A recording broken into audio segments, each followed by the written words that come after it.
everyone. Welcome to Chatting with Kathy and Left Undone. We're streaming on both. I'm going to give you a few minutes because I'm starting earlier than I planned. I had 2 doctor appointments and they decided to change one till tomorrow. So it was supposed to be within like 20 minutes from now. So we're just going to start earlier. I'll give you guys a few minutes to get notifications and get in here. Hey, Bella, welcome, welcome. All right, so we're gonna do it. I know we're way behind as usual here because I'm on Pacific time. I had a 9 o'clock a.m. doctor appointment that I drive to. It's like 30 minutes away and come back.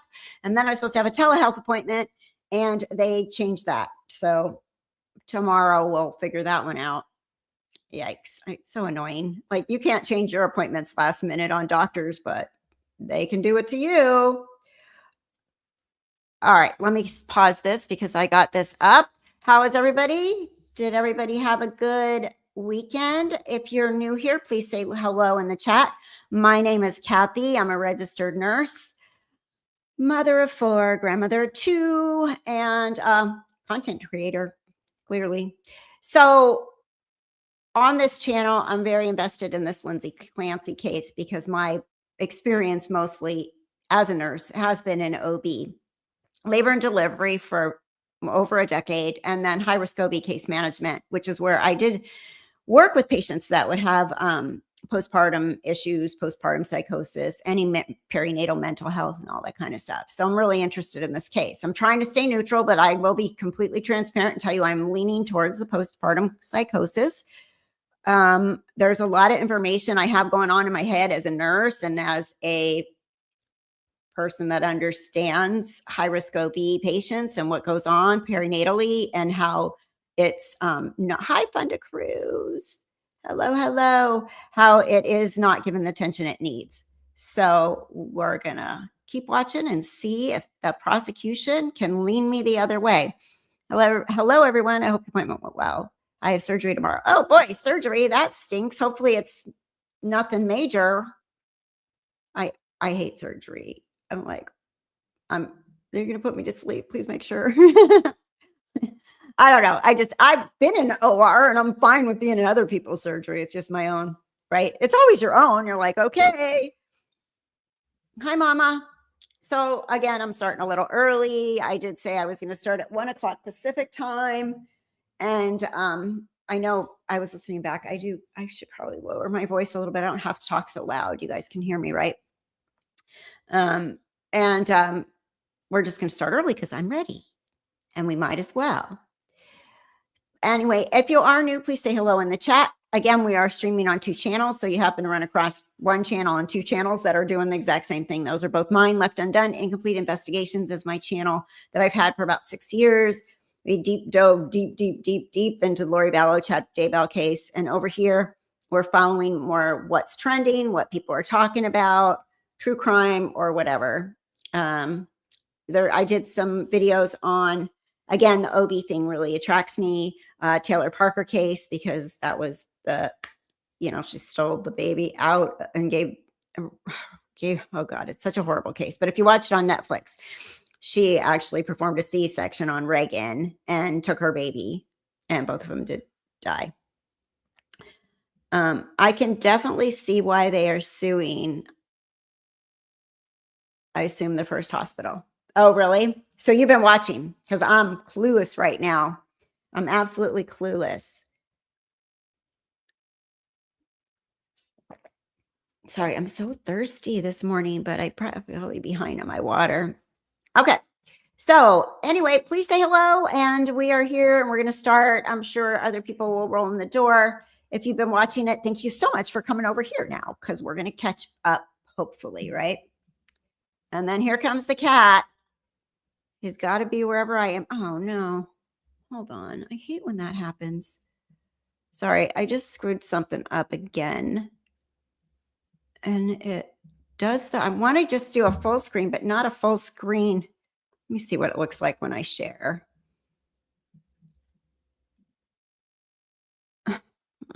I just fixed this. Okay, wait, hold on. I just fixed this before I came on. And let's see, it told me to do. Sorry, this is a technical issue. Please stand by.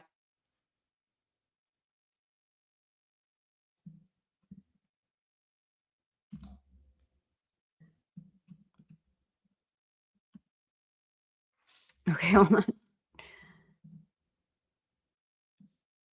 Um, I just don't want to see all the garbage on the side of the chat, like all the. Okay, hold on. Let me do it this way. Talk amongst yourselves for a second. I'm just trying to figure this out. Okay.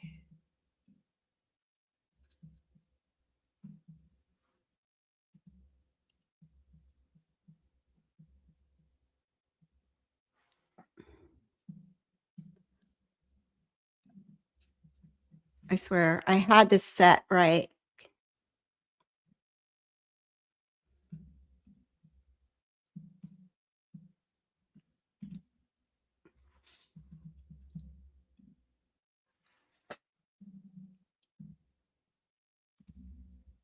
Okay, I think I did it.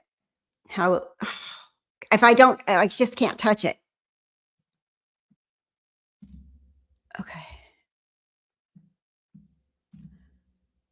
That's my problem. I just can't touch it. Okay. Let me separate these two and then it'll work. Too many windows open, but I need them open.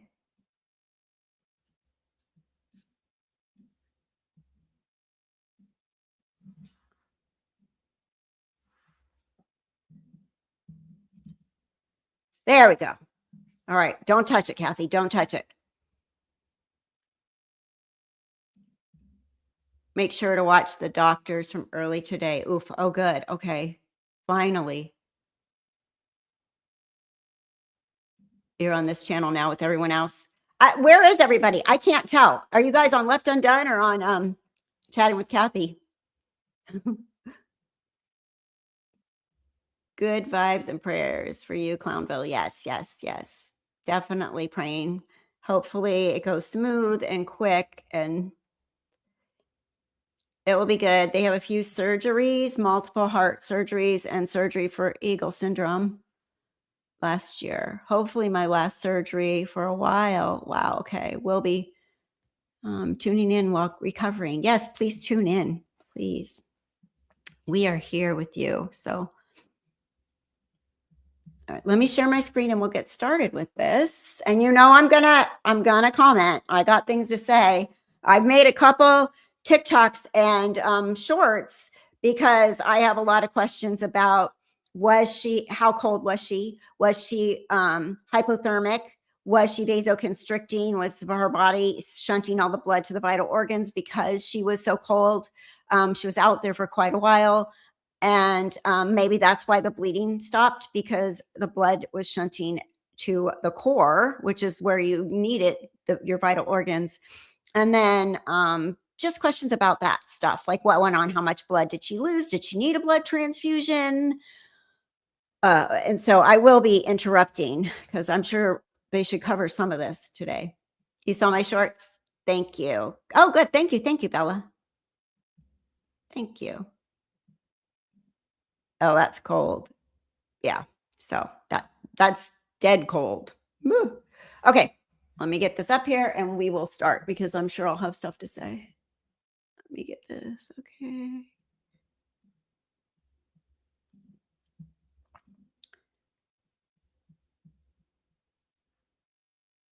It did it again, this stupid thing. See what it does? I can't just, I guess I can. We do that. I'm trying to not make all that other stuff on the side. You guys can see it okay, right? Because every time I do the full screen right here, push this button, it takes up my entire screen, which I don't want. I need the other windows open so I can see you. Okay. Awesome. That's a big deal. That means a lot.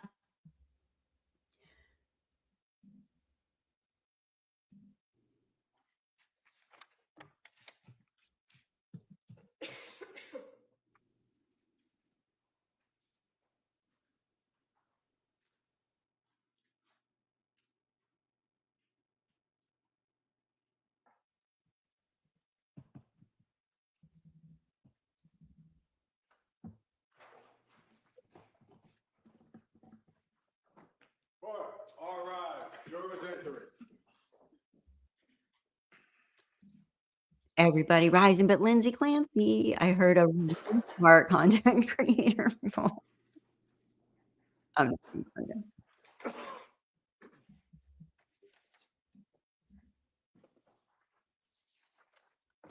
Yep. Lindsay Clancy was on a marathon trying to get help so she could be a good mom, wife, nurse, and feel better. Yes, I agree with that completely. I think she would. Everything she did. Uh, honestly, I'm so sick of the prosecution. Okay, pausing already. I'm really disappointed in the prosecution drawing so much attention to the wrist wounds. Clearly, the wrist wounds aren't what put her in this state of dying, right? Right? I mean, she coded. So we know the wrist wounds were not a big deal. But at some point, oh, Melissa, sorry about that. I started earlier than I planned, but thanks for showing up. Appreciate it. But the wrist wounds, I'm over the prosecution making such a big deal out of the wrist wounds, and everybody on Facebook and TikTok making a big deal out of the wrist wounds. Like, you guys, there's a lot more going on here than the wrist wounds, and the fact that she's supposed to know exactly where to cut, how to cut, because she's a nurse. I'm sorry, I'm not a trauma nurse. Don't ask me. I don't know where to cut to kill myself. I've never researched that because I've never needed to. So I'm just like, I know kind of where, but geez, she was a labor and delivery nurse. It's not something, we don't deal with suicidal patients that come in with slit wrists, So, and if she was in her psychosis, who knows where her mind was at. I need to try this. I need to try that. The pills didn't make me die. Oh my God, Patrick's going to be back soon. Let me try this. Oh my gosh, that didn't work. I'm going to just jump out the window. Who knows? But one thing, when I was on a jury, one thing I respected is that the lawyers need to treat the jurors like they're intelligent, not like they're stupid. And I'd be kind of off put right now by the prosecution ignoring some of the major things that have happened to her. I know it's their job, but we're not stupid, right? We get it. The wrist wounds didn't kill her. They weren't bad enough. But everybody they bring up, they try to point that out. And I just feel like it's disrespectful at this point to the jury to just keep honing in on that. But we'll see what they do today. I don't know. Maybe they moved on finally.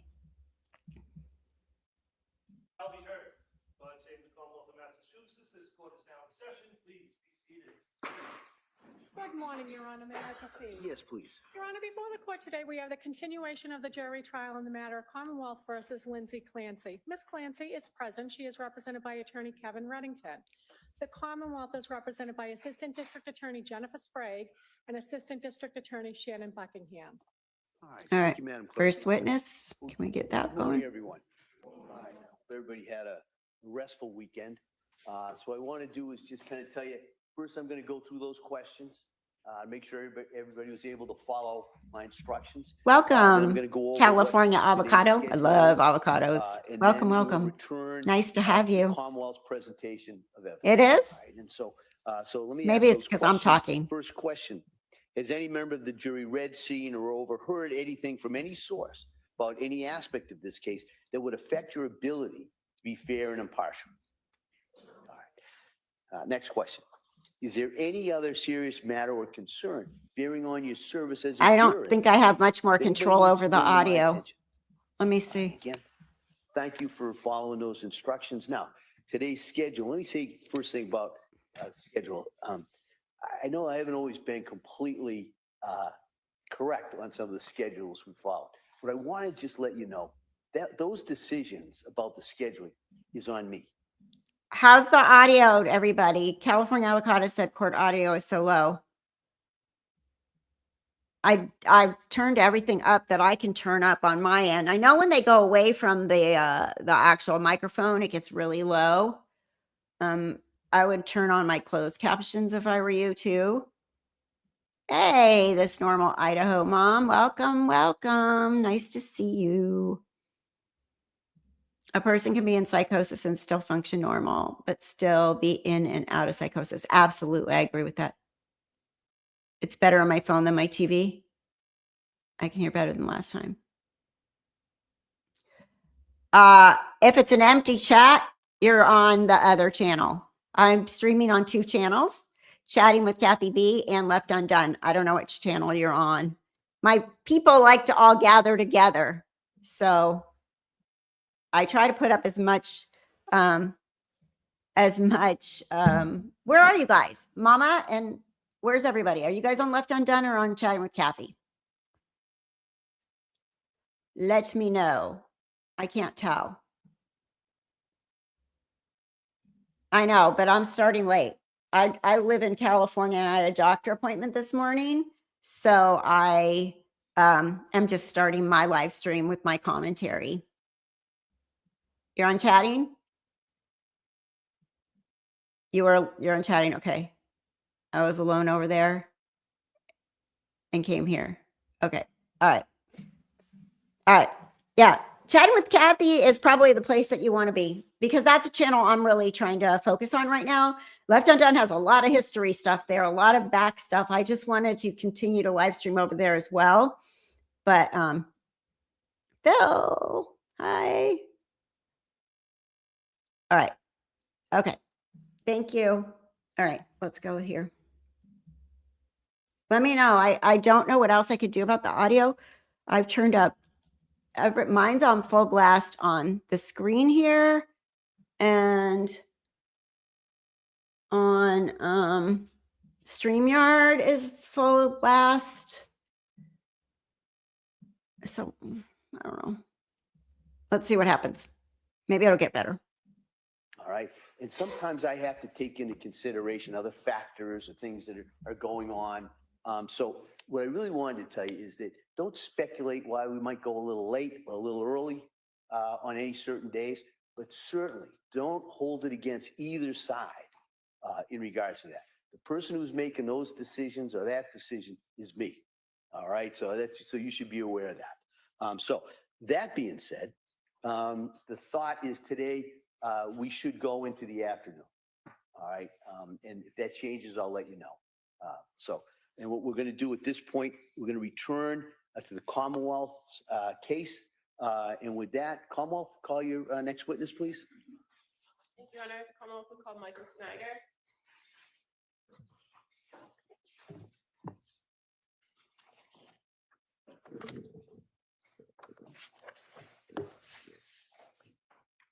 While we're waiting for Dr. Snyder, could we just approach? Oh, sure, yeah. Thank you. Apologize.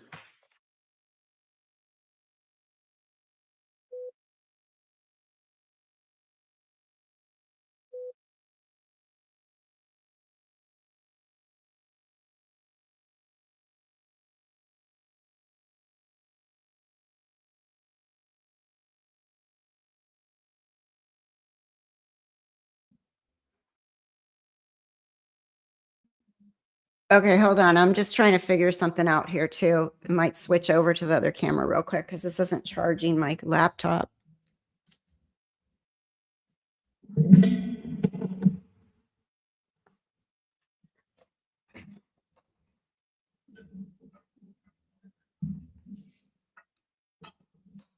Hold on.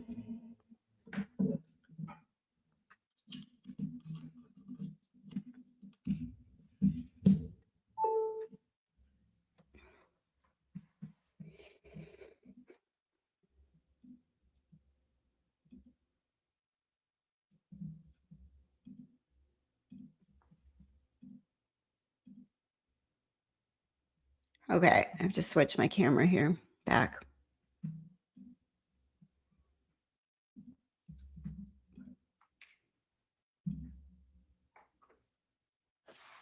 Well,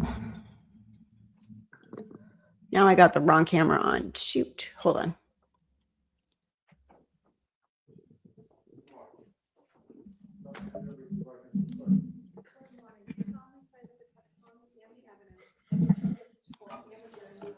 Oh, might have to plug it in. That would work, right? Thank you. You may have a seat, sir. All right. Good morning, Don. Good morning. All right. May I inquire? Attorney Buckingham, please. Thank you. Good morning, sir. Could you please tell the jurors your first and last name? Yep, Michael Snyder, Do you mind spelling your last name for the record, please? Snyder. And how are you employed? I'm a physician at Beth Israel And how long have you been a physician? since 1998.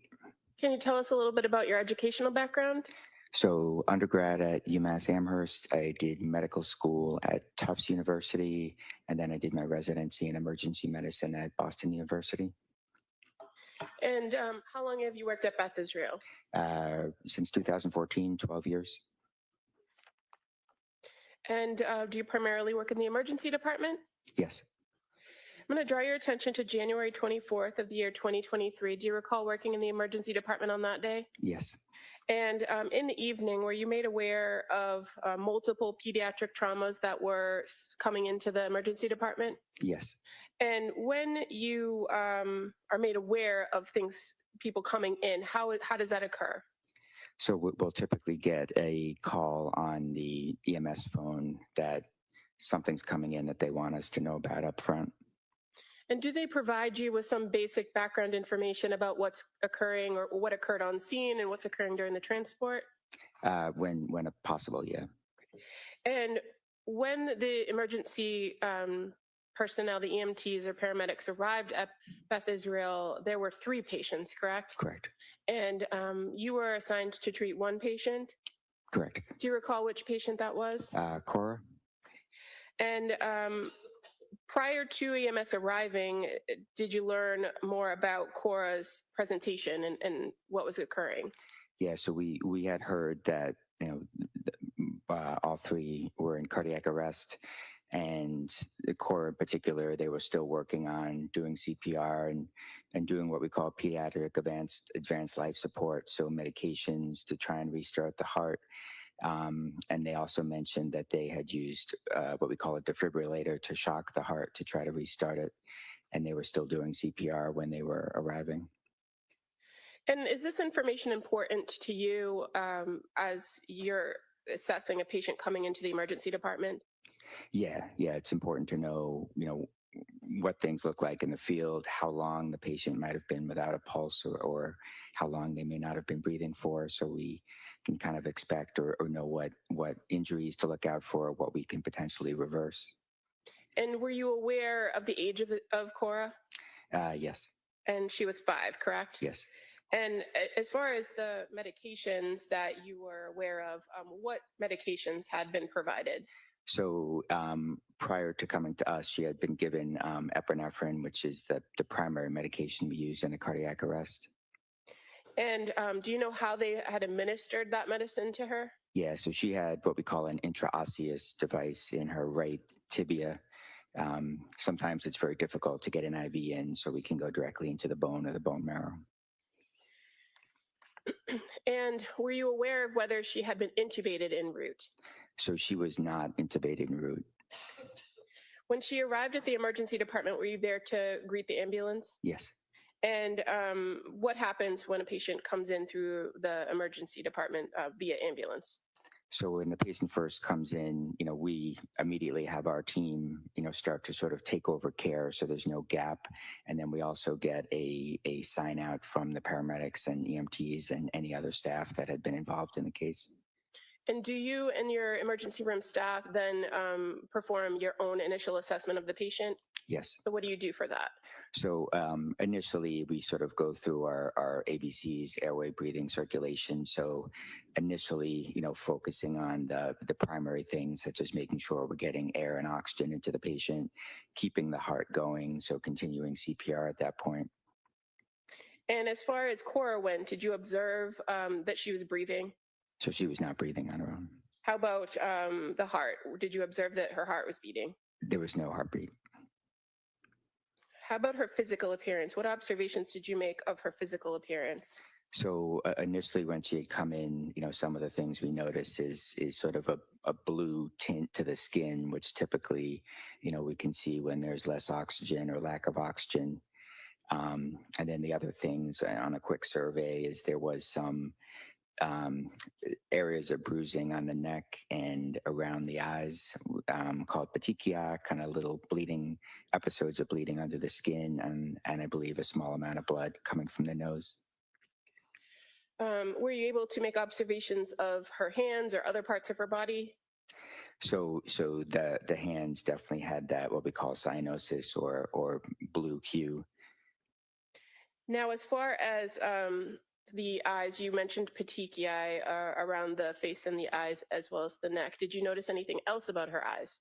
So the pupils were fixed and enlarged. Why is that significant to you? So oftentimes when we see it coming in, it can indicate two different things. Some of the medications like epinephrine can cause the pupils to dilate, but also if the brain is starting to become damaged or not functioning, then you start to lose initially some of the signals that would make the pupils smaller. So they'll tend to start to get enlarged or dilated if there's brain injury starting or has occurred. Now, you indicated that when Cora arrived, she was not intubated, meaning she did not have a breathing tube in. Did you and your team attempt to intubate her? Yes.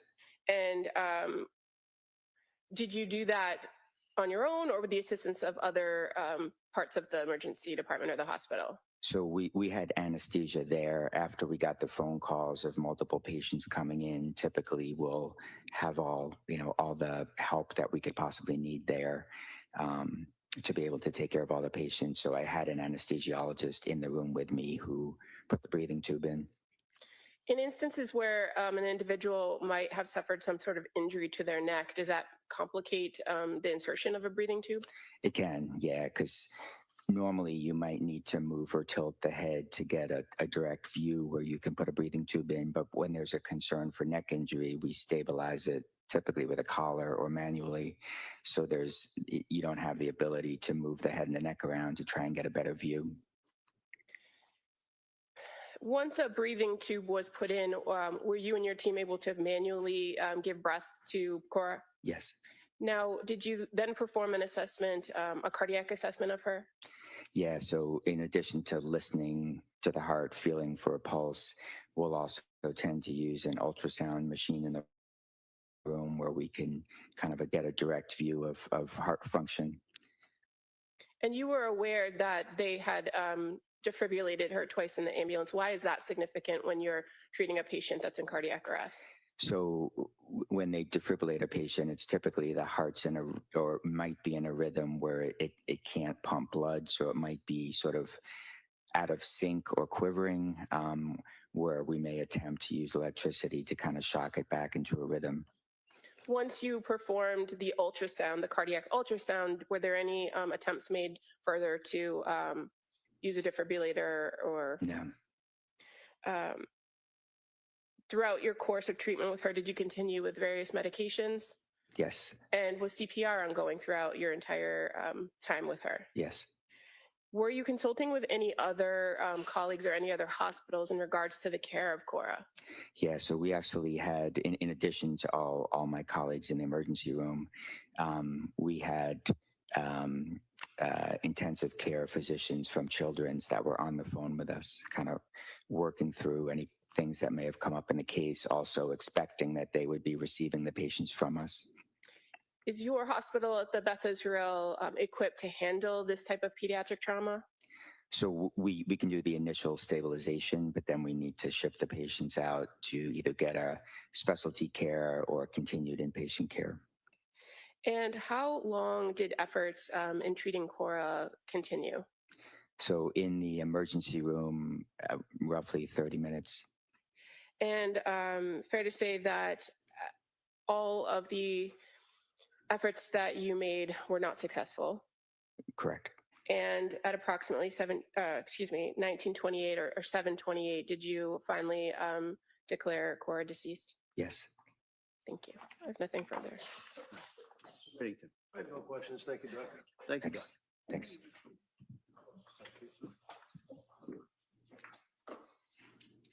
Commonwealth calls Dr. Andrew Capraro. Another doctor. Is this, didn't we already get the doc? Oh no, the doctor's treating Cora is the only one that they didn't talk to. So we got to go back to Lindsay now, probably, right? Because the other day they spoke to both doctors that treated the baby, Callan and both of the little boys. So sad.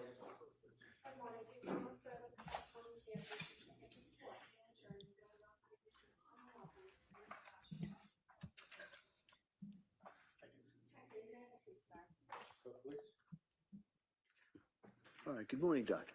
Morning. Femme, Yes, please. thank you. Good morning. Can you please state and spell your name for the record? My name's Dr. Andrew Capraro, last name Capraro, And your date of birth, please? July 9th, 1970. What do you do for a living?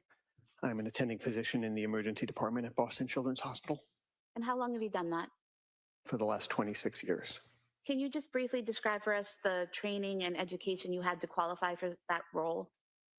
I went to Providence College undergrad and then went to Brown Medical School. Subsequently, I went to Connecticut Children's Medical Center for my pediatric residency, and then did fellowship training in pediatric emergency medicine at Boston Children's Hospital from 2000 to 2000. Okay, we're still on the I've kids. been attending there Oh, ever since. thanks. And Great. what's involved with being an attending at Boston Children's Hospital? It means that I am guiding the care Aw, and so treatment fun. for the patients that I am seeing during my particular shift. And are you assigned to a specific location or area of the hospital? I'm always in the emergency department, and the emergency department is broken up into different zones, of which I am sort of the primary attending for one set of rooms. I want to direct your attention to January 24th, 2023. Were you working that evening? I was. And at some point in time, did you learn that a patient named Callan Clancy was going to be transported to your hospital? I did. And do you recall where he was being brought from? From Beth Israel, Plymouth, I believe. And was he being med flighted to your facility? Correct. And were you provided with some information about the patient in order to prepare for his arrival? I was. And what did you learn? We have a communication center where facilities that are transferring patients to us call to let us know that the patient is coming. And so that comm center had been notified about this patient, who then got in touch with me as the attending who would be caring for the patient, to let me know what had happened there and the condition of the patient when he was arriving. And what did you learn about the condition of the patient, Callan Clancy, as he was being flown to your hospital? What I was told was that it was believed that the patient had been strangled, and when he arrived at Plymouth, he was in cardiac arrest, that they had intubated him and initiated CPR, and they had gotten return of spontaneous circulation, and that they were then going to transfer him to us for further evaluation and care. And at some point in time, did Callan arrive at your hospital? That is correct. And were you able to observe him physically? Yes. What observations did you make about his physical condition? He was cold on arrival, and he was quite limp, was not making any purposeful movements on his own. His pupils were fixed and dilated, and he had ligature marks about his neck with some swelling of the neck. And his pupils being fixed and dilated, is that medically significant for you? Yes, it is. And why is that? It typically means that significant injury has happened to the brain, such that there is brain swelling that has sort of what do I want to say? It has overwhelmed the capacity of the skull, such that the swelling has made the brain sort of herniate through the base of the skull. Does that mean the brain's swelling so much it's pushing through the skull? Correct. And what observations did you make of his heart rate? His heart was beating, and we did have to provide him with an epinephrine drip to keep his heart rate and his blood pressure within normal limits, but it was beating on its own. And how did you know that you had to provide the epinephrine for him to stabilize that heart rate? It was initiated at BI because they had noticed that his blood pressure was low, and you need to have normal blood pressure for the blood to perfuse your organs and keep them healthy. And so we were looking for certain parameters to sort of maintain that, which we did on that epinephrine drip. And when you say BI, you're referring to Beth Israel? Yes, I'm sorry about that. That's okay. And so as far as his breathing, was he breathing on his own? He had been intubated at the outside hospital and he was needing a ventilator to breathe for him. Occasionally, he would have sort of a breath on his own, we would notice. We were able to see that because when he attempted to take a breath on his own, he would trigger the ventilator to continue that breath. But it was rare. For sure, he needed the ventilator to maintain his ventilation. Would it be fair to say that the majority of his breathing was being done by the ventilator? Yes, the vast majority of his breathing. Now, once you have received this information while he's coming in, and then you've made your own physical observations of Callan, are there certain tests that you have run on him? Yeah, our job once we received him was to perform further evaluation and stabilization to help determine what the next steps of his medical care would be. So prior to him arriving, we had contacted our trauma team and our ICU doctors to let them know that he was coming and that we would need their assistance. And then under my care, we performed some routine blood work, so a head CT, a neck CT, and a chest X-ray to sort of help us guide That the next night. steps. That night And when you from left the to go HITS get dinner CT and the other testing that you CVS. did, what were you able to learn from the results of those tests? The head CT in particular showed significant brain swelling consistent with hypoxic ischemic injury, which was most likely, or which was the most significant finding that we found. So could you please explain for us what is hypoxic ischemic injury?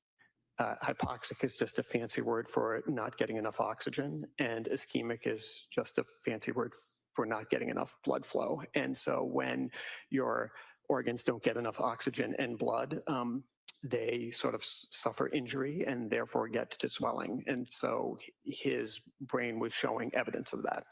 So would it be fair to say that his brain wasn't getting enough oxygen and blood flow, and then because of that, it was damaged and swelling?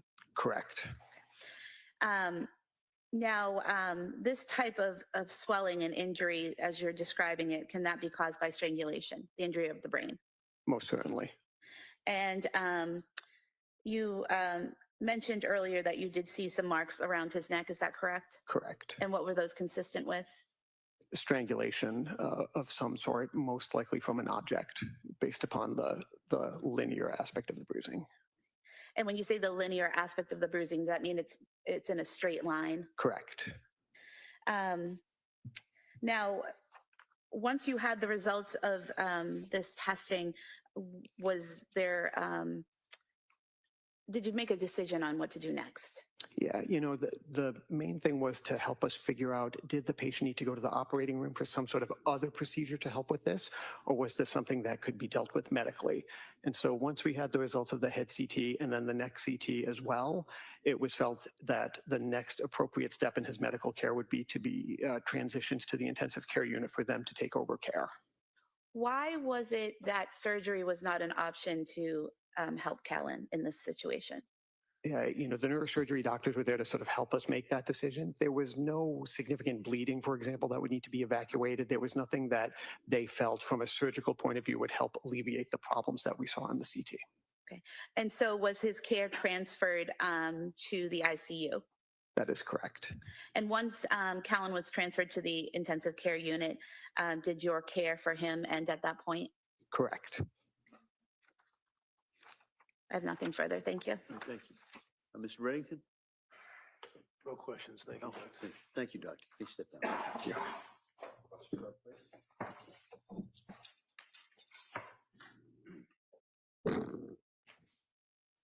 Commonwealth calls Dr. David Cassavant. Must be the PICU doctor, pediatric ICU doctor, I'm guessing. Probably the one that pronounced him.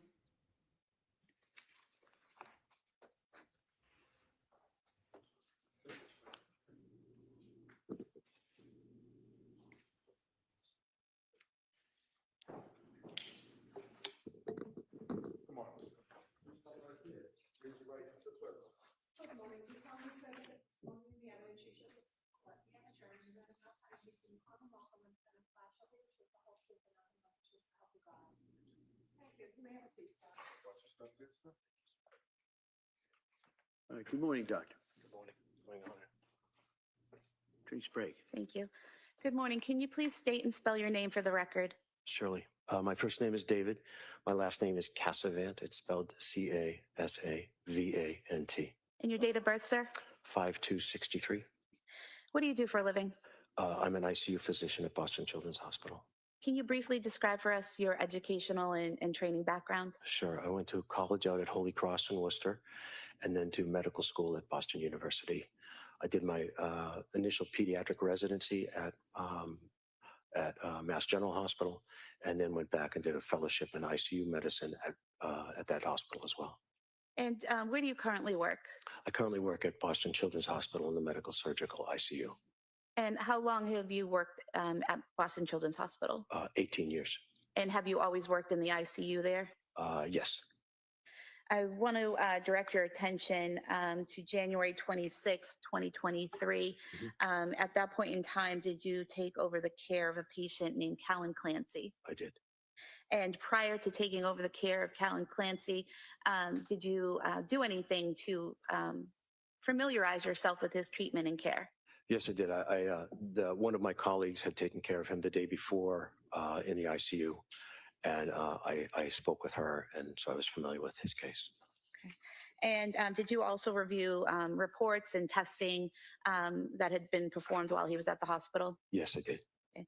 And after reviewing the reports and the test results and speaking to your colleague, can you tell us what you learned from all of that? It seemed that Callan had a severe neurologic injury based on both testing and the examination that I did at the time. And when you say a neurologic injury, is that a brain injury? It's a brain injury. Yes, it is. Yeah. And did you review specifically a head CT scan of Callan? Yes, I did. And what did the head CT scan show you or tell you about his condition? The head CT is a picture of the brain, which was done in the emergency room when he was admitted to Boston Children's Hospital.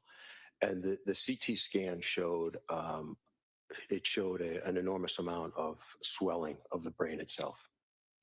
And that the swelling of the brain, is that medically significant? Very much so. When you have an injury to the brain that is caused by anoxia, which means a lack of oxygen, I describe this with families that the injury is very much like being out in the sun.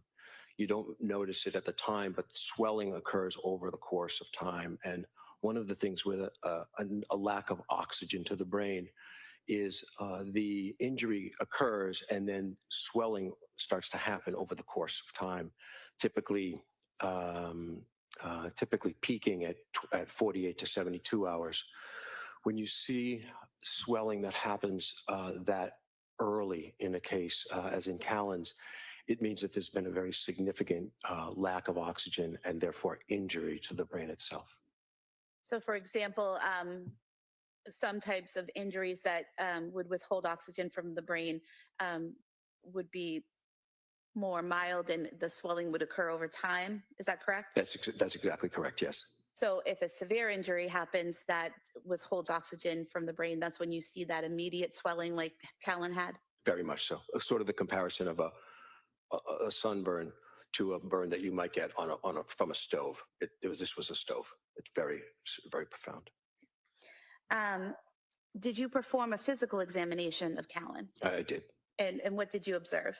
Well, one of the first things that I noticed as I approached him was that he had a breathing tube in place, and I knew from my colleague that he was not on any sedation, which is very difficult to tolerate, having a breathing tube through the vocal cords if you're not sedated, and he was not sedated at the time.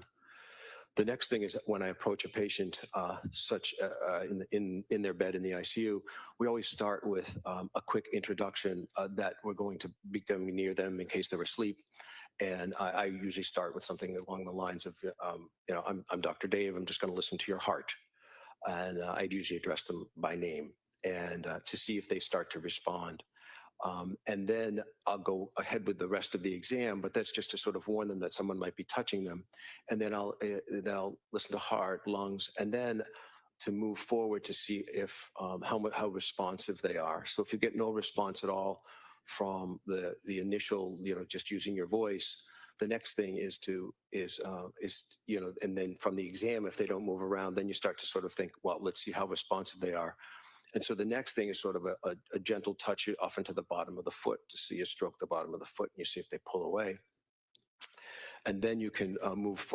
If you get no response from that, we'll do something that's a little bit more noxious or painful, where you can sort of pinch a little bit of skin to see if they start to react, or pushing on the fingernail and the nail bed pressure, which is actually very noxious. And if you can see two types or several types of response, either no response, or you can see a very specific response where they pull away from that area. And that's a specific, or you can see generalized response, which are all sort of graded, graded along those that as we're sort of getting a sense for what their level of consciousness was. So if I could go over a few of those things that you just mentioned. Sorry. You said that that the first thing that you noticed that was significant was that Callan had the breathing tube in place through the vocal cords, Yes. without any sedation.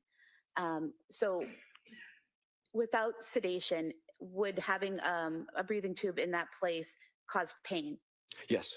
No one would be able to tolerate it.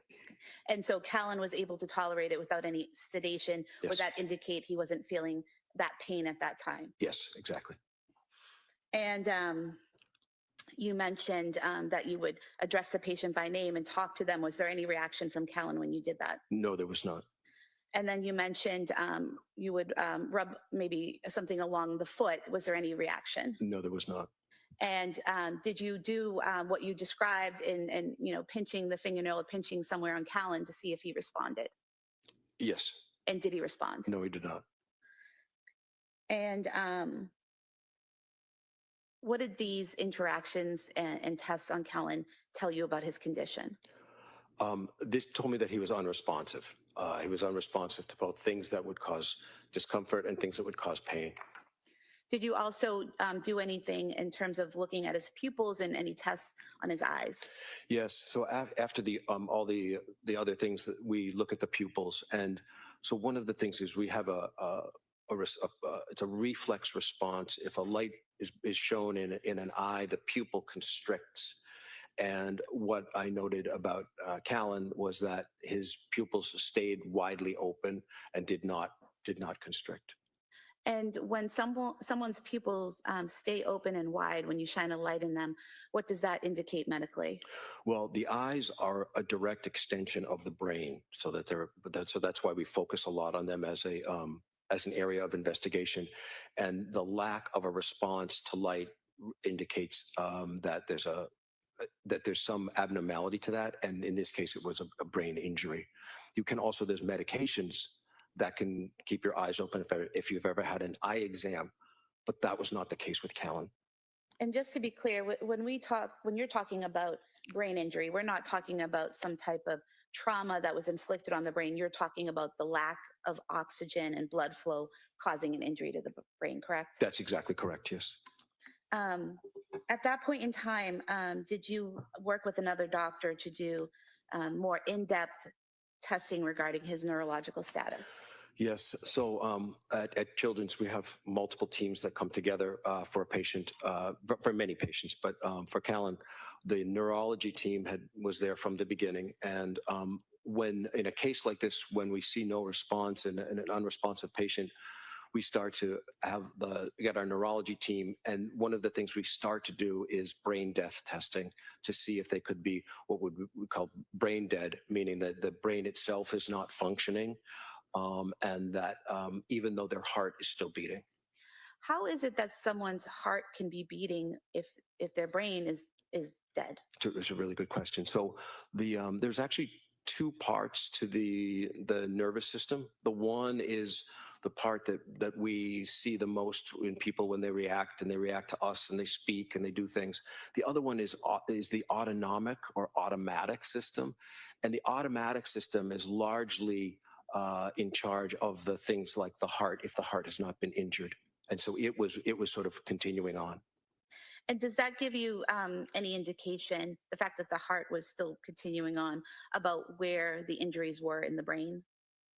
Yes, it does actually. Yeah, that. Where would that be? Yeah, so the large part of the brain that we sort of think of as when we see the pictures of the brain, that's the cerebellum, and that's the biggest thing in humans that is most developed, and that's in charge of our consciousness, our reaction to things. Whereas the brain stem, which is another part, and that's really part of the autonomic system, and that's the same in almost all vertebrates and mammals, and it's much more automatic.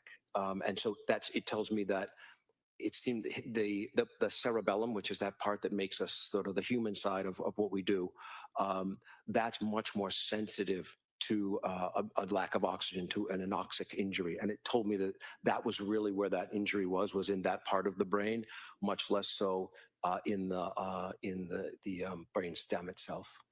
So would it be fair to say that the brain stem itself that controls those automatic responses was still functioning somewhat, but the part of the brain that made Callan was not functioning? That's exactly correct, yeah. And can you describe for us the brain death testing? Sure. So the brain death testing at Boston Children's it's a very strict testing that includes some of the things that I just mentioned, but we work with our there's a checklist that we work on with our neurologic colleagues. And we sort of go through each of what we would expect for responses from someone. And we actually then work through different of the nerve sets that we would expect them to respond to. We have it set up so that there's an ICU physician is there, and then a neurologist is there. And the neurologist and the neurology team, they're the ones who perform the brain death testing. And then the test is then repeated again 24 hours later, just to make sure that there's no piece of that is different or incongruous with a diagnosis of brain death. And while the neurologist is doing this testing, are you there present, watching the testing and seeing the results as it happens? Absolutely, yeah. So we're sort of committed to being there for the whole time. And the brain death testing itself goes through some really basic things. Again, as I described earlier, the things that would be painful and do they pull away or not.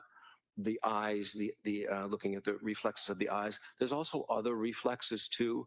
Things like if you stroke the cornea, which is the front of the eye, people blink, and that's so the blink reflex, cough, gag. There's also a reflex where they actually put cold water into an ear, and that gives people a disequilibrium. And so those are all the things that we think about. And then also there's some breathing components to that as well. Is one of those breathing components an apnea test? Yes, it is. Yeah. And what is an apnea test? So apnea is a word that just describes describes a lack of breathing. And how do you test that? So in a patient such as Callan, what we do, and in any patient when we're doing brain death testing, we actually disconnect them from the ventilator. And the reason that we do that is we want to see if that autonomic system in the brain will start to react as the carbon dioxide starts to increase. So our body makes carbon dioxide all the time, and the way we get rid of it is by exhaling. And where we breathe in fresh oxygen, and then we breathe out CO2. And what we do is we disconnect from the ventilator to see if, knowing that their carbon dioxide will start to rise, and the normal response for that autonomic part of the brain would be to sort of increase breathing. That's why we breathe when we sleep, because as we go to sleep, the conscious part of our brain stops, but the autonomic part kicks in, and then we breathe right through our sleep because that carbon dioxide rises. So in a patient who has brain death, would it be accurate to state that as the carbon dioxide level increases, the automatic response would be to take a breath to get more oxygen, but a patient who's brain dead won't do that? That's correct. And did you do all of these tests, or did the neurologist do all these tests on Callan while you observed? Yes, they did. Yeah. And did he have any response to any of the physical tests where you were looking for a reflex or a reaction? No, he did not. No response to any. And what was his reaction or results on the apnea test? So the apnea test, again, we do all the brain testing one day, and then we wait at least 24 hours for the second one. The first, and what we expect with the carbon dioxide is that it will increase. We have it written in our, so it's all in writing for our protocol, that it will increase by 20 or get to a level of 60. A normal CO2 would be around 40. And the first time we did that on the first day, it actually went to 59.7, not 60. And again, it was in our protocol as has to get to 60 or increase by 20. And I actually talked to my colleagues, including neurology. I said, I know this is very close. It's 59.7, but it's not 60. I repeated that piece of the test later on that day to make sure that it was valid. And as I say, I checked with everyone to make sure that I was doing the right thing. They all agreed that we should just, and the second time it went to 87. So that was, everything else was the same. And we made sure that there's things that we look at too, to make sure that there's not on any medications, that there's no changes in his temperature. There's no abnormalities of the salts in the blood, what we call the electrolytes. So all those conditions were the exact same. And I repeated that later on in the day, and it did come back positive. Why is it so important that you meet that specific criteria? Why is 0.3 of a point so important? Well, I wanted to make sure that there was no question about the data that we were gathering at the time. And you said that this testing is again repeated 24 hours later, correct? Yes, it is. Why is that? Well, that's just to make sure that if there were any lingering effects of medications, if there was anything that else might have changed in the patient's level of alertness or level of response, to make sure that it still meets all those requirements the second 24 hours later. And is it because you want to be sure that there's brain death before you remove life support? Yes, and again, it's too important. It's too important a discussion and a gathering of data to not be very exact about it. And so when you did observe the testing and then the following day on Callan, were the results the same in terms of no reaction and the carbon dioxide increasing? Yes, they were. And at that point in time, did he meet brain death criteria? He did. He met. So we had determined that it was that he had met death by neurologic criteria. And at that point in time, was a decision made to stop life support? Yes, it was. And that's done in consultation with the family, his father, correct? Yes, that's true. Okay. And was life support ended for Callan Clancy on January 27th, 2023? It was, and one of the things is there's when you determine that someone has met criteria for neurologic brain death, that although we know that their brain is not functioning at that point, there's often a period of time where we don't have to remove, his heart is still beating, so we don't have to remove the endotracheal tube at that time. And we often will give families, once it's been confirmed that the brain is no longer functioning, we often give families a period of time to able to process it, and a window of time. Sometimes there's relatives who will need to travel and things like that. And so we'll often then choose a time later on to accommodate the rest of life, knowing that they're stable at the time, to when we would actually remove the tube, and that would be the declaration of death. And was that done in this case? Family was given an opportunity to see him, and then life support was ended, and then his heart stopped. Yes, that's exactly. He was declared deceased. Yes. Thank you. Attorney Reddington? Thank you, sir. Thank you, Doctor. Thank you so much.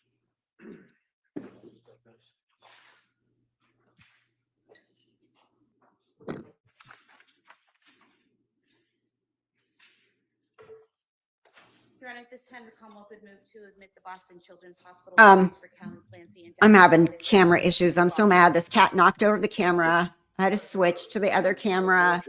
Ready to kill a cat. Literally. Now it's my phone. Ugh. This is so sad. Women's, South Shore, they all can go in. That's a yes. It may be admitted.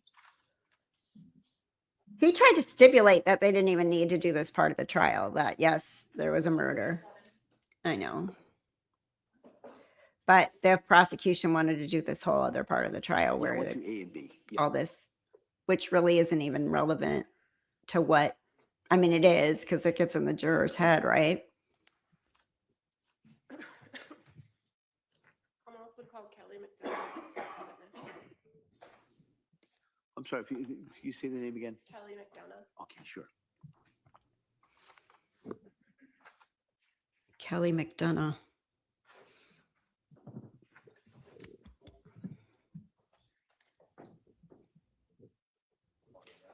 Nurse, probably, right?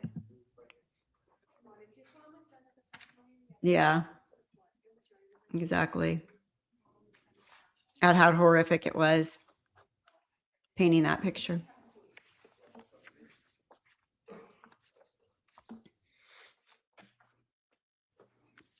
Hey, good morning. Good morning. May I inquire? Thank Yes, you. please. Good morning. Could you please tell the jurors your first and last name? Kelly McDonough, Can you spell your last name for the record? MCDONOUGH. And what do you do for a living? I'm an emergency medicine physician. She's And how another long have you doctor. been a physician? Okay. 11 years. Can you tell us a little bit about your educational background? I went to medical school at the University of New England in Maine. I did my residency at Kent Hospital in Rhode Island. I subsequently worked at Kearney Hospital in Dorchester, and I've been at South Shore Hospital since 2021.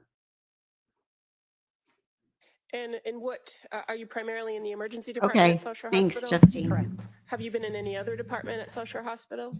No. Are you licensed to practice in Massachusetts? Yes. I'm going to draw your attention to January 24th of 2023. Were you working in the emergency department that evening? I was. At some point, were you advised that a patient was being brought into your emergency department? I was. And were you aware of that patient being Lindsay Clancy with a date of birth of 8/11/90? Yes. And what kind of information were you given upon learning that the patient was coming here? What were you expecting to receive? I was expecting a trauma 1 response, a patient who had fallen out of a window from a height and didn't know much more than that. Okay, and so when you say trauma 1, what does that mean for you? So we have 2 designations for trauma responses, a trauma 1 and a trauma 2, and there's certain criteria for each. And there's a long list of criteria that are determined by the resource nurse who receives the EMS call. Okay, and so when we say 1 and 2, which is more serious than the other? Trauma 1. And so what do you do to prepare when a patient is coming in and you know coming in that it's likely a trauma 1 situation? So we gather in the trauma room and make sure that we have all available staff needed to take care of the patient. And what kind of staff are with you in the room, in the trauma room? So for a trauma 1 response, it would be the emergency medicine physician, it would be anesthesia, the trauma surgeons, sometimes neurosurgery will be there. And fair to say you also have a whole host of other staff, including nurses, emergency room techs, all of those people are also available to assist and if you need it. Correct. Now, when this individual came in, when Lindsay Clancy came into the emergency department, were you aware from EMS that she had already come in with some sort of neurological deficits? I think that from my best recollection, We can knew look that on she the, was unresponsive, found down outside of her. I still haven't had a chance to look at the civil case. We can look and see if her name's on there. Because I know there's a medical malpractice lawsuit going on, so I would probably make her mad if she's listed on it, right? Screens are all in weird places. her Here. home. Were you advised that it appeared she might have a spinal injury? Yes, and that she was not she may have been moving her arms and her head, but not her legs. correct. Now, when the team was assessing her in the emergency department, what types of steps do you take to perform that assessment of the patient? So there's a series of steps that we go through to assess a trauma patient that are followed every single time. ABCs, airway, breathing, circulation, and then we do a secondary survey. Okay. And in this circumstance, was the patient breathing? Yes, And when she came into the emergency department, was she breathing on her own or intubated? she's breathing on her own. At some point, did the ER staff have to intubate her? Yes. And why was that? For airway protection, there was a concern that maybe she would have a head injury and she would decompensate later. And so to protect her airway, she was intubated. Now, is that a standard protocol when there's concern for head injury? Yes. Did you see any obvious signs of a head injury when she arrived into the emergency department? No. What kinds of things would you see if somebody had an obvious head injury? You might see bleeding or lacerations or abrasions. Now, did you observe any other obvious injuries to this patient? I did. She had some superficial lacerations of her neck and wrists bilaterally. Do you recall if she came in on a backboard with a C-collar? She did.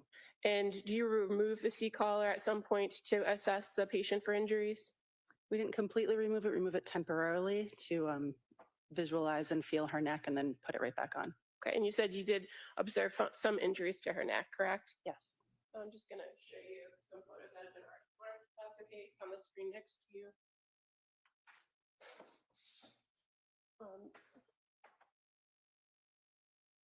This has been marked as exhibit number 111. Is that an accurate representation of the neck injuries you observed? Yes. You also indicated that she had some other injuries to her wrists. Yes. And I'm just going to show you 112. Is that accurate as to the injuries to the wrist you observed? Yes. Now, you described the injuries as superficial. The injury that's kind of in the middle of the photograph there, can you describe what part of the body that injury is? You're describing the one that's sort of open? Yes. Yeah, so that's the anterior aspect of her wrist. And were you able to examine that injury? Not in detail. Okay. Was it something in your emergency, your assessment of the trauma one situation, was that something acute that you had to address? No. And is it fair to say that that injury goes through kind of the subcutaneous tissue of the skin? Yes. Did you observe any injuries? It's to still arteries driving me or anything? crazy. Yeah. Hold on. And I then gotta I'm pause showing her. you, exhibit 1. It's really driving me nuts that they are so focused on the wrists. We know the wrists didn't kill her. I mean, wasn't the she's in there for trauma from falling from a window. That's what she's in there for. It's really just kind of rubbing me the wrong way that we're so focused on these wrists. Really, she's a nurse. She should know how to kill herself, right? All those comments make me a little annoyed. Okay, hold on. I'm looking right now. I asked ChatGPT. The individuals named medical providers in the Patrick Clancy lawsuit are Dr. Jennifer Tufts, Rebecca Gelada, Julie Paul. So we know all those are prior to her being in the hospital. Letitia Dukes. The complaint says Lindsay went to emergency room on November. No. I don't want that. I want the ones. No, ChatGPT. You did not give me. No, on January 24th. ER doctor. Okay. I'm asking. Sometimes ChatGPT can figure these things out.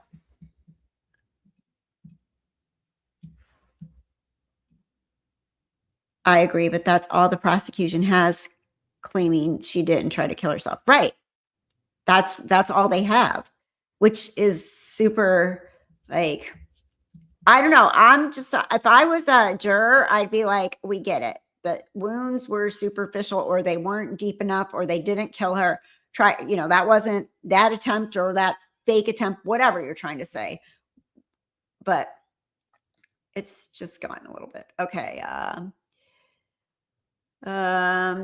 These doctors are are not defendants in Lindsay's civil malpractice suit, and the complaint does not list January 24th trauma ER physicians by name. The doctors named in her lawsuit are the psychiatrists, so Tufts, Goodhart, Diaz, and Rebecca Gelada.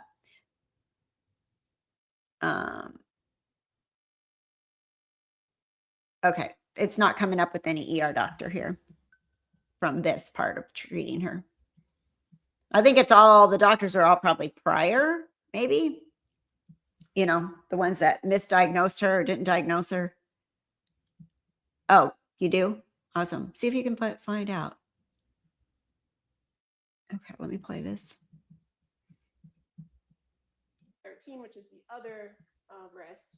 Same thing. Did you observe anything in your assessment, your trauma 1 assessments, to say whether these were acute at the time? I assume that they're acute. Okay, but as far as treatment of them, did they require you to immediately address it No. or manage blood flow? Mm-mm. No. What was the more serious, or what was the focus of your assessment of her in the emergency department? I think the main concern was for a head injury and or a spinal cord injury. And the other You thing said that, is, as part of the assessment team, you hold on. had a neurosurgeon available as well as a trauma surgeon. the other thing is, when you're triaging, as every medical person knows, you go for the most important things first. If those aren't actively bleeding and spurting blood all over, you're going to go for the most important thing, which is the spinal cord, the back injury. There's some bigger things going on here. So she's, well, no, we didn't care about those, means, you're obviously focused on something a little bit more important right now. That's what triage is. Prioritizing. That's all my NCLEX was. What do you do first? What's most important, right? Oh, the health plan. Got it. Okay, let me keep playing her. Correct? There was no neurosurgeon there that day. Okay. Was there a trauma surgeon? There was. Who was that? Dr. Christina Carpio. Did you order any series of tests in order to help you assess the nature of whether there was any head injury or what the extent of the spinal injury could have been? Yes. What kinds of tests did you order? Also, as part of the just to let you know, my aunt wound up septic from listeria, and she wound up in the ICU for over a month in a coma. We didn't know if she was going to live. And she was misdiagnosed so what happened was, it was from bad lettuce from Kroger. So she got this bad lettuce and she ate it and she got sick. And so they went to the ER a couple times, misdiagnosed her, a couple times, went to her doctor, misdiagnosed her, went back when she was completely unstable, wound up being intubated in the ICU. I didn't think she was going to live. But my cousin was explaining to me that you can't sue everybody. Like you can list them all, but eventually you have to, and this is Ohio, so I don't know if every state's the same, but they had to go for the original cause of the problem, not the misdiagnosed or anything like that. So basically they sued Kroger, and Kroger was the lawsuit that was settled, because the lower rungs were dropped from the lawsuit. She said, you can't. I was like, what? Okay. That's odd. I didn't know that. I know, it's scary, right? Yeah.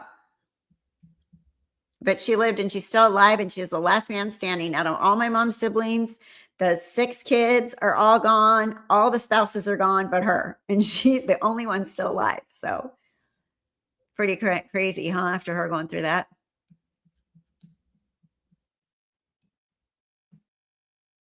emergency room protocol, do you also draw blood for patients that come in? Yes. And how is that usually done? It's usually done on arrival by the nursing staff. And do they draw blood according to a physician's orders, or do they draw blood for various purposes. Explain to us how that works. So it's usually like what we call a rainbow. So they just draw all the tubes of blood as soon as the patient arrives in anticipation for orders. Okay. And so what happens to the blood after somebody in the emergency department takes it from the patient? Where does it go? It gets tubed to the lab. And fair to say that at South Shore Hospital, they have a pneumatic tube system, correct? Correct. And that it goes to a separate laboratory.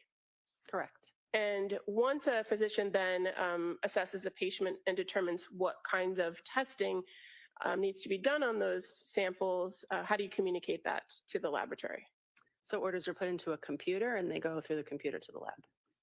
And as you're treating a patient, is it oftentimes necessary to change the orders or order additional tests? Yes. And so in this particular case, blood and urine was collected from Lindsay Clancy upon her arrival, correct? Correct. And then sent to the lab. Yes. Now, going back to the imaging tests, you said that there were some CT scans that were ordered. Correct. What areas of the body were the CT scans for? It was her entire body, her head, her neck, her chest, her abdomen, and her pelvis. Now, as far as the CTs for her head, were there more than one CT test for the head? I don't remember. I'd have to look at my record.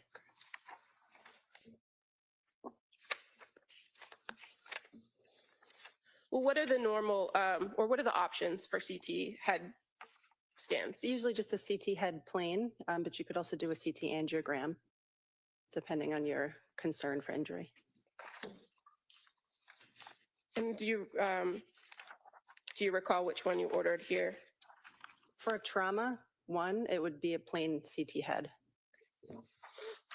And why do you order that particular test? Well, we're trying to assess for skull fractures, intracranial bleeding, things like that. And when you say a plain CT, what's the exact order that's put in for that type of a CT?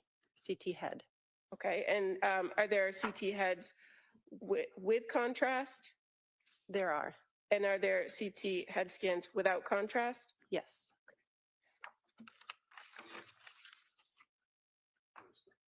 And approach the witness. Just gonna show you some documents, if that's okay. Sure. I apologize, there's no series of pagination, so I'm just gonna draw your attention to this page that's black. If you could just take a look at it. Sure.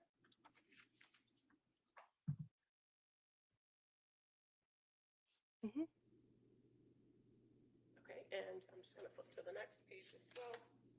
The next page is blank, but is this the extent of what you would have received as far as information regarding a head CT that was done without contrast? Yes.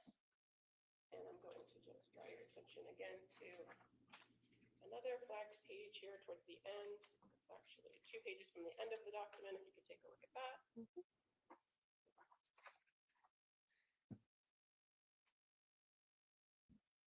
They just want to focus on what wasn't wrong with her. It's really weird to me. I know they're trying to prosecute, but CT ordered with contrast. Yes. just weird. In addition to getting a report from imaging, you also receive some actual images, correct? Yes. And do you review those? Yes. In this particular circumstance, when it came to the patient of Lindsay Clancy, was there anything remarkable in either of those head CTs? Not that I recall. And in fact, See what I mean? Head CT with contrast indicated the impression was unremarkable. CTAF had no evidence intracranial aneurysm. I just have to say, was her leg broken? How about her toe? What, did she have any scratches on her little toe on her left foot? Nope. See, like I'm starting to get a little snarky here because they're focusing so much on what wasn't wrong with her. The woman coded. Oh my God. Okay, Kathy, be quiet. You got to stop. I'm leaning more and more the other way because this evidence isn't convincing me that Lindsay Clancy wasn't psychotic. Nothing's convinced me yet, and it's getting worse. Okay. Okay, sorry, let me get back. Arteriovenous malformation or abrupt occlusion, correct? Correct. What does that mean? It essentially means it's a normal study. Now, as far as the other CT scans that were conducted, there were findings, remarkable findings on some of the others, correct? Correct. And what did they reflect in your experience as far as her injury goes? From what I can recall, I know she had a thoracic spine injury. And how about the CT that was done of the chest area? I don't recall. If I may approach.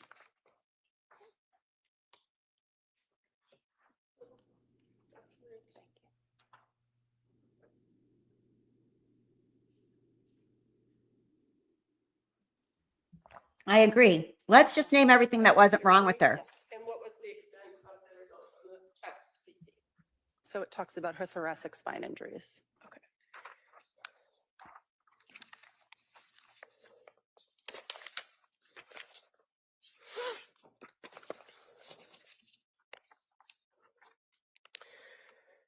Now, after reviewing all of the images, all of the CT scans that were done here, the cervical spine, the head CTs, the thoracic spine, what was the plan for this particular patient? Was she able to be treated further at South Shore Hospital?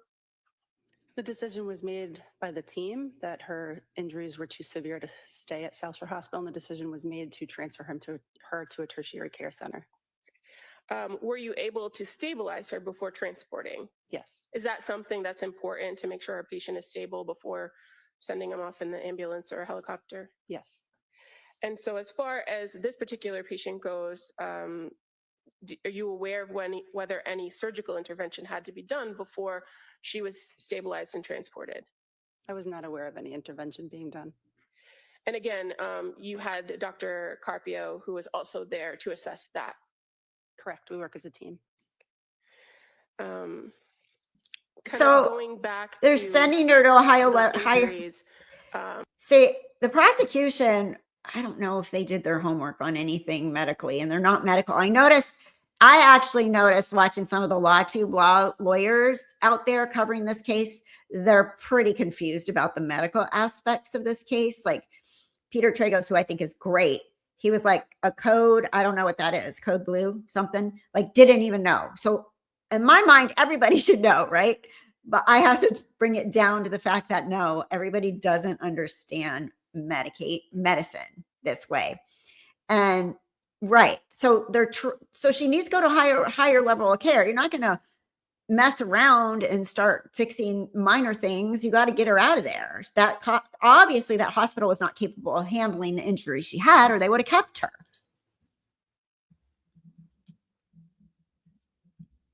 on her neck and her wrist very briefly. Can you explain to us the difference between bleeding in maybe an artery or a vein and how that might present itself in an emergency situation? Venous bleed would be a little bit slower, darker blood, and arterial bleed would be pulsatile and bright red. And is it fair to say that when you strike either an artery or a vein that they're of different pressure systems, and so the manner in which the blood comes out is different? Yes. In either circumstance where an artery or a vein is struck or nicked or cut, would that be something that you'd have to stabilize for a patient in order to make sure that Back to they the don't bleed out? wrists. Yes. Was that done here? It wasn't necessary. Whoa! Now, 10 points for the This particular prosecution. patient at some point was noted to be, I think it was referred to as hypothermic. Mhm. Do you recall that? Yes. Do you recall at what point Okay, in hold your on. treatment of her was that noted? This is important. Remember I said the hypothermia from the cold, and we're going to find out hopefully why she didn't bleed on her extremities. My theory was vasoconstriction, or what was the other thing? Somebody had asked me, and that was a really good point about neurogenic shock. Neurogenic, yeah, something like that. I don't know that. I'm not a trauma nurse, but it made sense. Okay. here we go. I believe she's at this hospital for 4 hours. Yeah, that's nothing in an ER, right? Let's wait for orthopedic surgeons to testify probably tomorrow, hopefully. Yeah, let's do that because that's where her injuries are. Back to the wrists again. Yeah. Oh, just wait, Kathy. I came to watch this again to watch your response. Oh, God. Okay. Well, I'm trying really hard not to respond too much. Okay, here we go. I'll play her. See what. Was it as she was coming into the emergency department, or did that develop while she was in the emergency department? I don't recall. What was the course of treatment for a low body temperature? We placed something called a bear hugger on them, which is a warming blanket. And can you explain to us What about IV could fluids? cause a person's body Warm. temperature to drop to, I think it was 82. Oh, no, being out in the snow.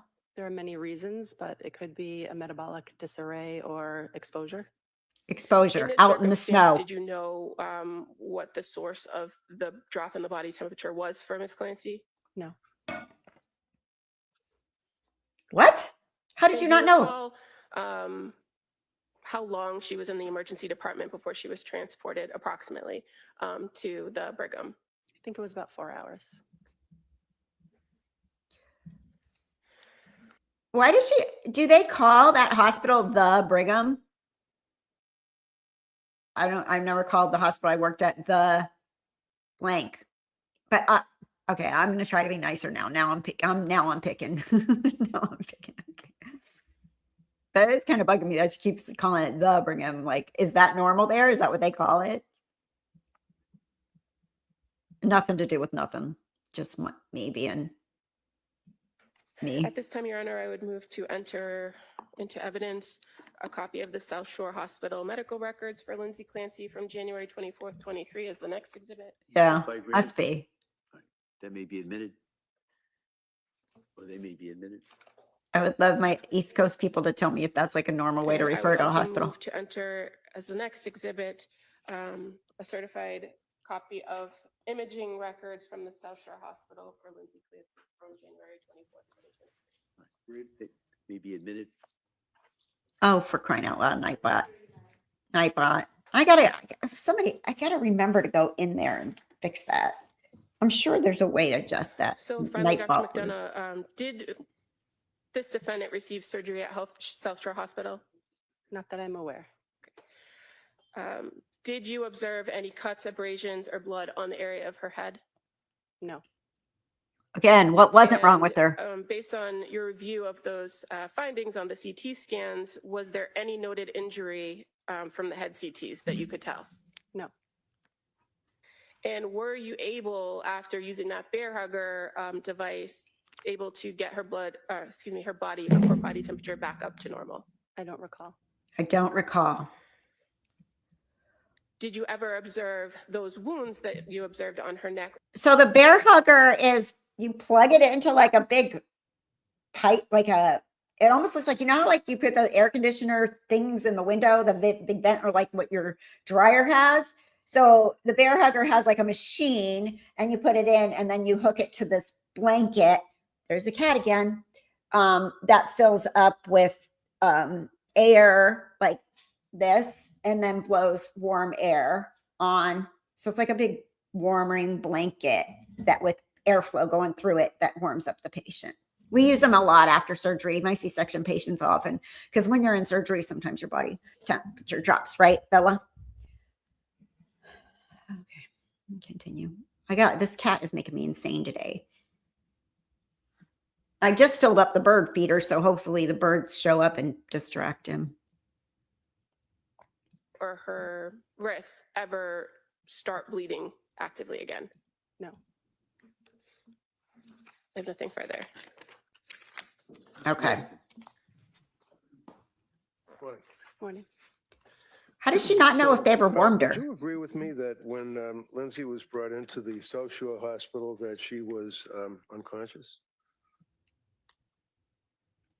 I recall her eyes being open, but she was nonverbal. Okay.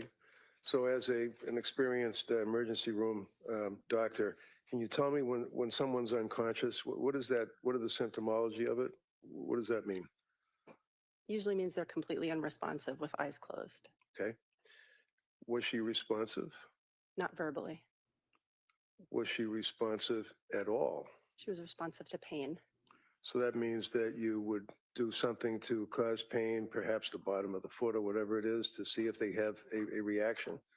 Correct. And would you agree with me that when people even have very, very serious brain injuries, that they can respond to pain stimuli Sometimes. sometimes? So her eyes were open. Were her pupils equal and reactive to light? I don't recall. You don't recall. What does it mean with PERL, pupils equal reactive to light? What does that mean? Exactly what you just said. It means her pupils are equal and reactive to light. And as a doctor, what does that tell you? It tells me that there's no significant neurologic injury. And in this case, you don't recall if her pupils were equal or reactive to light? I don't. Okay. And that's when you take the little flashlight sometimes and you put it over the eye. That's and kind see of if a huge thing there's constriction. to not recall. Correct. Did you do additional evaluations of her to see what her neurological function was? Hi, Ivy She was Speed. pretty quickly intubated from what I recall. So after that, it would be difficult to assess her neurologically. Sure. Was she on any pain medication, if you remember? I don't remember. You recall, did she have difficulty being intubated? I mean, would you agree with me that if you're not under some type of medication or sedation or unconscious, it hurts to be intubated, doesn't it? We wouldn't intubate somebody without first giving them some induction medicines. Okay. So what would the induction medicines be? They're not universal. Well, what That would depend on the What are the case. induction medicines that you used on Lindsay Clancy? I don't know. I'd have to refer to my record. And also, I wasn't the one who did the intubation. So That would be she was intubated, had the tube coming out of her mouth. She's laying on the table, and you are continuing an assessment. You were the lead doctor in the emergency room for Lindsay Clancy, right? I wouldn't say I was the lead. I think the trauma surgeon and I worked together. Right. Her Yeah, temperature, her propofol core body is temperature normal. is 82 degrees. Is that right? If that's what the record states, then yes. propofol because you can I'm sorry? stop it. If that's what her medical very record short states, acting. then So yes. as you sit here, you don't know what her core body temperature was? I saw her 3 years ago. I see about 200 patients a I'm sure month. you're very busy, but this is a murder trial, doctor. Did you review your records and your notes? I'm happy to look at my record if you bring it Did here. you review your records and notes before you came in here today to testify on this case? Sir, I did, but I don't have a photographic memory. Did she regain consciousness at all while she was in your emergency room? No. Can you tell me what CSF is? Oh, Cerebral cerebrospinal fluid? Yeah. Is that what that is? But it CSF? could be. I'm not sure in what context you're referring to it. Well, how about if there's a massive leakage of CSF from her nose? What Oh does my that God. tell you as a doctor? It could mean that there's a skull fracture. Did you notice any clear fluid coming from her nose? I did not. Is that something you would look for? Why is he asking? Must have happened. How quickly do you get the results of the x-rays when you're in the emergency room? Well, these were CT scans, but fairly quickly in a trauma. I'm sorry, CT scans, x-rays. So you had Radiology. CT scans that were able to show you the damage to her neck. Yeah. Spinal upper cord. Chest, is that right? Yes. CSF. And what did those CT Cerebral scans show spinal you? fluid is a big deal. Well, what I remember is a thoracic spine injury. And when you say a thoracic spine injury, would you agree that top part of your neck, your throat area would be cervical, right? Correct. And that's when the numbers go C1, 2, or whatever they are. That would be the actual vertebrae in the cervical area of the upper body, correct? Yes, the cervical spine. Okay. And then below the cervical spine would be the thoracic spine. Is that correct? Correct. And the thoracic spine would be, and sometimes they're delineated as T1, T2, meaning thoracic 1, thoracic 2, all the way down to what, 5 or 6? 12. I'm sorry? 12. 12.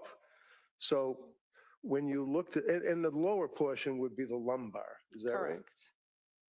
Now, when you looked at the CAT scans, did you determine the extent of the injury to the spinal cord?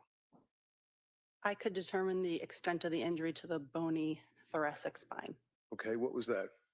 I don't recall exactly the level. I would have to look at the report. What does that mean? The level of the T? Correct. Was her cervical spine injured? I don't recall. I'd have to look at the report. Were you aware that her thyroid was crushed? I don't recall. Do you know that her cervical spine vertebrae was fractured, destroyed? I don't recall. Doesn't that control a person's breathing? Does that have anything to do with breathing? It can. What do you remember about looking at the damage to the spinal cord depicted on the CAT scan? What sticks out most in my mind is her thoracic injury. Okay, and what was the thoracic injury? I don't recall the exact level. What does it mean by effect level? The exact level. I'm sorry. Were you aware that there was a complete transection of the spinal cord on T5 and T6? I'm sure I was aware at the time, yes. Okay. And just, can you tell me what does it mean when it says a complete transection of the spinal cord? I think what I think that would be at thoracic 5 and I think what he's doing is he's trying to make her look like she is not competent if she can't remember these things, right? Yeah, right. I think he's showing what a bad witness this doctor is. Yeah, exactly. She does look robotic. All right, you can let her go. I'll show you the spine though in a minute. thoracic 6, right? Mhm. What does that mean with a complete transection? It means the bones are no longer one on top of the other. They're moved apart. Were you aware that there was a Okay, hold on. Let me bring her down for a second.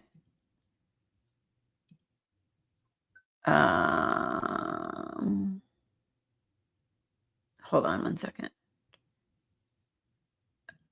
Okay, let's do this. There it is. Okay, so there it is. So C1 all the way down, right? So it means that these bones are, as she said, like that, broken back. Yeah, I agree. He should let her see it. But I think he's trying to make a point. Wonder what the bedside manner is like. Wonder if her bedside manner is like this. Probably. Doctors, many of them don't have a good bedside manner. All they do is care about symptoms and or whatever. Fix that thing, go away. A lot of them. There's some with great bedside manner. Okay, let's share this one instead.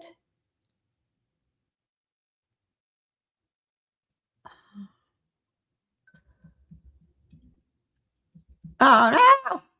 Hold on.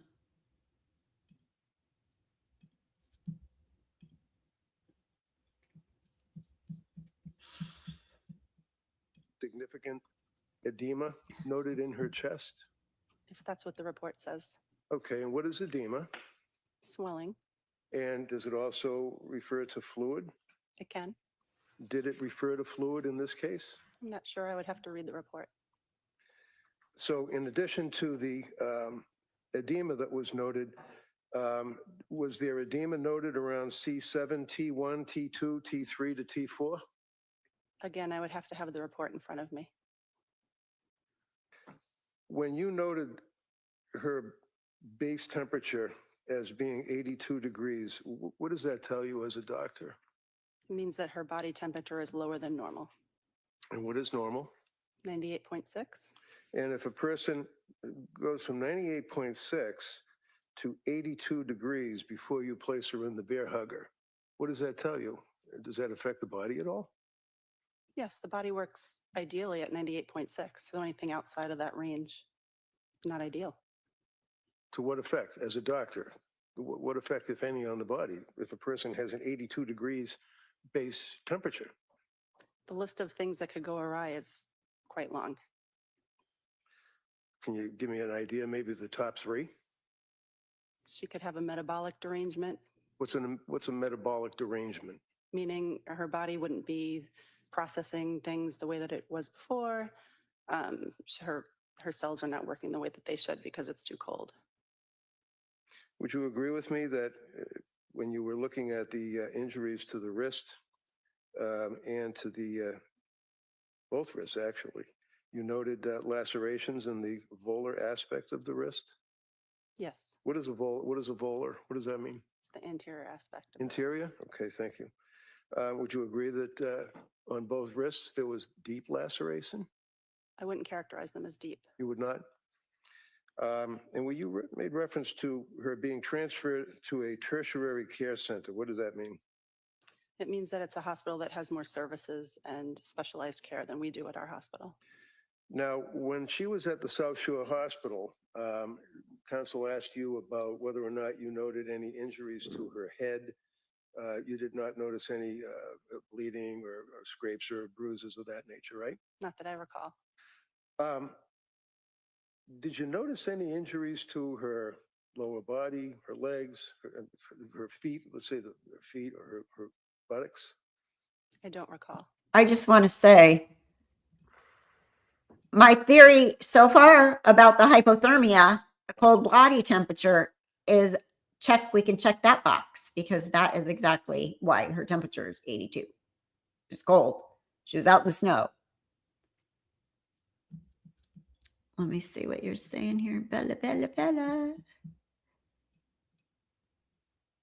This is so inhumane as an ER doctor. It's terrible. She was drilled and coached a few weeks before court by the hospital's legal team to save the medical facility from lawsuit. I believe that. Have you ever been called in? I have once by the hospital legal team. Thankfully, I didn't have to go to court or anything, but they do pull you in. They do go over. They do ask you a lot of questions. The patient I was called in for was a patient that I only had admitted this patient, and then we had shift change. So what happened was during the delivery, but they asked me questions and they asked me, okay, well, what would you do if this happened? What would you do if that happened? It was the hospital legal team, legal lawyer. It was weird. I'm like, oh, my last thing I want to do is go to court and sit there where these people are sitting. But OB actually is the highest area of litigation because you're dealing with people that a baby that has, if something happens, 80 plus years of its life taken away, not like an elderly person, so it's a big deal. Okay. I wonder what the temperature was outside that night. I believe it was really cold. It was January and it had snowed that day. So 20s, 30s or lower, right? Wind chill factor. I'm not sure. We could probably look it up historically. Why is she like that? She's CYA, covering her ASS, CYA. Make sure she doesn't say anything on the stand that makes her look like she did something wrong, inappropriate, or didn't diagnose properly. For orthopedic surgeon that had very terrible high infection rates, many patients passed away with him. Ooh, like, what is that nurse that was like killing people until we decided to start wearing gloves? Nurse, what was it? From way back in the day.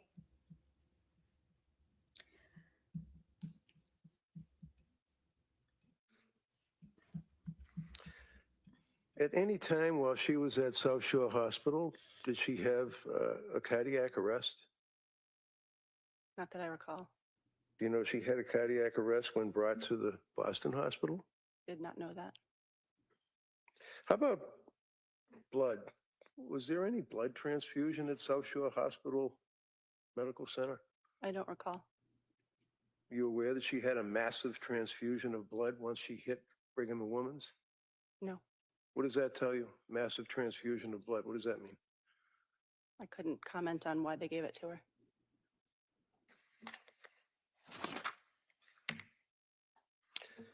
Were the police in the hospital when she was there with you? I don't recall. Was she chained to the bed by handcuffs? I don't recall. Go ahead. You redirect? Very briefly.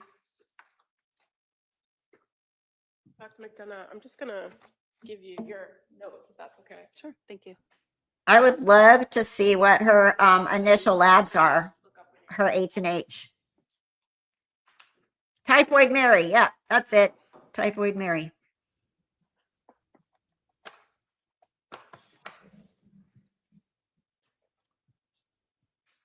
Because if her H&H was low here and she had to have blood over there, they probably should have hung blood. She was there for 4 hours.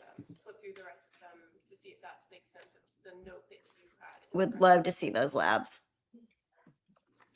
Right. Hey, PLM. Welcome, welcome. Very little. Except for she remembers that the wounds on her wrists weren't significant enough for her to do anything with. She remembers the stuff that wasn't significant, not the stuff that was significant. Ridiculous.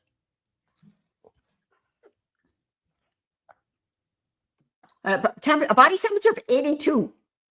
Like, that's insanely cold for a human being. That should be calm. People should be like, you know, Counsel asked you moving about fast. Pupils, right? Was there anything notable, according to your now review of the notes, about Lindsay Clancy's pupils? No. So what did that tell you about her a possible head injury? It just indicates that there's no obvious head injury or brain herniation. Now, you indicated that she was somewhat unresponsive, but her eyes were open. She was nonverbal, correct? Correct. Did you observe her to be moving her arms around at various points? She did move her arms on exam in response to painful stimuli. And as far as the intubation goes, you're aware that she was in fact sedated in order to maintain intubation. Again, I'm not certain of that because I was not the one who performed the intubation. Okay. Right. The warm IV fluids, number And one you were thing. asked about I hope they didn't give her CSF. cold IV Having fluids. now kind of looked through your notes. I mean, your but usually interaction they're with in this a patient, warmer. Was there any note of cerebral spinal fluid, excuse me, in either your assessment of them or your review of any of the CT results? I didn't see any mention of that in my physical exam. Now, as an emergency department physician, you're not treating all of these spinal injuries, correct? Correct. Your focus is to assess, stabilize, and get them where they need to go, right? Correct. And so that's what you did with Miss Clancy. Correct. When the injuries that were described as a volar aspect, counsel mentioned that terminology to you, right? Yes.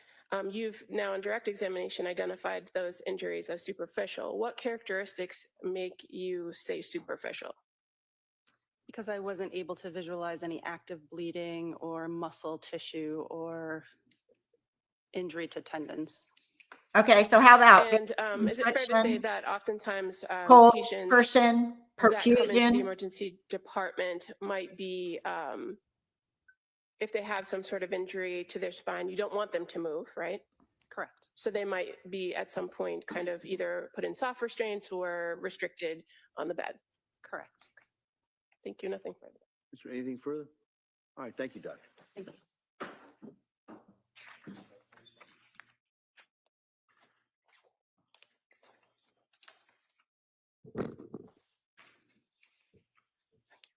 The Commonwealth would call Rose Stoffers.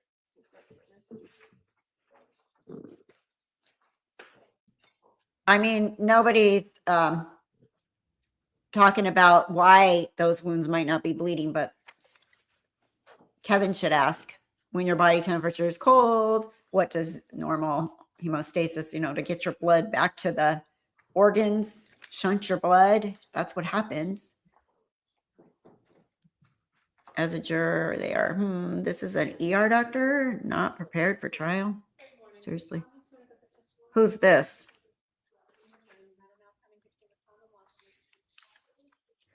I mean, she lost blood clearly because he's bringing up that she had a blood transfusion eventually, which was my big question. How much blood did she lose? Hey, good morning. Good morning. Morning. His Hi, body Bucky, temperature is please. really Thank cold. you. Good morning. Good morning. Could you please tell the jurors your first and last name? Rose Stoffers, Could you spell your last name for the record? Stoffers. And what do you do for work? I'm a sergeant on the state police in the crime scene services section And how long have you worked for the state police? since January of 2019. Can you tell us a little bit about what the crime scene services section is of the Massachusetts State Police? Sure. So we get called to all different kinds of crime scenes. Our main job is to document the scenes with photos and videos. We can also process evidence on scene, or we collect evidence and bring it back to our lab and we process it there. We're processing for fingerprints, and then we do fingerprint analysis, try to identify any fingerprints we find on the evidence. And fair to say the state police crime scene services have labs across the state, right? Correct. And what office do you work at? Right now, I work out of the Boston office. Going back to 2023, were you working out of the Lakeville office? Yes. And so fair to say the troopers that are out of that Lakeville office do respond to a lot of scenes here in Plymouth County? Correct. I'm going to draw your attention to January 24th, 2023. Do you recall being called out to the South Shore Hospital in Weymouth on that night? Yes. And do you recall approximately what time you arrived there? I arrived at about 8:35 p.m. Were you by yourself or were you with anyone else from the unit? I was by myself. I met then Trooper Lawler there. He's from the Plymouth Detective Unit. And I also met the forensic scientist there. And can you explain to the jurors a little bit about that relationship that you as a trooper have with forensic scientists that work for the lab? The forensic scientists are civilians who work for the lab, but they will come out to scenes as well. They do mostly testing of like biological evidence that we don't do. So we work closely with them both at scenes, and they share our office in Lakeville. And fair to say that they're actually part of a different unit with the State Police Crime Lab called the Crime Scene Response Unit. Correct. But oftentimes is it the case that when you're responding to serious crime scenes like this one, that you're working in tandem with a forensic scientist from that unit? Yes, that's correct. Okay. And so in this circumstance, you indicated that Maureen Hartnett also was at the South Shore Hospital with you? Yes. When you got to the South Shore Hospital, what was the purpose for you being called out there? What were you asked to do? So my instructions were to document the defendant, any injuries that she had. Forensic scientist Hartnett was going to be taking swabs, and anytime they take swabs, we have to document the areas in which they swab. So when you got to the South Shore Hospital, do you remember where you went in the hospital? Yeah, I went to one of the trauma rooms in the emergency department. Okay. And so were you able to make observations of Lindsay Clancy? Yes. And do you see Lindsay Clancy in the courtroom? Yes. All right. Record may reflect the identification. Thank you. What were your observations of her when you saw her? She was covered in like blankets and like heating devices, and she had a neck collar on. So when I first walked in the room, I couldn't see anything on her body because she was under the blanket other than like the neck brace and her face. May I approach? May. Show you a photograph. Is that a fair and accurate representation of how you observed Lindsay Clancy? Yes. So we'll get this as the next exhibit. Any objection? I have no objection to any of the photographs. All right. That may be admitted. Exhibit 140. Sergeants, first I'm just showing you now what's been marked as exhibit 140. Can you see that from where you're sitting? Yes. And so this blanket, that's how you observed her in the trauma room. Yes. Okay. At some point, did you and other medical staff remove the blanket to document injuries? We didn't remove the blanket, but we did remove her arms out from underneath the blanket. And so were you able to do that on your own, or did you need assistance? I needed assistance. And why did you need assistance? When I first attempted to pull out her right arm, she was uncooperative and pulling it back and fighting against us a little.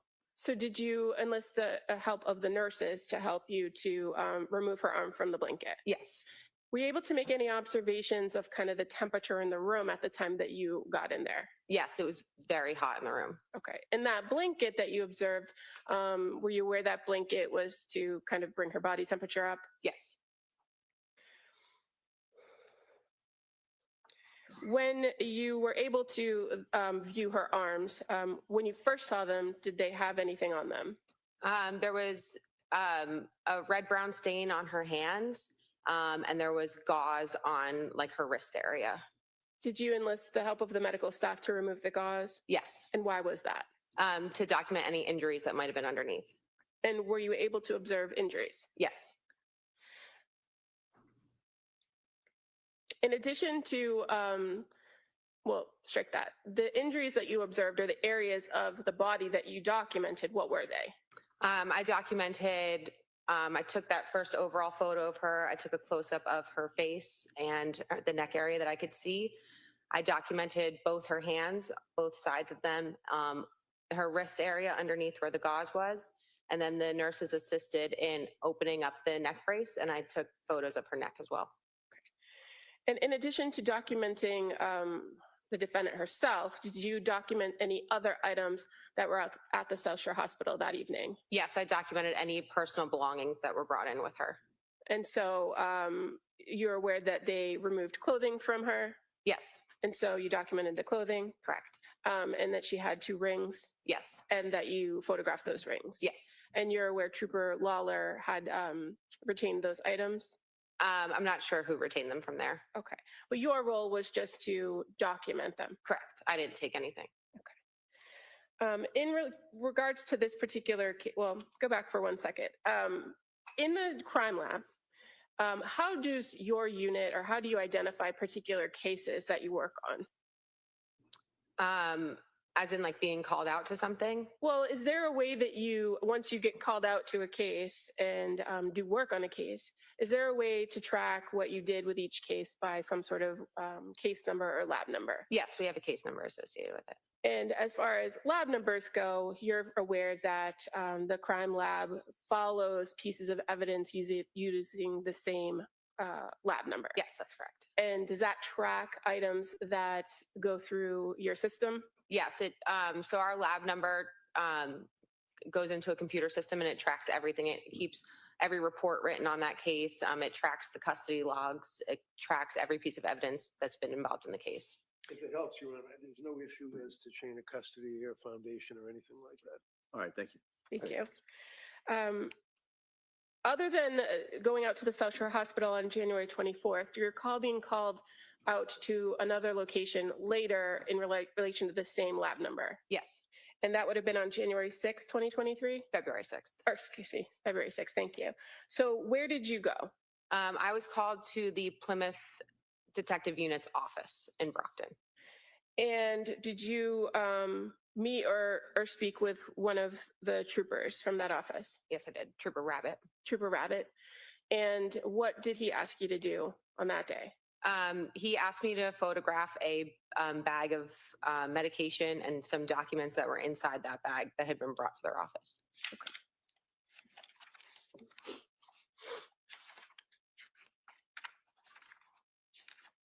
And did you do anything else with the items that Trooper Rabbit had in his possession on February 6th?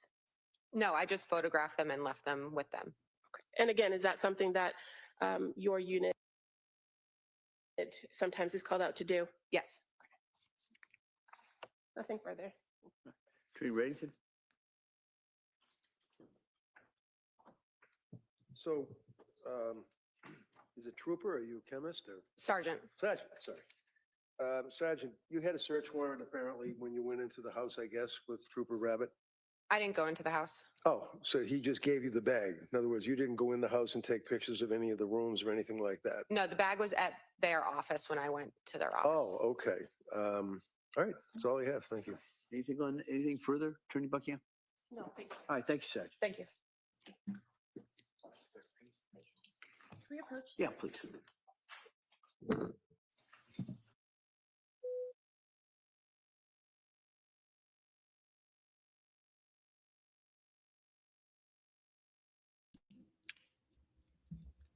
Tosh, whatever you just said there seems very unkind.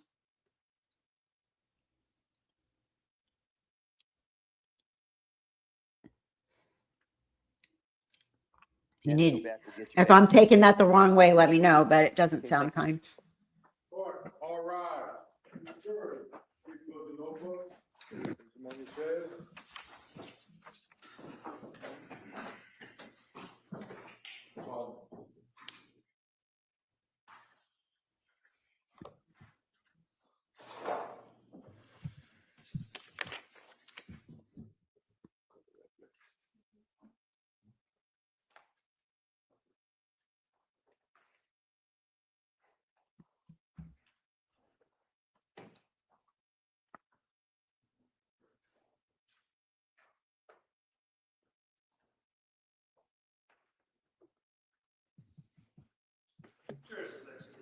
this close to session, please be seated.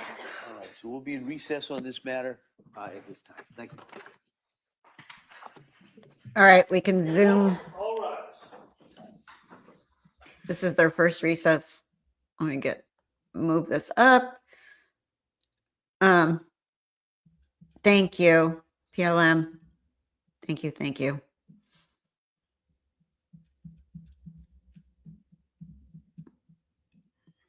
Not tolerated.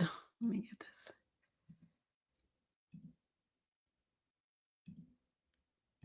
Nope. That should be right about there. This court's now in session. Be seated, please.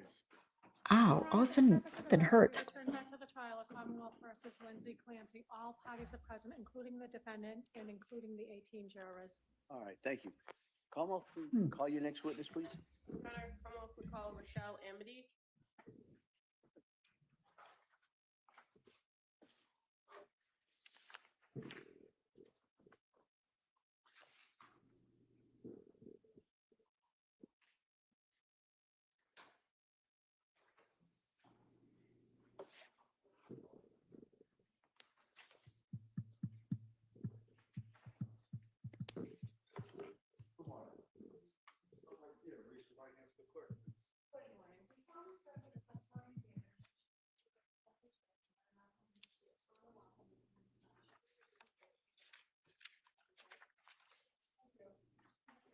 Watch your step, please.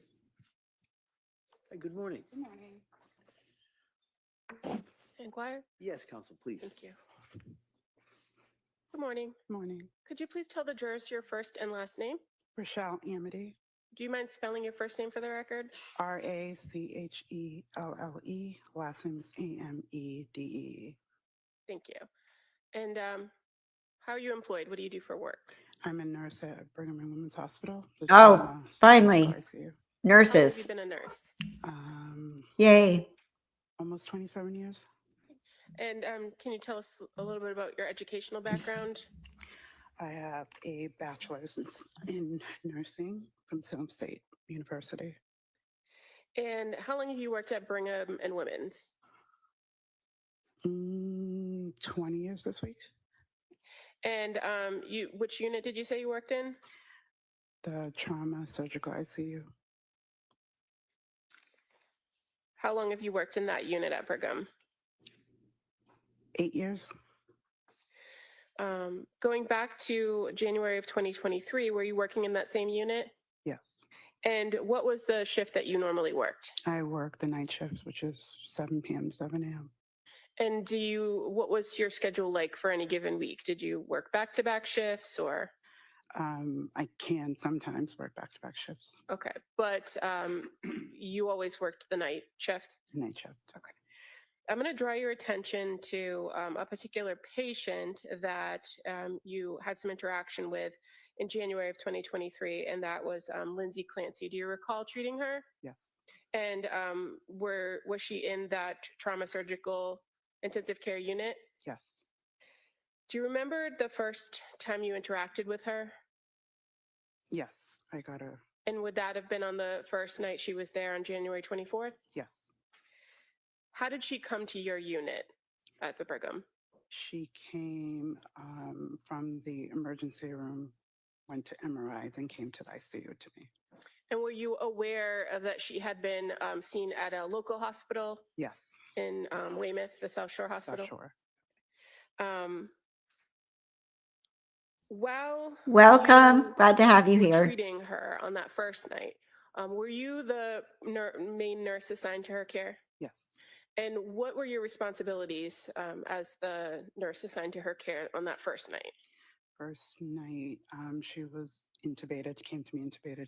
We had to maintain her blood pressure at a certain number, just care, regular nursing care. Okay, and were you aware that she was on what's called a 1-to-1?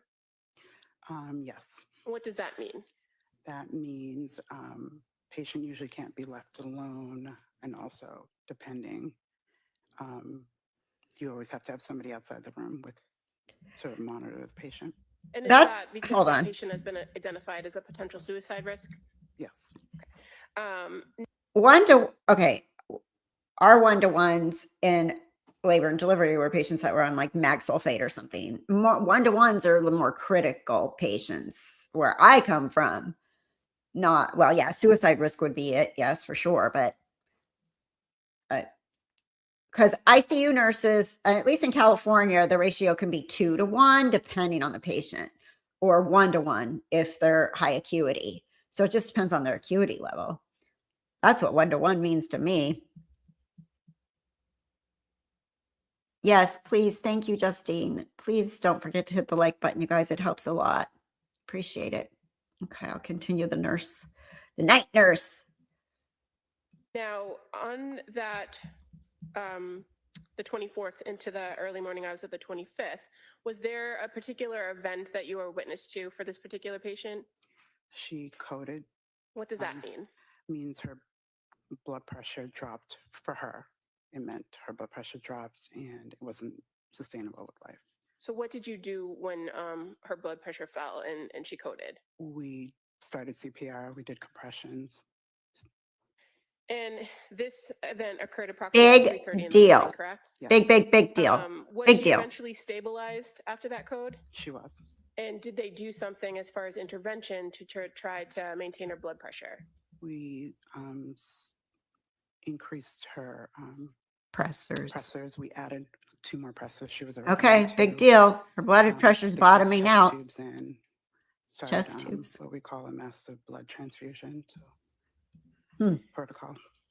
And did this all occur in the trauma surgical intensive care unit, or did she have to be taken to a different unit? It all occurred in her room.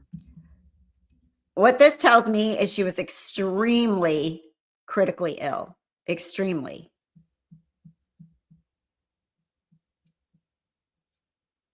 So can't stabilize the blood pressure, have to add 2 more pressors. She coded. I don't know how much worse you could get. I don't think you could get much worse except for being called time of death. Right? Very fragile. Very, yeah. Okay. So all this does to prove to me is that she was, whatever that fall did to her, she almost made her wish come true of suicide. Yeah, I like her too so far. My worst nightmare, though, please don't ever make me go sit on a stand in a courtroom as a nurse. Oh, God only knows how stressful that would be. Yep, blood transfusions. Yep. Blood transfusions. Massive. He said something about massive. I don't know what that means versus blood, but we'll find out, I think. Hey, Dental Lori. Welcome to Chatting with Kathy. Nice to see you. We got nurse on the stand here. The first nurse that took care of her in the ICU, and she was a 1-to-1. And she coded, and she needed pressors, and her blood pressure was bottoming out, and she was very critically ill. That's what I got. Several units, right? It sounds like several units and other blood products too. I'm thinking the more the trial progresses, the less I understand the mob mentality against Lindsay. Yeah, me too. And that freaking, I gotta stay out of those Facebook groups and stuff now because the wrists are on my last nerve at this point with the wrists, people bringing up the wrists. For sure.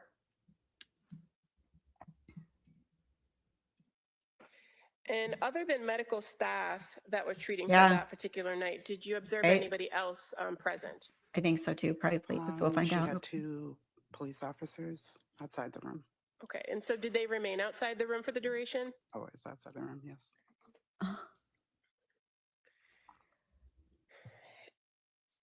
As far as your interaction with the patient on that particular night shift, was she responsive at all during the No. time that you saw her? No.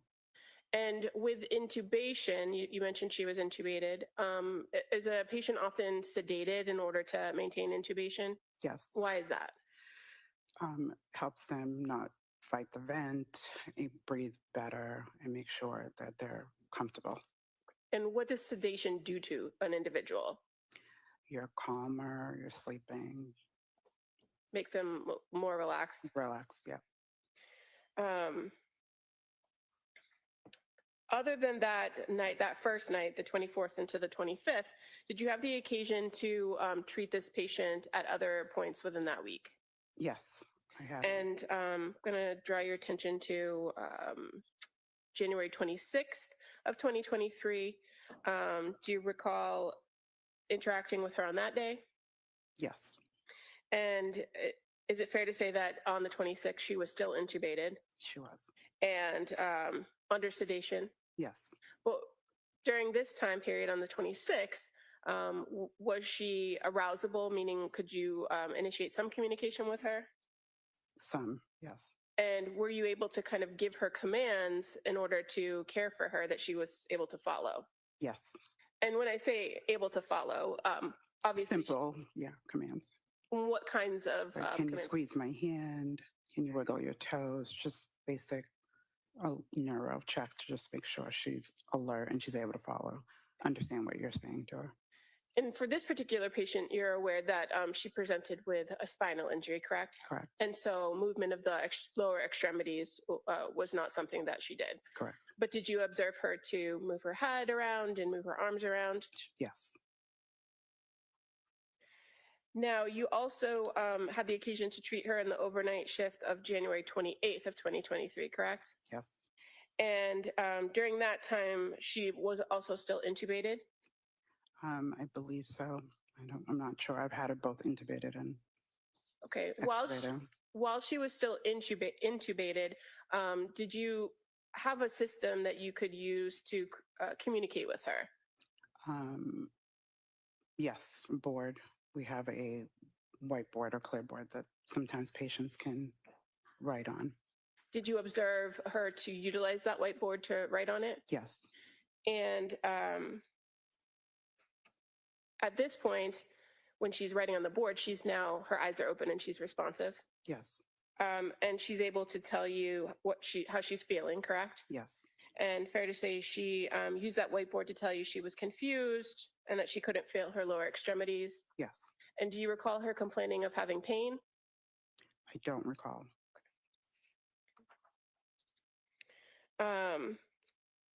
During this time period on the 28th, do you recall whether the patient was placed into restraints? Yes. And why was that?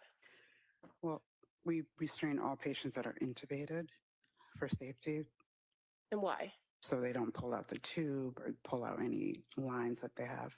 Okay, and so as they're not at that level of sedation anymore where they're just completely asleep, there is danger that they could move and cause damage Medical equipment out of the way. Okay.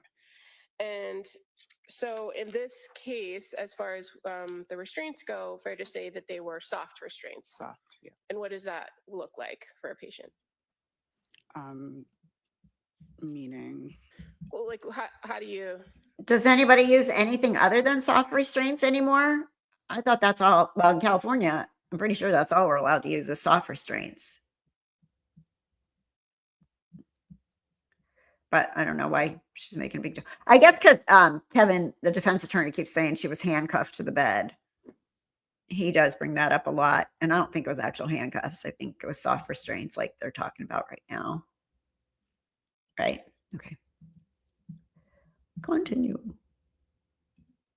What does a soft restraint look like? a soft restraint, it's like maybe I would say a cushion restraint, and then it's tied to the sides of the bed. So it's all the way around your wrist. Every year, skills At check. some point, check. by the end of that shift, you recall that she was extubated. Yes. Can you tell us what extubation is? That means you remove the tube. You usually stop all sedation.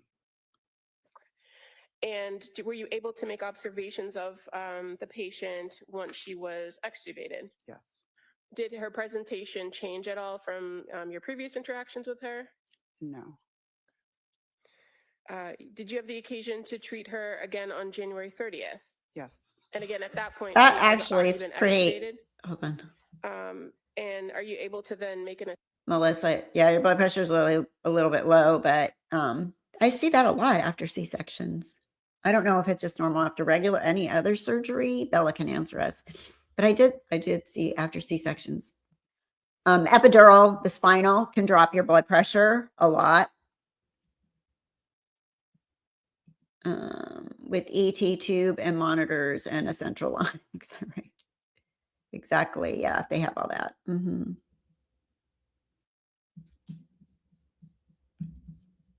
Assessment of her without the tube in about her orientation and her alertness. Yes, Is that something that you kind of do each and every shift? every shift, yeah. Was she still on sedation medication at that time? No. And what was your observations of the patient's demeanor now that she's extubated? She's flat, no emotion either way. And is that fairly consistent with what your observations were of her during the course of your time treating her? Yes, How about being alert and oriented? Did you observe her to be alert and oriented? she was. And did you observe her to identify sleep as an ongoing issue? Yes, And so, as part of the plan for treating her, did you address the sleep? yes. And how did you guys address sleep? The plan was to start the first sleeping medication for her. I don't remember exactly which one, and then wait a couple hours, see if it worked, and if not, try another medication. Okay, and this actually occurred over the course of a few days. Few correct? days. Yeah. During the time when you observed her to be flat, as far as her affect goes, did you also observe her to be cooperative? Yes. Meaning she followed your directions? Yes. Did you treat her, or were you the overnight nurse for her on February 2nd? Do you recall? Yes. On this particular Melissa, the biggest side effect that I always saw with an epidural is the blood pressure drop. It's one of the biggest ones. And then if you lay a patient on their back when they're in labor and with an epidural, then it can really drop. But both of those would definitely cause your blood pressure to drop quite a bit. A lot of times I had to give ephedrine to bring that up on a lot of patients. It makes you nauseous too. It's a yucky feeling.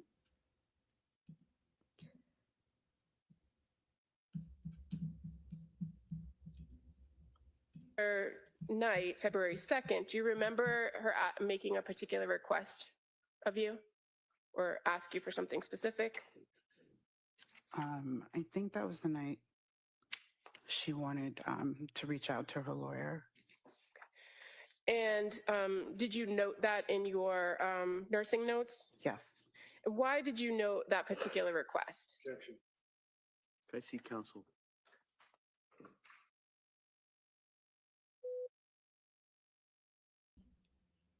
All right.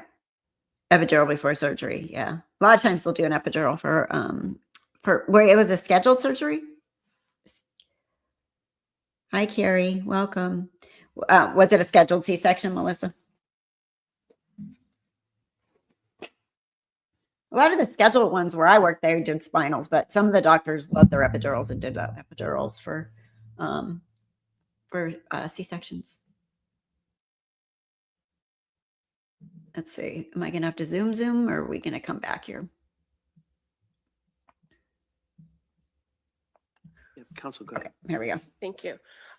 So on this particular night, the 2nd, she made a request of you for her lawyer, correct? Yes. Was that something she had asked you before? No. And so did you think it was something worth noting? Yes. Why would you note something like that? Because that was the first time she referred to anything going on with the case. So Okay, and so you had the occasion after she was extubated to have some casual conversation with her, correct? Yes. And this was not a conversation you'd had before? No. What did you do when she made that request? What was your response? I sent what we call a consult to the social worker in order to coordinate reaching out to her lawyer.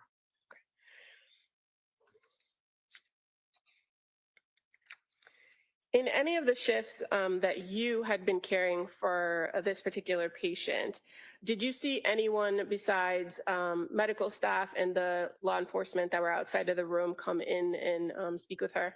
No. Were you aware that she was not to have visitors? Yes. I was told the first night. And is that something that you've seen before in your work as a nurse when there are police on site? Yes. Were you present at one point when some troopers came in to take photographs of her? Yes. And were you in the room when they took the photographs? Yes. Do you recall assisting them in viewing the injuries to her wrists and her neck? I don't know if I don't remember assisting. Okay, but you were present. I was present, like in the room with her. And fair to say, your contact ended with this patient on Oh, man, February Nightbot. 3rd when she was transferred off of the trauma surgical ICU unit. Yes. All right. How many emojis are people allowed to use emojis? Like, why is Nightbot so strict about emojis? It's super annoying. I'm gonna look at that today. Sorry, Bella. You did nothing wrong. Nightbot's a bot. It's really bossy sometimes.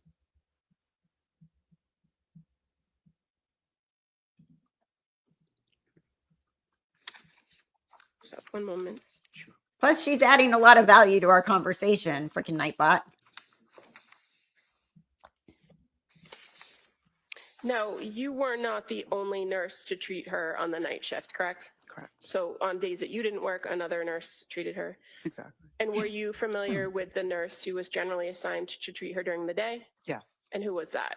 Megan Collins. Megan Collins. Mhm. And is it fair to say that with the law enforcement presence and this patient's particular situation, the amount of medical staff that were treating her on a regular basis was fairly limited? Correct. Meaning it was the same Yes. people all the time? Mhm. Okay. Thank you. It's called you ready? continuity of care. We do that. Morning. Morning. First of all, you have the certified copies of. I don't know what his problem is. Nightbot. I got to get in there. Any objection? I haven't been in there in forever to change things. Plus, I got to get it to stop talking about Afterglow because On a disc, I was going to put the disc in instead of all the paper. Why don't we put both? Why don't we put both in? Sure.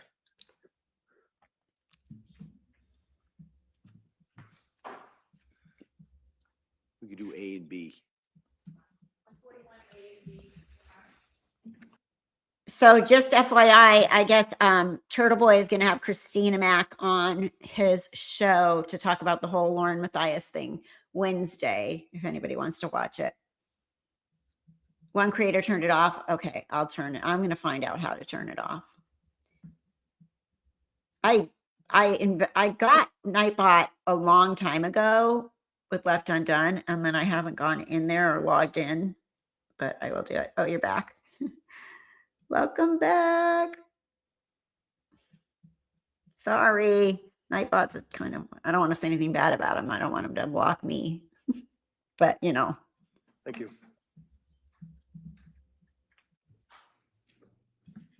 Now let's talk about a lawyer first. Okay, thank That you. was the last that they asked you about.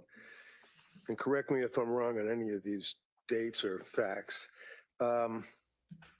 She was admitted on the 24th of January. Is that correct? Yes. And do you have a memory as to approximately what time was it in the evening? Well, she got to the ICU, it was around 3. Okay. You're very soft spoken. Sorry. If you can just keep your voice up so all the jurors can hear you. She got to the ICU around 3 a.m. Thank you. And she came by med flight? She came to me from MRI. And MRI obviously would be when you're taking the pictures. Picture, And that would be on the 24th of January in the early morning hours, correct? I think it went into the 25th. Into the 25th? I think so. Counsel asked you about the whiteboard that she would write on. And I think it was, again, if I'm wrong, correct me, was it January 28th that she used for the first time the whiteboard to communicate? Yes. And the whiteboard basically is just a whiteboard and, Yeah. and you write on it. Is that correct? Erasable. And she was not able to speak because she was intubated, right? Yes. And she was in the restraints that you've described as well, right? Right. moving forward, January 28, 29, 30, into February 1st, February 2nd. It was on February 2nd that counsel asked you about, and do you know who her lawyer was at that time? No, Had you seen him before? no, Did you know, is his name Attorney Gelb? no, Make any reference to you? no. Do you know that whether or not she had conversation with Attorney Gelb regarding her status as being under arrest by the numerous police that were guarding the room? I don't. Do you know whether or not she was ever able to talk to Attorney Gelb, or did you refer her to the social worker people? I put in a consult for the social worker. Okay, thank you. When she was admitted on the 24th, would you agree that she was in the state of cardiac arrest shortly thereafter? Shortly after arriving to me. So I'm looking at the medical records that have been introduced for the jurors, and I'm referencing on page 18, if I may.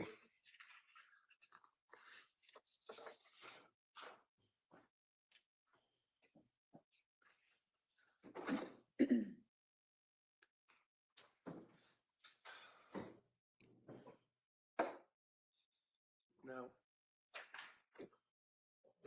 this is one page of 400 pages of medical records. Can you see that? But All right, here we go. looking at this, does it indicate it's an SICU course? Surgical ICU. I'm sorry? Surgical ICU. Okay. And that makes reference to the fact that shortly after arriving in the ICU, the patient had a cardiac arrest. Is that there? Yes, Were you there then? I was. And when it says the etiology of the arrest, she got 2 rounds of CPR before obtaining ROSC. Can you tell me, please, what is CPR at 2 rounds and what is ROSC? Meaning we did chest compression. She was already intubated, so she was getting oxygen. Okay. And then bilateral chest tubes were placed in her body? Yes, Does that mean from both sides? both sides. Okay. And that punctures through the chest into what, the lungs? The lungs. Okay, the lungs. And when they placed the chest tubes, at this point, shortly after admission, there was 100 to 300 cc's of blood from each chest tube? What does that mean? That's the output they got once they put the chest Sorry tube. again, just can you keep your voice? That's the output they got once they put the chest tube in? Okay. So when they put the chest tube in, it drained 100 to 300 cc's of blood. Is that correct? Correct.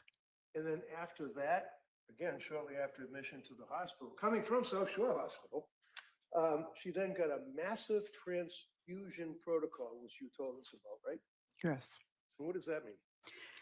Means she gets, we have a protocol that with blood, depending blood products, Okay. she gets infused rapidly. And was there a notice shortly after arrival to the ICU, she was being turned and had 30 cc's of clear fluid that came out of her nose? Is that right? Yes. And what is that? Was there a suspicion that that was what's called CSF? Yes. Oh, What is big deal. CSF? Lots of stuff It's going life on here. fluid. Okay. Horrible stuff.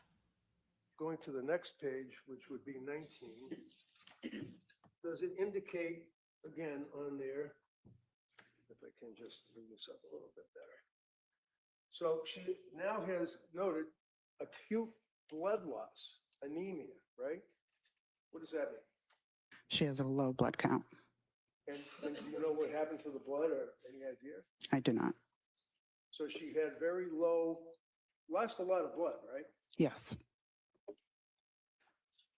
And she had anemia. That would be what, low blood or something? Yes. And she required multiple transfusions immediately following her arrest, right? Yes. And when it says arrest, does that mean arrest by the police, or does that mean the cardiac? Cardiac. I want to make sure that's clear. It's cardiac arrest, nothing to do with the police, okay? And she had required multiple transfusions. And you were there for that, correct? Yes.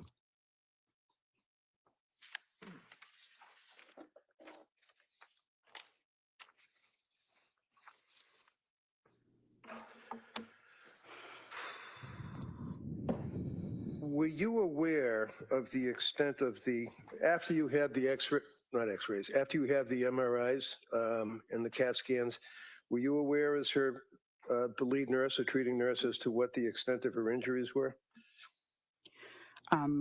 At that point, I don't believe so. At some point, did you become aware of that? Yes. Okay, so and again, I've got the records, you don't, so let me do it this way, just to make it easy. Do you remember that she had a burst fracture of C1? Yes. What does that mean? Means a cerebral fracture. That'll be up here? So this is the cervical spine Cervical. up here. Mm-hmm. And then T5 and T6, there was a transection. What does that mean? Thoracic. Okay, so On the that'd be about spine. down here. And when it says transection, what does that mean? It's severed. And then T1, 2, 3, 4 also were injured as well, right? Mm-hmm. What is neurogenic shock? What does that mean? If you know. Neurogenic shock. Sorry, yeah, neurogenic shock. It just makes reference on. These are not my notes, so I can't really. That's fine. I understand. And this would be on page 65. Do you recall reviewing the documentation as to what's captioned present illness in the records? Did you know that she was presenting as a transfer from South Shore Hospital? Yes. Did you know that that under present illness and the history would be that she's a 32-year-old female with history significant for postpartum depression? Did you know that? Yes. And did you know that after the fall with the C1 burst fracture and the complex transection of T5 and T6, she also had rib fracture, correct? Yes.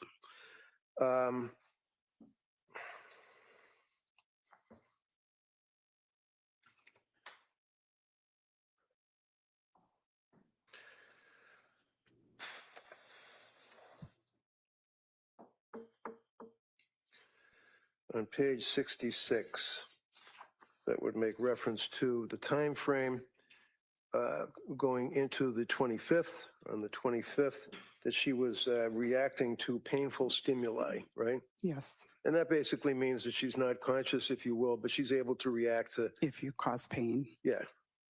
Okay. There's a notation of a contusion, laceration, and crushing of the thyroid with thyroidal edema. What does that mean? She has swelling, I'm assuming, around her thyroid. Okay. And that is. Again, this is not my scope of practice. So. Okay. On page 70, the same evening, making reference to the fact that in addition to the injuries to the spine, that she also had the rib fractures and was currently in shock. Do you remember that she was in shock? Yes, no? Yes. Okay. Would you agree, or do you recall that there's a notation that this patient is critically ill, and noting that she has postpartum psychosis on page 72? Objection. I see counsel. Of course, there's an objection there. That's wild. They don't but as a juror, I'd probably be like, why is she objecting to that if it's in the record of a diagnosis? I'm trying to get my other camera to work because I think this camera is going to die, but I'm trying to multitask here. Yeah. There's the postpartum psychosis.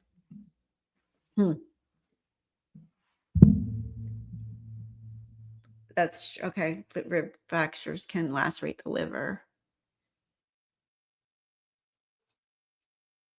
Because, right, it hurts her position. Let me see what I missed on you guys here. Rib fractures. She's a hot mess express for real. I initially the prosecution said she didn't jump out the window. Because there was some blood on the window, the blood that wasn't bleeding, I guess. I don't know. On the windowsill when she came out.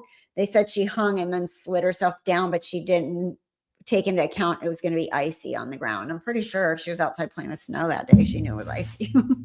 They were playing with snow in earlier and stuff, Better watching together with nurse commentary, very helpful for understanding. Plus, chat is better too. Lots of vitriolic chats. Oh my God, some of those I can't. I have to stop myself now. Looking at a lot of things because people are they're not doing any research or looking into anything. They're just repeating what the media and stuff has said and the people that are anti Lindsay.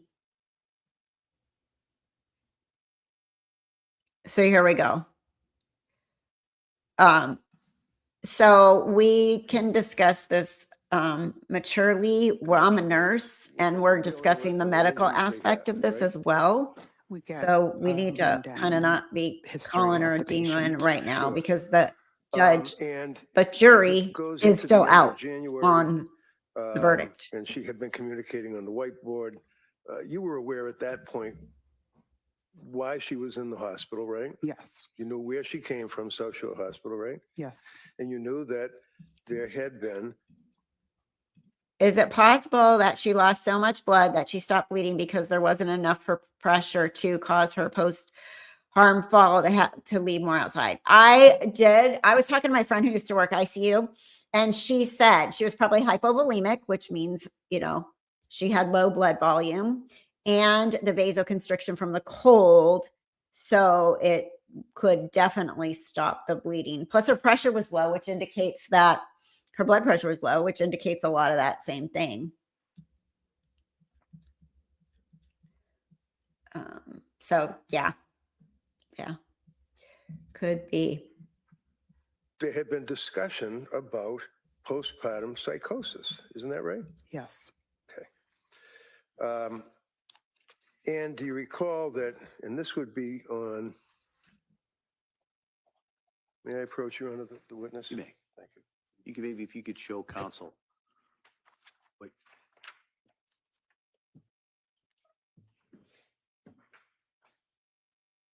I want the date and the time. Okay, and the lawyer, legal team.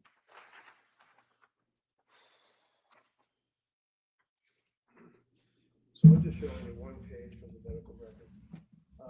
Can you tell me in terms of what date is this page from? 125. January 25. If I'd ask you if you keep your voice, at least speak in the. Oh, sorry. Yeah. Thank you. January 25th, Okay. Say what time? 9 a.m., 9:03 a.m. All right. Can I see that for a second? Thank you. And looking at that, do you recall on that date, you had been working with her the night before, correct? Correct. Where it indicates that the patient is under arrest, right? Yes. And there are police officers at her bedside. Right? Outside the room. Well, it says at her bedside on the record, doesn't it? In the record, but I'm saying the night before, they were outside her room. outside the room.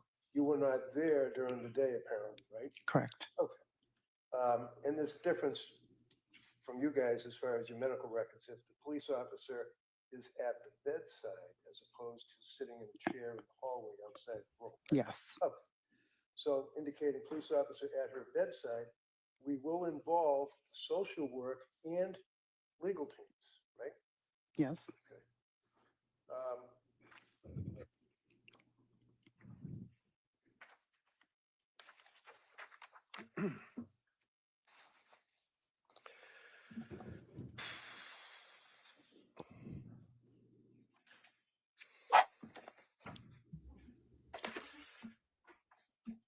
And again, on page 72, there's a reference to CSF leak, and that's significant. It says significant amount of fluid coming from her nose.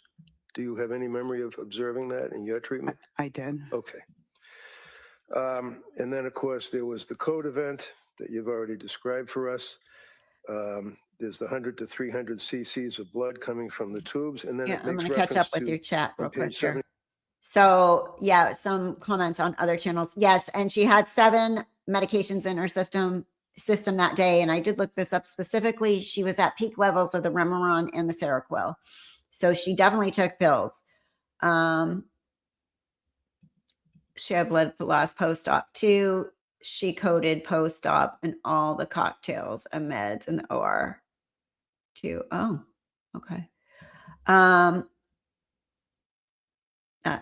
This bit interesting in key to case. Yeah. Okay. During surgery, blood loss possibly transfused in surgery too. Yeah, I'm sure they'll get to that, right? She came from MRI. So she was in the ER. So far I didn't know she had surgery yet. I might be out of sync. She was at the South Shore, whatever hospital. Then she was helicoptered over to Brigham. Then she was in the ER there. Then she went to MRI, and then she came to ICU. Did she have surgery yet?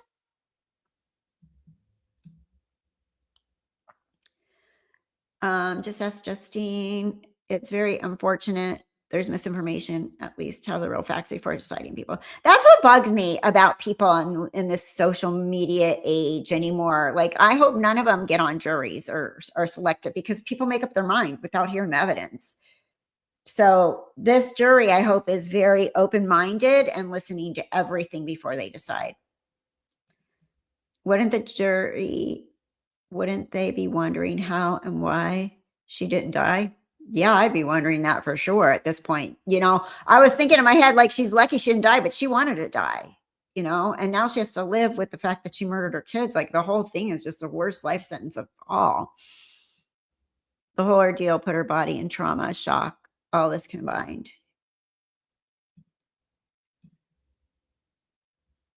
So many transfusions. They don't just throw transfusions around. Blood products are precious. That's for sure.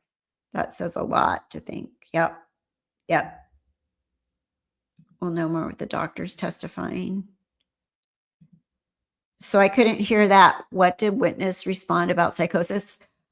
So he asked if she had, and then the objection was she had psychosis. And then he said something like, he reworded it about psychosis, not that it was a diagnosis, but that it was noted. Everything put her into code. Yeah, the whole combination. Hospital contract says we will involve social work and legal teams, but they didn't. Is that where he's going? Hospital negligence? I don't know. When I looked it up just now, the only doctors I see mentioned are the prior ones, the psychologists and stuff she went to. I got to go through that whole thing because I'd like to know. I hope the jury isn't wondering how come she didn't die with all her injuries, especially they see this as her karma. Yep, there too. I thought the nurse said she was in, surgical ICU. Okay, maybe my timeline is not on track. I don't know. I lost track. I swear I did. Maybe that's where she's in, the surgical ICU. Probably. I did hear that too. I guess we'll find out. There's a lot.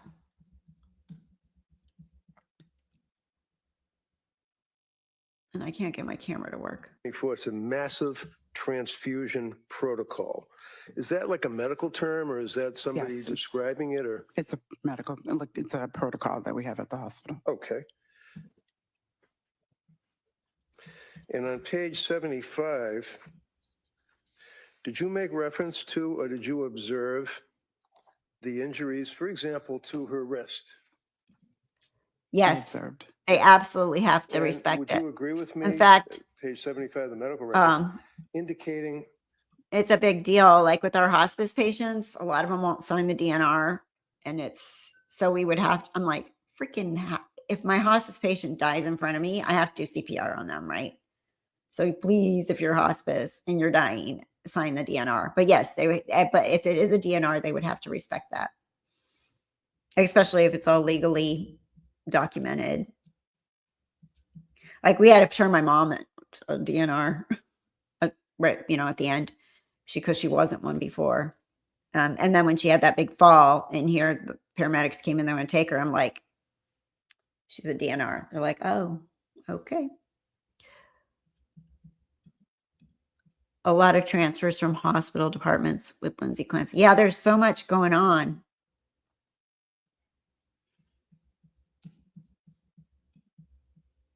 If it says RUE, what does RUE mean? Do you know? Oh, right upper extremity. Right upper extremity. 3.5 centimeter deep laceration. Volar aspect of wrist. Okay. Tell me, what is the volar aspect Okay. of the wrist? Thank you, Bella. I just don't know. I'm not sure what Okay, that's that's all right. referring to. That's fine. Would you agree that there was noted a 3.5 centimeter deep Yeah, she laceration? one-on-one means one nurse. I can't say whoever- because I didn't measure. that This is some whatever basic that note, nurse. so. Well, when you looked at her, did you? When you're one-to-one, you can't have any other patients as a nurse. This is your only patient that you're doing for the entire 12 hours, or unless they transfer them out and you get another patient, assignments change. But yeah, one-to-one. She was pretty critical. I can see that why she's a one-to-one. Okay, he's showing something here. Observe with your own eyes and your own Hold on. experience that she had a deep laceration on the. She had a laceration, yes. You can't say it's deep or not? I can't say. I didn't. You want to say it was superficial? I can't say that either. So when you looked at the laceration on her wrist, you Yeah. can't tell us if you would agree that it was a deep laceration. I really didn't get to assess it at the time when she arrived. So. LUE, underneath that, left upper extremity apparently, right? Yes. 2 centimeter deep laceration, again, on the volar aspect of the wrist. You did see laceration on her left wrist? Yeah, she had dressings. Okay.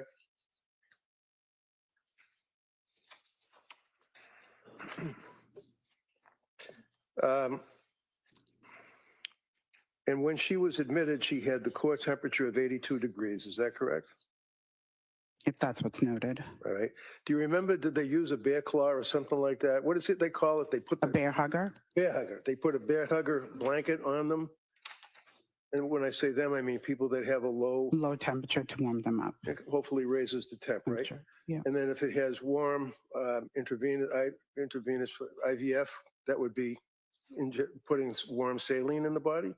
Yes, through an IV. All right, all with an effort to try to get the temperature up, right? Yeah. And her core temperature was 82 degrees even after she was at the South Shore Hospital and underneath the bear thing and all that? It's still? If that's what's noted. Yeah. Again, that's not my note. That's pretty low, isn't it? It is. It's not just low, it's deathly low. It's so low. Oh. I mean, that's crazy low. What's going on? Did I pause this? No. Something's going on with this stupid thing. Body temperature 82 is super low. Super low. And they didn't warm her at all, or she kept dropping her temperature after she came from the other hospital. Oh, this is them. Okay, they must have had a weird glitch. I'm like, is it me again? I'm having enough problems over here with my camera and my other camera and a cat and I don't know where my dog is, and birds and computers. Let's see. I think this just kind of froze itself because they went on standby. Let me get back. Okay, here we go. Let me see. That's back. Sutured, yeah. Okay. And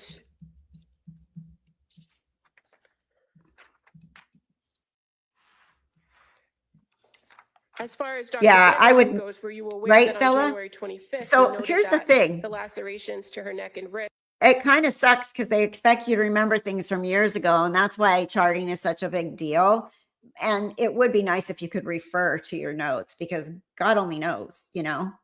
I mean, and you know, it's really interesting if you think something's going to go to court or something, don't go back and read your notes constantly later. Just let them give them to you or ask. I would ask if I were her, can I see my note on that?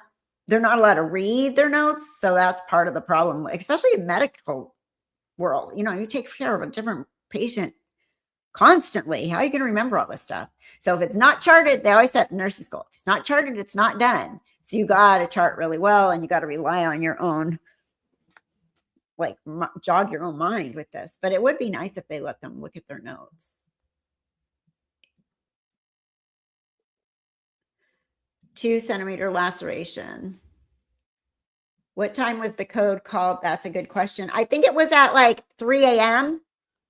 2:24 or 3 a.m.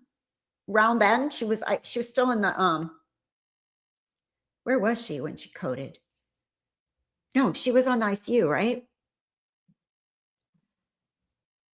I wouldn't want to be there either, Carolina. God, it's my worst nightmare as a nurse to be called into trial. Oh, please, somebody. And apparently, when you're an OB nurse, they can sue you for up to 18 years. So could you imagine if I got called in right now for somebody that I delivered 16 years ago? I'd be like, holy crap. please give me my notes. Please, right? If it's not documented, it didn't happen. 101. That is nursing 101 for sure. Their notes is a court of law. And yeah, and they let people look at their notes periodically. So I don't know what's going on, but they're not asking. I kind of see why the defense attorney's not. There are tons of notes. It looks like I was just saying, along with the conversation, documentation is everything for sure. Makes sense. Okay. Were very superficial and didn't require treatment at that time. I was not aware. Don't remember that note. Would you, if I showed you the record that's in his note, would you agree that that's an assessment that he made? Yes. Okay. And he didn't instruct you to do anything further with those injuries? Yes, right. Thank you. Pressure being broadcast internationally. Yeah, totally. Oh God, I'd be so nervous. By the as she put it, psychiatric I prefer to sit here and teams, be armchair nurse. with a determination that there was inherent uncertainty according to the psychiatric teams. Do you know when the psychiatric teams were evaluating her? I don't know. It was during the day. I don't know what day, but in any event, I did show you on the thing over there where the reference was made to postpartum depression, postpartum psychosis, correct? yes. And that's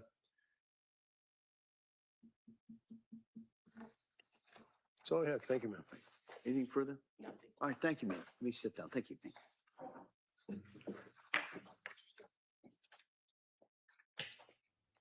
I'd be like, thank God, I need a glass of wine.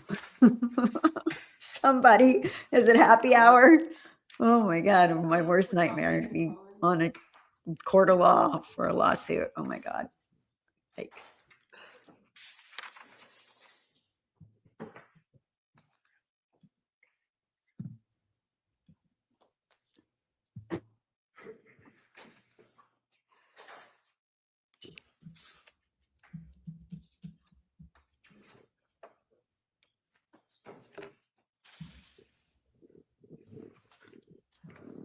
I assume another nurse.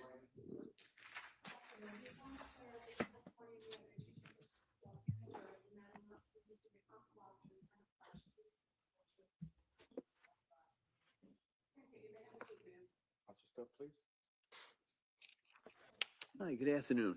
Hi. Ask you to speak into that microphone, keep your voice up. Okay. All right. Attorney Buckingham, please. Thank you. Good afternoon. Hi, Can you please tell the jury your first and last name? Megan Collins, Would you mind spelling your first name for the record? Meghan, And Collins, Collins. Thank you. And what do you do for work? I'm an ICU nurse. And how long have you been a nurse? 11 years. And did you go to school for that? Yes. Where'd you go? Sacred Heart. What hospital do you currently work at? Brigham and Women's. And how long have you worked there? 8 years. In January of 2023, what unit were you working on at the Brigham? The trauma surgical ICU. Did you work a particular shift? I did. And what shift was that? 7A to 7P. So 7 a.m. to 7 p.m. And you just have to answer out loud. Sorry. Okay. Yes. I'm going to draw your attention to a particular patient that was treated there beginning on January 24th, Lindsay Clancy. Are you familiar with that Welcome, patient? Karen. Yes. Were you a nurse that was treating her during that day shift while she was in the ICU? I was. Are you aware that she arrived at that Brigham Hospital on January 24th of 2023? When she was admitted to our ICU, it was overnight. So as far as the hospital, do you know when she arrived at the hospital? I believe the evening prior.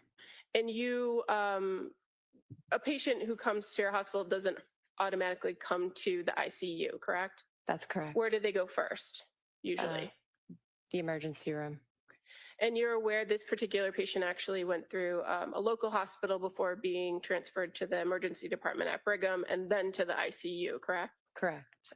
And so when you interacted with her, she had already been at the ICU unit for that night shift. Is that fair to say? Correct. Interacted. She was intubated when she arrived. And You're very welcome, Holly. were you Anytime. with her the entire day of the 25th from that 7 a.m. to 7 p.m. shift? Yes.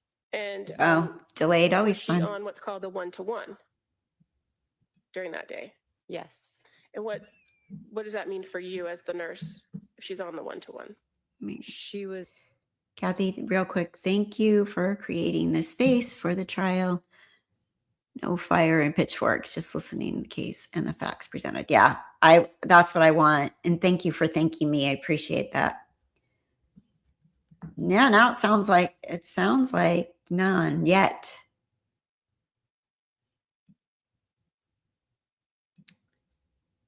You're welcome.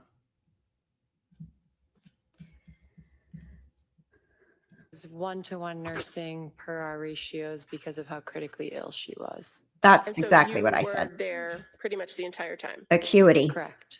Were there any other people there other than the medical staff and yourself treating her? Were there any other people there? There were officers, police officers.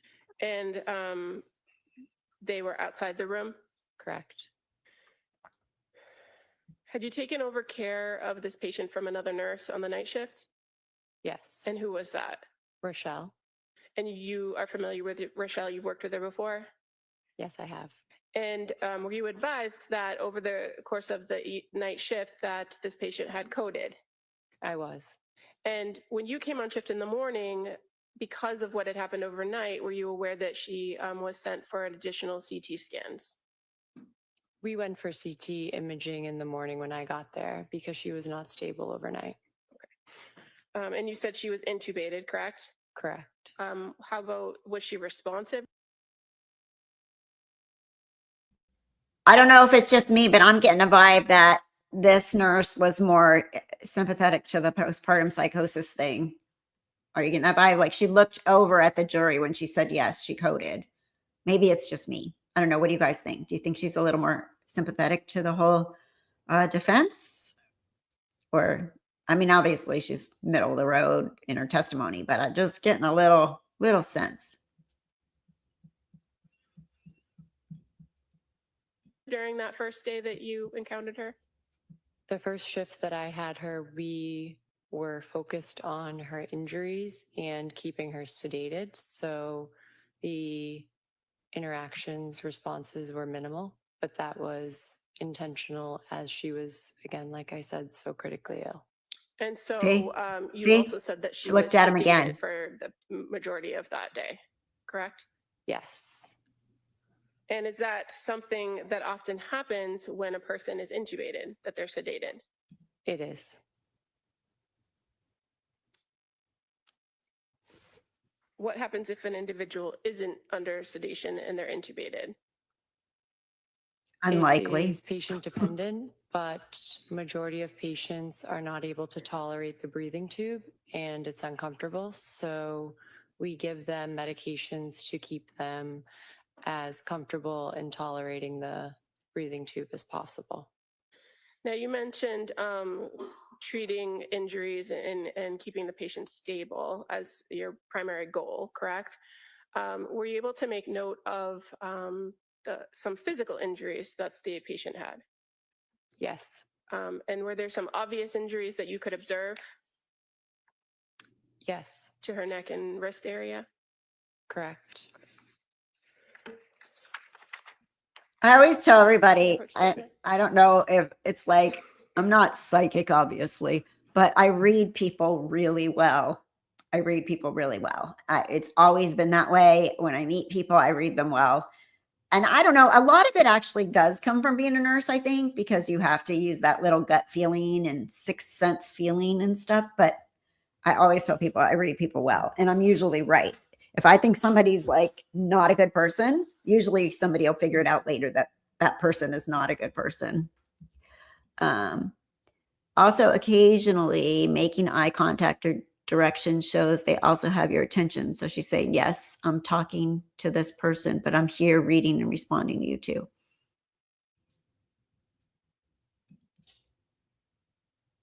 Grandkids talk so much. Okay. All right, let me continue. I'm going to show you two photographs, okay? Does that look familiar to you? Mm-hmm. Do you know Yes. that to be the patient, Lindsay Clancy? I do. And fair to say she has a breathing tube? She does. And then the second one, again, just the other side of her neck. It's also really interesting to me when I listen to it as a nurse, like when I had like a patient that was kind of high, like sick, but labor and delivery patient. I'm going to go back to that. That they always tell you that gut feeling, and it really does. It's like a little whisper in your head, and you're like, gotta listen to that right now. And every time I've listened to it, I've always listened to it. I can do it better as a nurse than I can in my own damn life, but that's a whole nother story. But when you listen to that little voice, you're right 100 times. It's the weirdest thing. It's that gut feeling. You're like, this isn't going good now. I had a patient that I had to crash, and I just got the feeling in the back of my head, like, I got to go. And sure enough, baby's heart tones went down. Nobody was there. I'm like, I'm plugging, taking it. It was bad. So yeah, I'm like, thank God I listened to my gut. Also, that same patient I was really concerned about. And I was like, oh, my charting was top of the line that day. I'm like, I was so careful about my charting. It's like I knew this patient was going to be an issue. So she is right, for sure. For sure. Very inaccurate representations of the neck injury that you. Because it doesn't matter if they're criminal or not. You have to care for them as a human being. To the best of my memory, yes. All right, they may be admitted.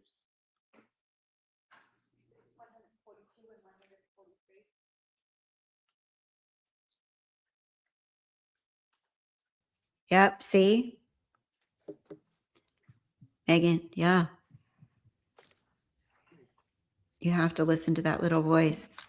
I brought so many things up to my providers that help patient. It's a skill you hone for sure. Yeah. I'm going to show you on the screen. I don't know where it comes from, but it is. Marked as What? You got to go? and 143. And you said that's to the best of your memory what the injuries on her neck look like, correct? That's correct. And during your treatment of her, did those injuries require constant attention? Right? Legal They hospital secretaries. required dressing changes. It did not require constant attention. She had multiple injuries. So fair to say she had more significant spinal injuries and other issues that you were working to stabilize her on, correct? Correct. Now, you treated her on the 25th 25th, right? And did you treat her on the 26th? To your best of your memory? I would have to go back and look. I don't have a problem if she leads her with records if she does. As far as January 26th on that 7 a.m. to 7 p.m. shift, do you recall making notes that the patient required additional sedation due to the tube intolerance? Yes, And that she was started on low dose of propofol? that is correct. And that in the afternoon that she had chest tubes and you kind of checked those chest tubes to, it says, interval CXR looked okay with chest tubes to water seal. Yes, that's correct. And so she had previously been given chest tubes and your role was just to kind of make sure that everything was fine.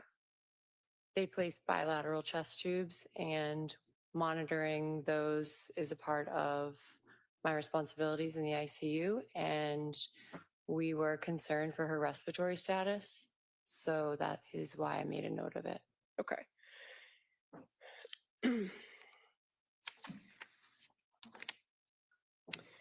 And as far as the injuries that were a part of your assessment of her, fair to say on January 29th, you also were treating her that day from 7 a.m. to 7 p.m. and you made a note where you identified injuries, right?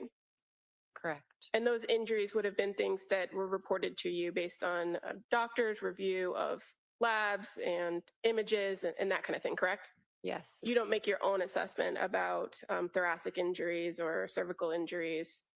I do not diagnose. Don't diagnose. We don't diagnose. Also on the 29th or the 28th into the 29th, that is at that point when the patient was extubated, correct? Correct. Do you recall making observations of the patient when after she was extubated? She was not extubated on my shift. I was there the following day. Okay. Did you note how her demeanor, her presentation the next day? I did. And fair to say you noted increased confusion, agitation, and picking at lines and drains, correct? That's correct. And fair to say the patient had to be restrained because of the activity. That is correct.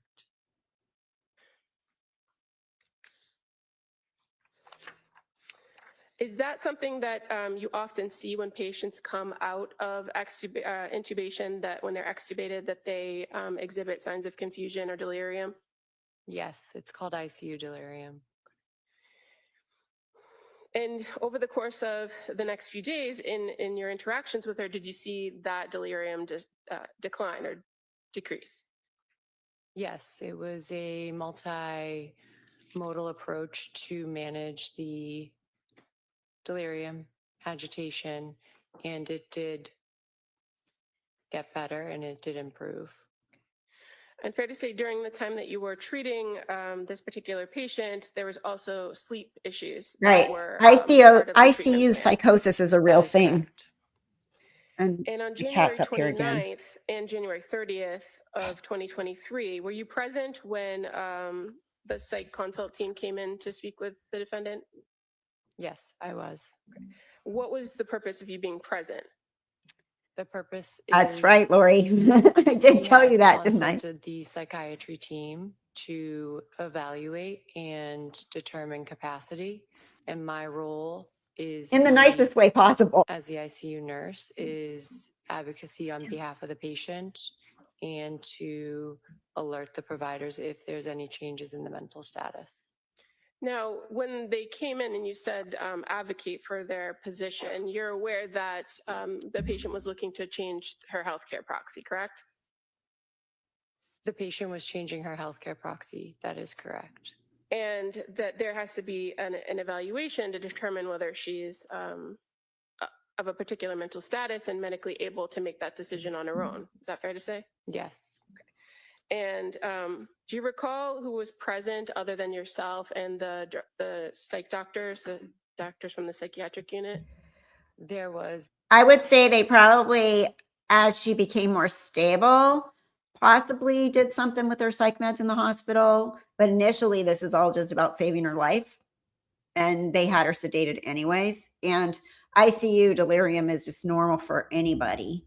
So, well, I'm sure we'll hear more about that. The social worker, myself, and her lawyer was present.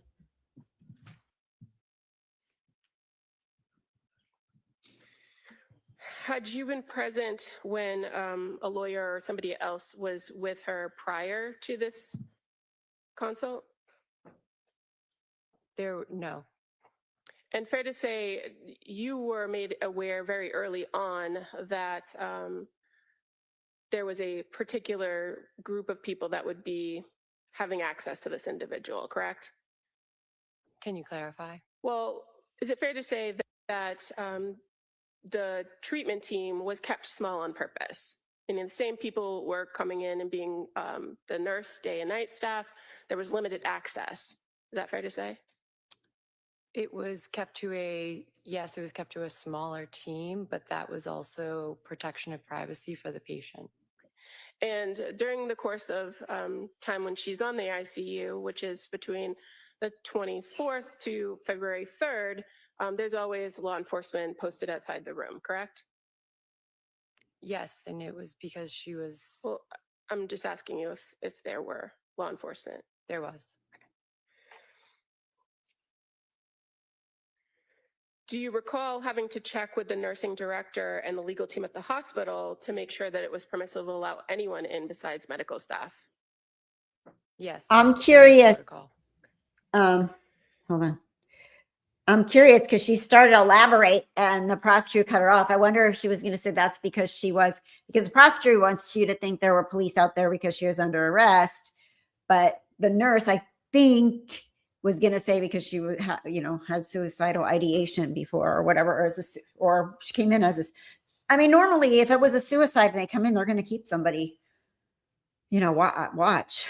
So, I mean, it was a suicide attempt ×3 in my book, but some more effective than others, unfortunately.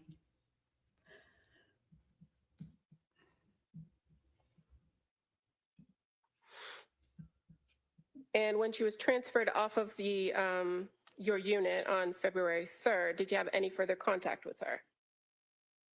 I did not. Nothing further, thank you. All right. Attorney Reddington. Afternoon, I think. Yeah. How many years you been a nurse? 11. And you obviously take that position as very serious, and your concern is to protect your patient. Is that right? That is. You made reference to the fact that she was changing her documents as far as healthcare proxy. Yes. Did you know anything? Did you know who she was changing it from, her husband to her mother and father, or did you know anything about the specifics? She was changing it from Patrick to her parents. Thank you. And finally, what is a DNR? Interesting. DNR means do not resuscitate. She referred to him Do you as know what Patrick. her DNR was? Interesting. Because he's like her husband, and she referred to him as Patrick. I just kind of found that interesting for some reason. I do think she's sympathetic. Okay. Her code status was full at the time that I took care of her. Do you recall that she had indicated repeatedly? He said are you asking what about what I just said? She said, because he had said your husband, something about switching her husband from the, she wanted her parents to be on her advance directive instead of Patrick for whatever reason. She wanted to change it. But the nurse Reddington referred to him as her husband. And then she said she wanted to take Patrick off. Right? Maybe I'm reading too much into stuff. Okay. My dog, the pool guy's here, so the dog's barking. that she wanted a DNR, that she did not want to be resuscitated if emergency arose? I was not privy to that knowledge. Okay, but that's noted in the medical record. It would be noted in the records, right? It would be, yes. Thank you very much. Thank you. Yeah, I don't know. And you're right. It's very quick, Thank you. Thank you. very quick. Commonwealth calls Dr. Shah. Which seems odd.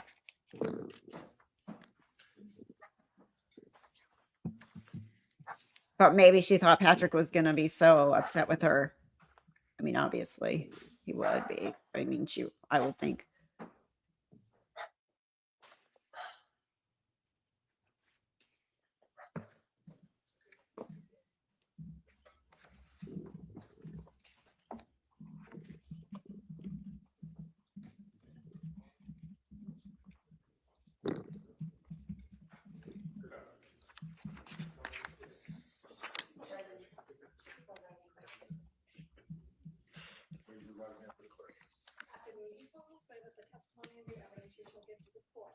So quiet.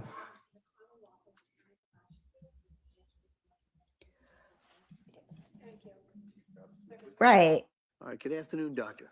Hi. I'm going to ask you to keep your voice up and speak into that microphone, all right? Thanks, John. Thank you. Yeah, it does seem really early. I Good am afternoon. Can you surprised. please state and spell your name for the record? Sure. My first name is Sejal, Sejal. Last name is Shah, Shah. What's your date of birth? 5/8/81. What do you do for a living? I'm a psychiatrist.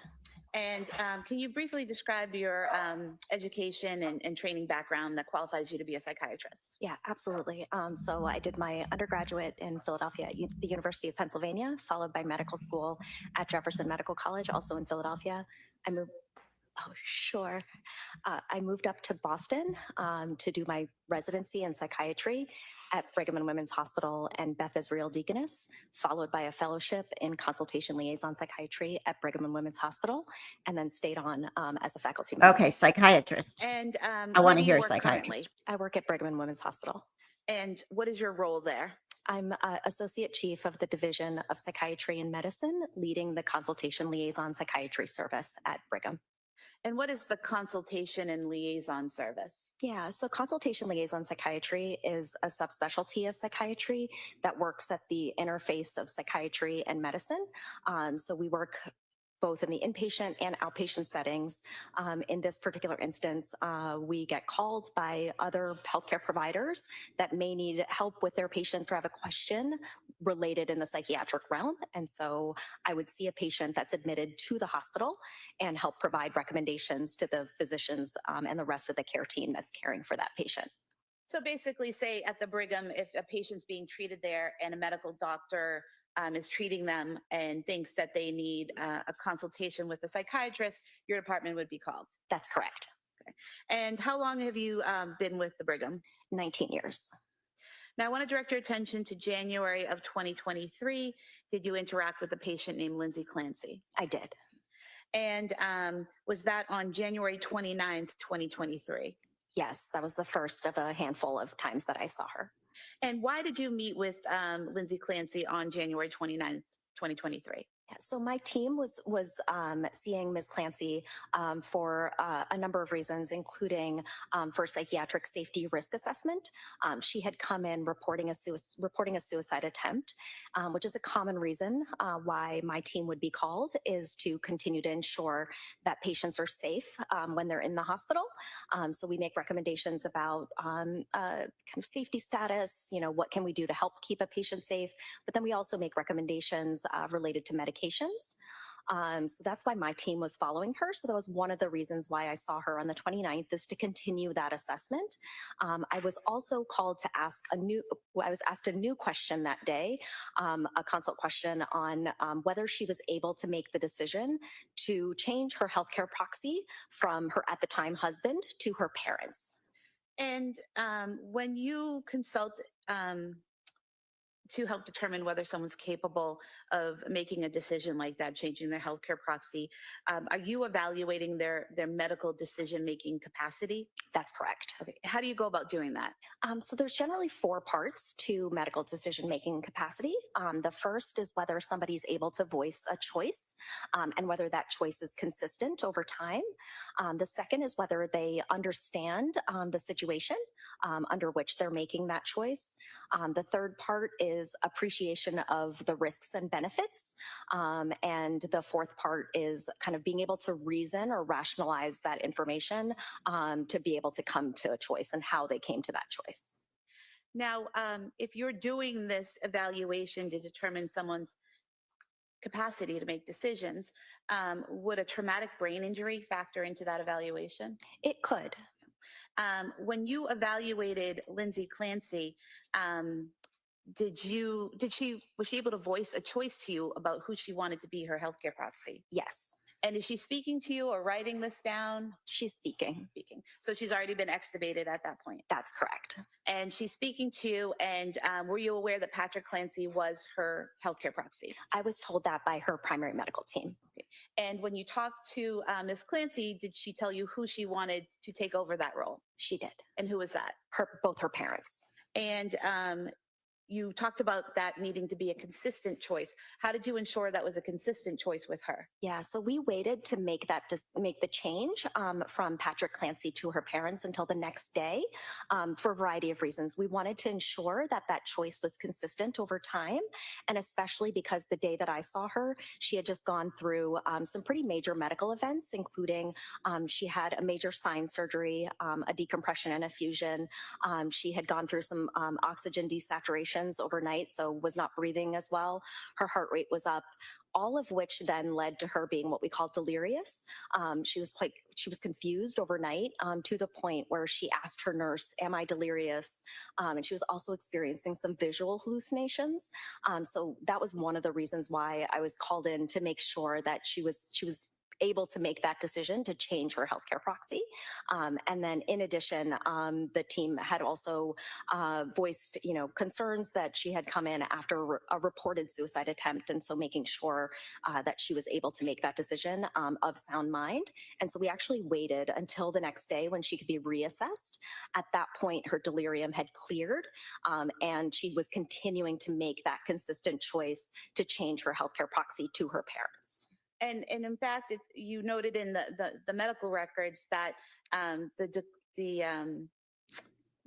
hallucinations were part of an issue with oxygen.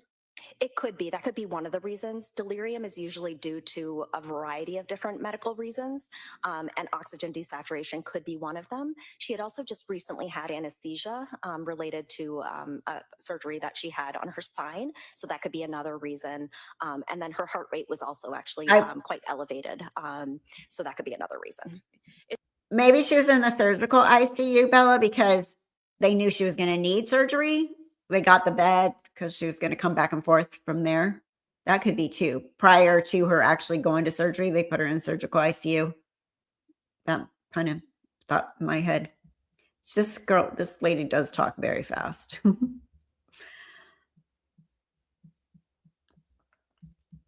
Is it common for patients who are just coming off of... Also, I wonder if her doc or her lawyer advised her to switch her advance directive from Patrick to her parents. Anesthesia from surgery, who have an issue with oxygen and other medical issues that you described, to have visual hallucinations. They can. It's not that everybody does, but they can. And delirium can be quite common after surgery, and particularly anesthesia. And those hallucinations that she was having, those were resolved by the next day. They were over by the next day, correct? That's correct. And her choice to change her healthcare proxy to her parents was consistent the following day, correct? That's right. You also talked about the patient has to understand the risks and benefits of the decision, correct? That's correct. How do you make sure the patient understands that? Yeah, so one of the things we do is really ask patients to take us through their thought process of why they're making that decision and what led to them making that decision at that moment in time. So we're able to kind of see their thought process and ensure that they're understanding, what it means to remove one person and add another. And what was Ms. Clancy's thought process in explaining that to you? Yeah, she was saying that her parents are quite supportive to her, and that she was thinking that she would have to change her healthcare proxy from her husband to somebody else. And we didn't necessarily go into the reasons as to why she would have to change it, but she explained that she was very close with her parents.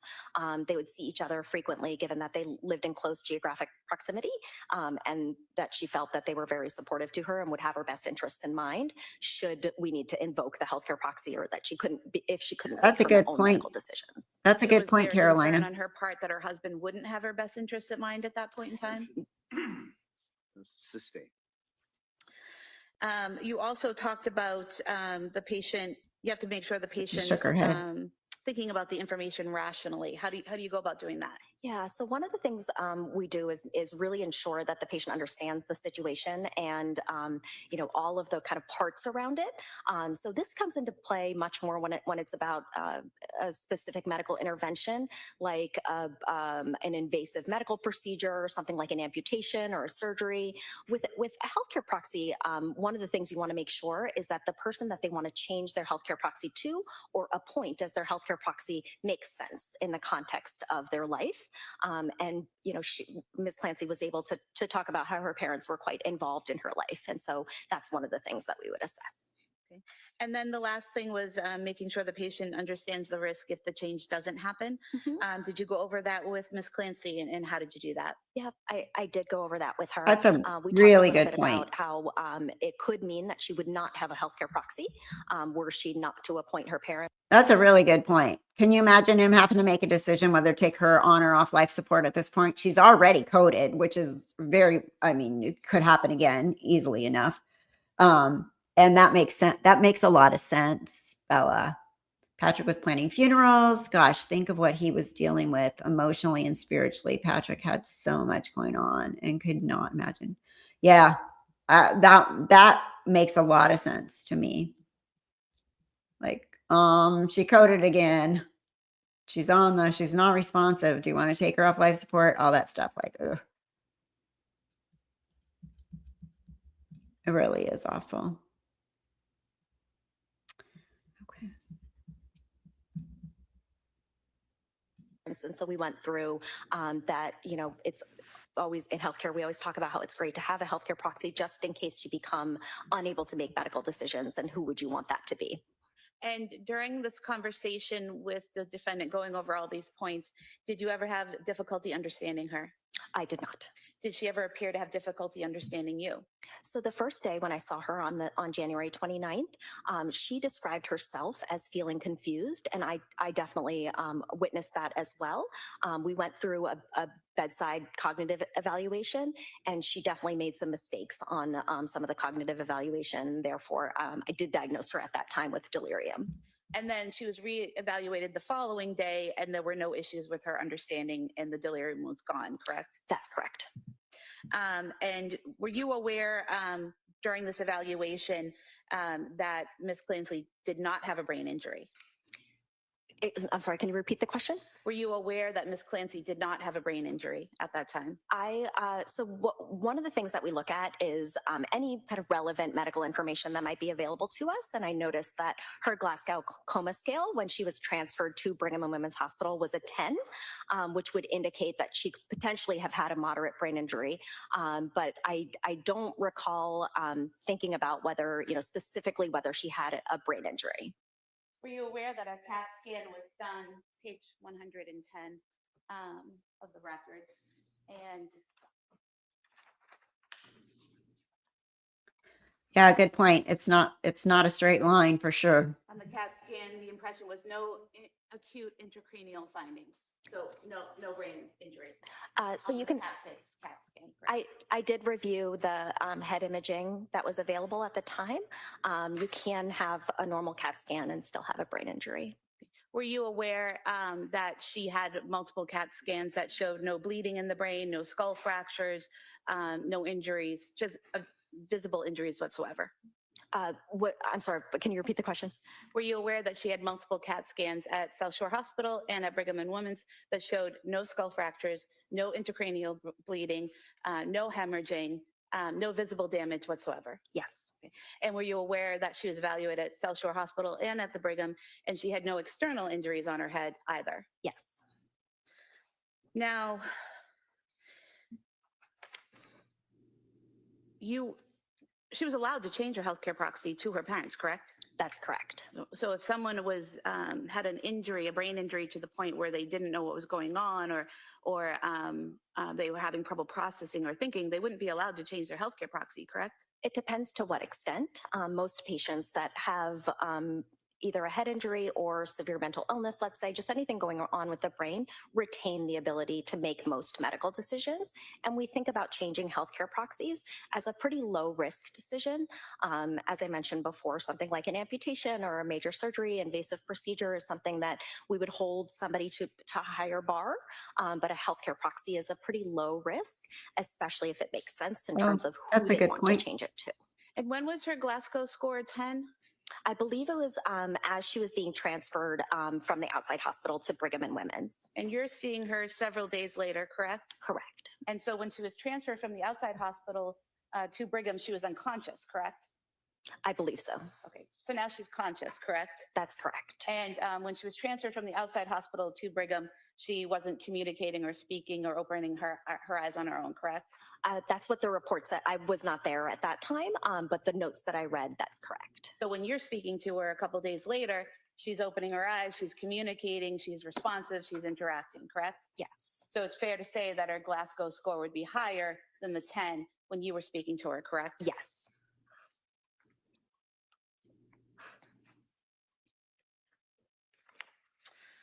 Now, you did a mental status examination of her while you were doing this evaluation about her decision-making capacity, correct? Yes. And it's fair to say under mood, you listed okay? Yes. That you listed her thought process as organized, goal-directed. Is that correct? Yes. You asked her if she was having hallucinations or delusions, and she, other than those initial ones the first day, she denied those? During my evaluation, yes. And she also denied suicidal intent and homicidal intent, correct? Yes. And you listed her insight and judgment as fair, correct? Yes. Her behavior was calm and cooperative? Yes. And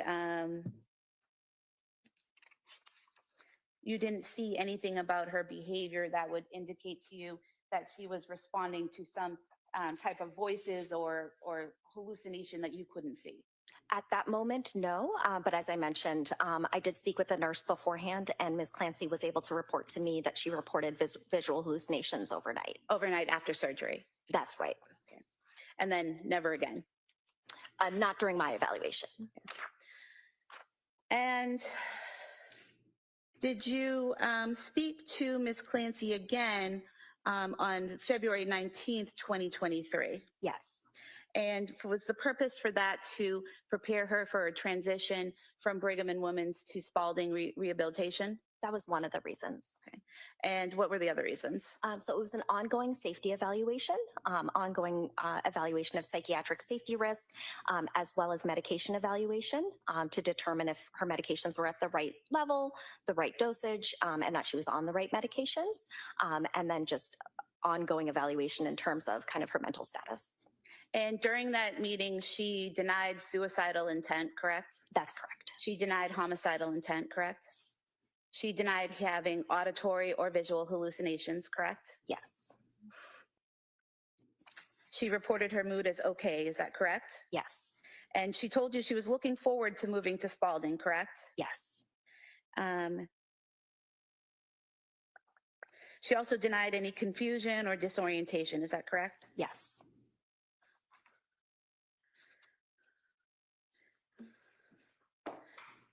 And again, you described her mood as okay on that day? Yes. And you described her as future oriented on that day? Yes. And then you spoke to her again on February 21st, 2023. Is that correct? Yes. And on that day, is this the same purpose that you just described, getting her ready, assessing her mental status and getting her ready to transfer to Spalding? Yes. Okay.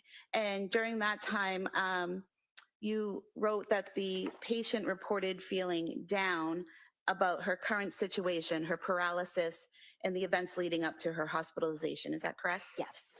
And you also noted that she said her thoughts about what she had done were not constant throughout the day, correct? Correct. So she wasn't thinking about killing her children throughout the day, every day, correct? Correct. And she said she had no suicidal intent, no homicidal intent, correct? Correct. No auditory or visual hallucinations, correct? Correct.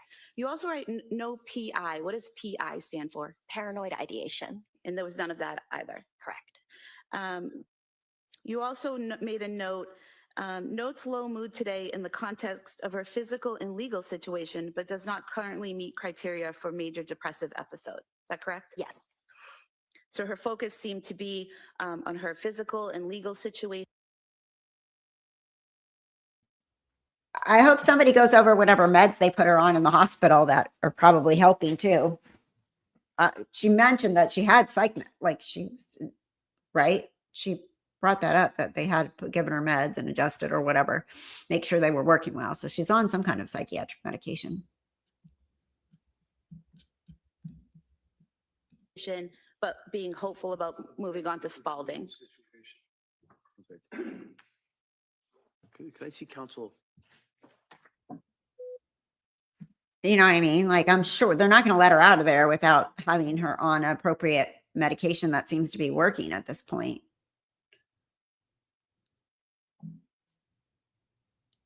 I wonder what they did. I wonder what they finally got her to kind of a baseline by giving her. Hopefully that'll come up. I'd like to know. She said they evaluated her meds and did adjustments. Yep. So clearly they were keeping an eye on treatment and making sure it was effective. Exactly. And she's right there to be monitored, watched, and I'm sure that they did a better job than whatever was going on out there when she was going from place to place trying to get help.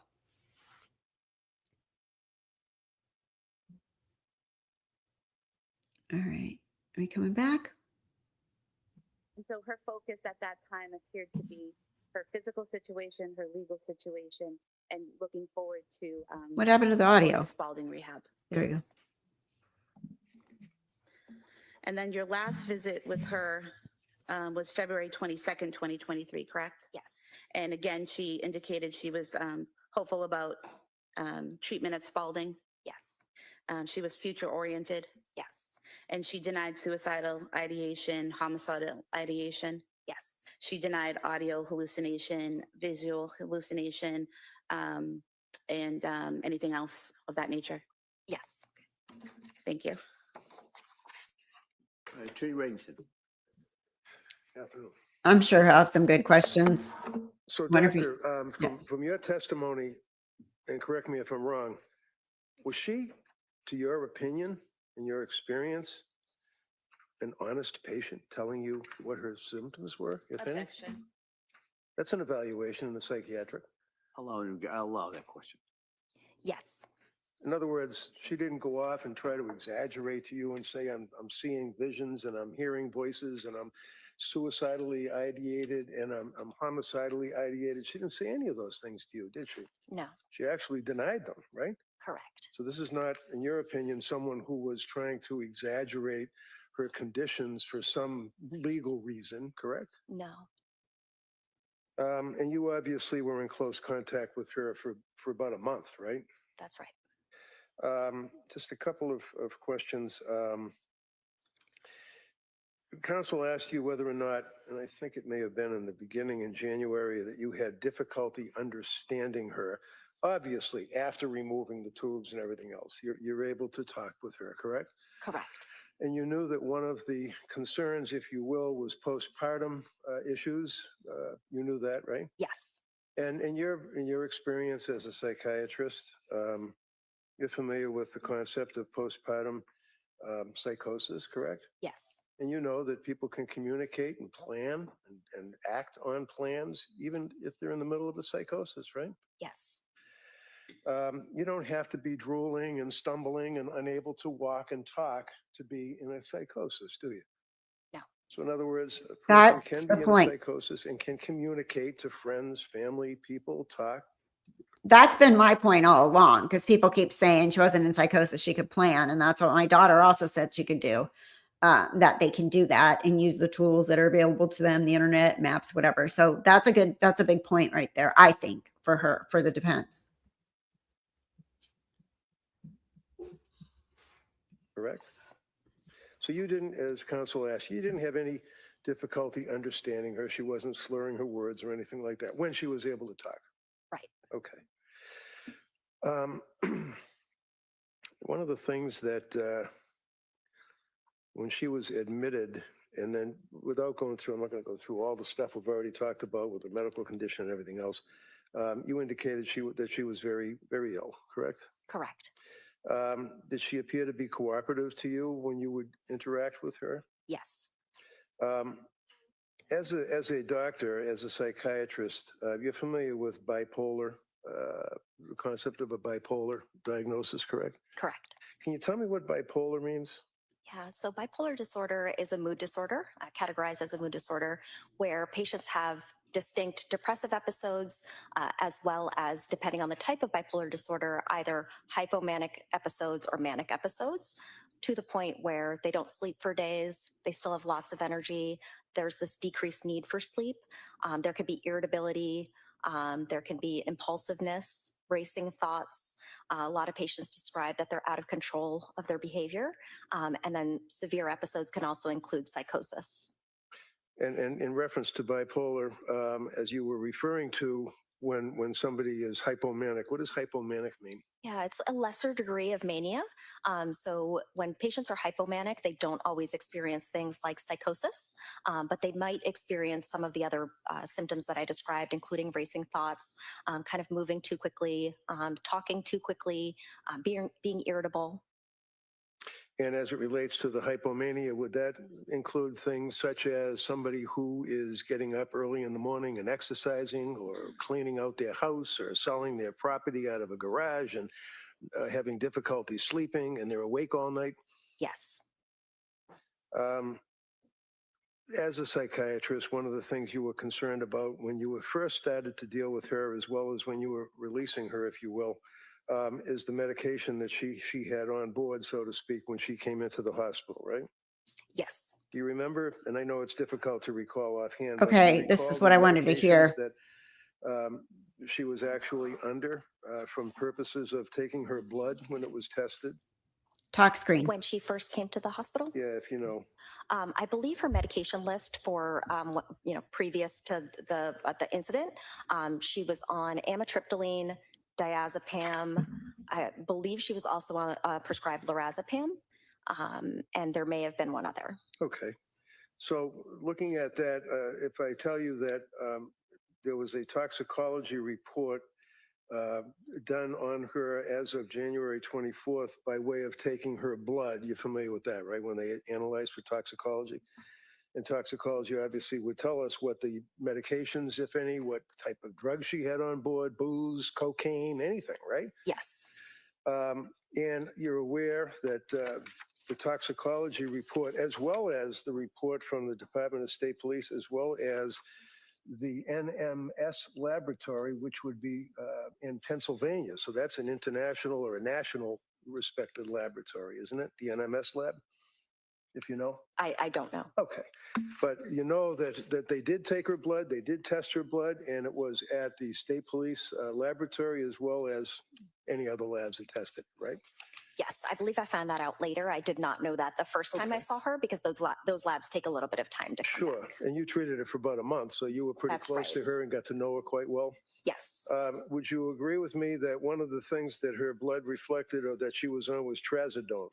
Yes. And can you tell me what trazodone is? Yeah, trazodone is an antidepressant medication. It's more often utilized as a sleep aid because of one of the side effects is sedation. And so patients that are often having difficulty sleeping are placed on trazodone. And is trazodone, does that share some of the qualities of what are referred to as SSRIs, or SSRI, even though it's not an SSRI, it shares similar qualities? Yes. Can you tell me what SSRI means? Yeah, so that's a selective serotonin reuptake inhibitor, and it's a class of medications that are antidepressants. And the SSRIs, that would also include Zoloft, for example? Correct. Would also include Prozac, for example? Yes. Are you as a psychiatrist aware that Zoloft and or SSRI Prozac should not be prescribed to a patient who has bipolar? Yeah, it can be prescribed. Oftentimes it's prescribed together with another medication that can be protective because patients with bipolar disorder may be experiencing depression. And so they may be prescribed an antidepressant, but along with another medication that what we call protective.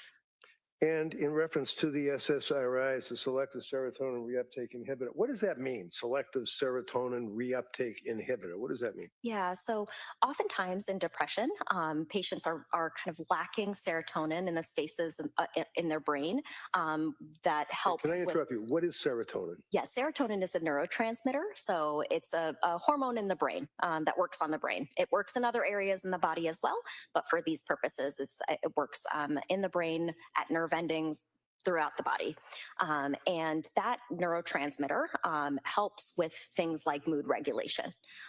For patients with depression, they're often lacking kind of that ability to have enough serotonin in those spaces. And so a selective serotonin reuptake inhibitor prevents serotonin being kind of sucked back into the cell. So it allows for serotonin to be more available. And what is an SSAI? What does that mean? Antagonist, selective serotonin antagonist. So those are medications that kind of do the opposite. Okay.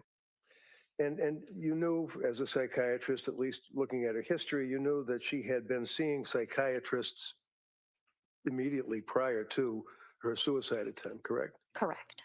And you knew that she had been prescribed a number of drugs by these various psychiatrists, correct? Correct. And to your knowledge, was she prescribed diazepam? Yes. Valium? Was she prescribed buspirone, otherwise known as Vanspar? Yes. How about Wellbutrin? Yes. And what is Wellbutrin? Is that an antidepressant? It is an antidepressant. Hydroxyzine. What is hydroxyzine? It can be used for a number of reasons, but for psychiatric purposes, it's often used as an anti-anxiety medication. And Klonopin. Yes. Is hydroxyzine, is that a, strike that. Klonopin, that's a benzodiazepam, right? That's correct. And then lamotrigine. Yep, lamotrigine. Lamotrigine, sorry. Yes. What type of medication is that? Is that a mood stabilizer? It is, yeah. It's also an anti-seizure medication, but in the psychiatric realm, it's used as a mood stabilizer. And then we talked about Prozac, that's an SSRI, correct? Correct. And what's Remeron? Also an antidepressant. So in addition to all of the drugs that I had mentioned, she was also prescribed Remeron, correct? Correct. She was also prescribed Seroquel or quetiapine. Yeah, quetiapine, yes. Quetiapine, okay. And what is Seroquel? So Seroquel is an antipsychotic medication. And she was prescribed, as we already talked, trazodone. Was she also prescribed amitriptyline? Yes. What is amitriptyline? Amitriptyline is one of the older antidepressants. It's a tricyclic antidepressant that can often be used to help with sleep, but also mood. And Ambien, correct? Correct. And Zolpidem. Yep, Zolpidem is the generic name of Ambien. Oh, okay. Some of these drugs, they also have what's called a suicide warning or a black box warning. Isn't that right? Yes. Can you tell me what that means? Yeah. So in studies that have been done, some of them show that especially after starting an antidepressant, it can increase someone's risk of suicidality. Many of those studies showed that it was mostly in adolescents and young adults, but it can happen in adults as well. And Celexa was also a drug. Is that an SSRI too? It is. And all of these drugs that we just went through were all prescribed from September, end of September till January. Dang, they tried everything under the sun pretty rapidly too.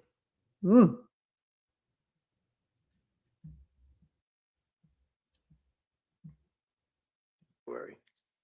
Yes, September 2022. 4-month period. Yes. It's an awful lot of drugs to be prescribed in 4 months, isn't it? Sustained. Thank you. Thank you. Commonwealth redirect? Yes. Doctor, all those drugs that defense counsel just listed, you're aware she wasn't on all of those drugs at the same time, correct? Correct. And did you know that many of those drugs she took a very small amount of? Some she didn't take any pills at all? I was not aware of that. For Buspar, which is one of the ones he mentioned, were you aware the first prescription she only took 2 pills out of that bottle? I was not aware. Were you aware the second prescription a month or so later for Buspar, she took 0 pills out of that bottle? I was not aware. So where are you getting this information about what she was on and when? Yeah, so one of the things that we do is try to collect as much information as we can during our assessments. And so we look through the record in terms of what was prescribed. We also talk with other providers as to what they prescribe. But in the context of the assessments that we were doing, it did not require us to determine, what exactly she had been on. Is Buspar a PRN? I need to look that up. Sorry. Is Buspar? I have patients, hospice patients that take Buspar, but I'm thinking I have some that did not react well to it at all. In fact, it's anti-anxiety.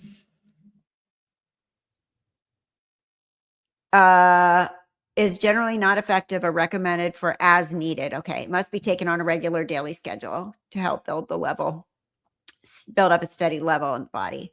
Okay. So you need to take it every day for it to become effective. Okay. That was my question, if that one was a PRN. Before, because we were using a different set of medications to treat something, different symptoms that she was experiencing. So you really have no Thank you. idea what she was taking? I couldn't or when. remember. You just know what was prescribed? I know what was prescribed, and then we were also getting reports of what was being taken, what wasn't being taken. But From the defendant? Correct. Okay. So she's reporting to you that she took those medications, but you'd be surprised to know that at least one of them, 0 pills were taken. I don't think I'm surprised. No. Okay. And you talked about prescription and what she was taking. Were you aware that in the time frame just prior to her being admitted to the hospital, she was only prescribed trazodone, Valium, and amitriptyline, just 3 medications? Yes, I was aware. And you were asked about mania and exercising and cleaning out your garage and selling your belongings could be signs of mania, correct? Correct. But there are people who just exercise every day and they're not manic, correct? Correct. And there are people who have a messy garage and have accumulated a lot of junk and decide to clean out the garage that aren't manic, correct? Correct. And in fact, if Oh, someone is that's where manic the and garage decides to do things one come of those in. tasks like cleaning out a garage, Remember? it's usually in a disorganized way. Remember Patrick was asked about that, about the cleaning out the garage. But, mania, you can't just take, this is what I said before, you cannot just take, oh, she cleaned out her garage. Isolate that and not put it together with everything else. There's a bigger picture here. The intense working out, the garage, the staying up all night. Now you got 3 things, as you add more things on, it paints a picture. So prosecutors trying to isolate that as being people exercise, people clean their garage. Yeah, sure, they do. But when you put the whole thing together, I believe she has been diagnosed with bipolar at this point. That was not diagnosed prior. And she didn't just get it yesterday after she broke her back.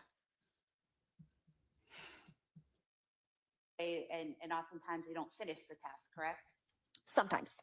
So if someone approaches a task like cleaning out the garage by organizing with another party, organizing the belongings, separating them into keep, sell, throw out, but that's pretty organized behavior, correct? Correct. And if someone sells belongings that they no longer need, that's not necessarily a sign of mania, correct? Correct. That's more if they're selling their stove and then they have nothing to cook with, correct? Correct. So if they're selling junk in their garage that they no longer need, that's not necessarily manic, correct? Not necessarily. Thank you. Mr. Rankin? So on if that? the person, as counsel said, they're exercising every day and they have a messy garage, that obviously would not be indicative of hypomania. Probably A not. normal person could have, as counsel said it. How about a person that at the same time can't sleep because the insomnia is so bad they go 48 hours without sleep? Is that something to be considered in the whole evaluation? Yes. How about the fact of a person saying that my brain is broken and that they can't concentrate, they can't think? Is that something that the person you would consider in conjunction with the messy garage and the exercise? Yes. Thoughts of hurting themselves, suicidal ideation, that's something that's important to evaluate? Yes. Homicidal ideation, telling your husband that you're having thoughts about hurting your children, that's something you consider, isn't it? Yes. In reference to counsel's comment about just 3 medications that she was on prior to trying to commit suicide, you're not aware of the doctors telling her to discontinue this medication, start a new medication, go on to a different medication, depending on the doctor. You're not aware of that, right? No. And finally, if you know, did she sign a DNR, do not resuscitate? She asked to the day after the first evaluation that I did of her, which was the capacity assessment to change her healthcare proxy. But in the context of her reporting a serious suicide attempt, we did not change her code status. We continued to chat with her about that. And she ultimately came to the conclusion that it made sense to make sure that her mental health was stable before she considered her code status. Okay, but her initial reaction or her conversations with you all was that she wanted to have a do not resuscitate status. Correct. Thank you. Como? Nothing further. All right, thank you, Doctor. Thank you, Your Honor. Okay. All that made a lot of sense to me. All right. Still haven't leaned towards the I think we have prosecution yet. to Recess at this point. Okay. So I'm going to ask you to go back to your room and then we'll come back. I'm going to let Percy out real quick. So we'll take a quick recess here too, but then we'll zoom. We'll zoom. I'll do the Emily Baker zoom. So I'll be right back. I'm just going to let him out because he hasn't been out since I got back from the doctor. It's been a while. I shall return. I used to have music I could play. Let me see. Do we still have that? Got some music to play here. There we go.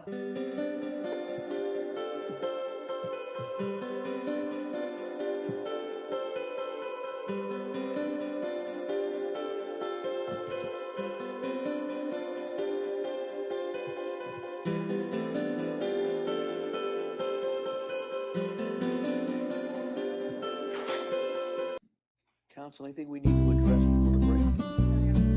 All right, so we can recess till about 2 o'clock. Thank you.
Nightbot is dancing. Maybe Nightbot's going to say, no dancing allowed in this stream. This is a bit serious stream. Hold on. All right, let me stop this. All right, I will zoom. It was just a quick break because I know the day is getting long. Let me get rid of that. Okay, let's zoom ahead here. See what else we got to come up with. Oh, you're going to get in trouble. You're going to get in trouble. Right? You got the mod shield. Right? Sorry. Mod shielded on her. Okay, hold on. All right, let's move along here.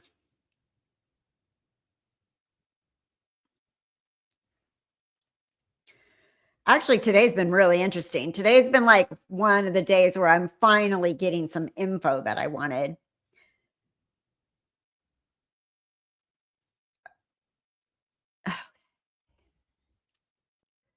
We're very close here.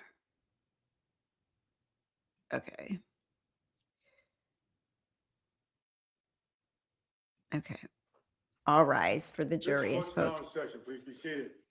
But you're here. That's what matters. For the trial, Commonwealth versus Lindsay Clancy. All parties are present, including the defendant and including the 18 jurors. All right, thank you, Madam Clerk.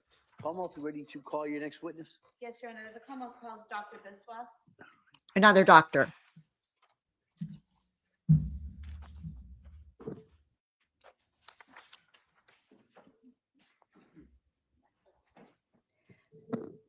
I think we've covered all the kids stuff. I don't think there's much more they could tell us about the babies.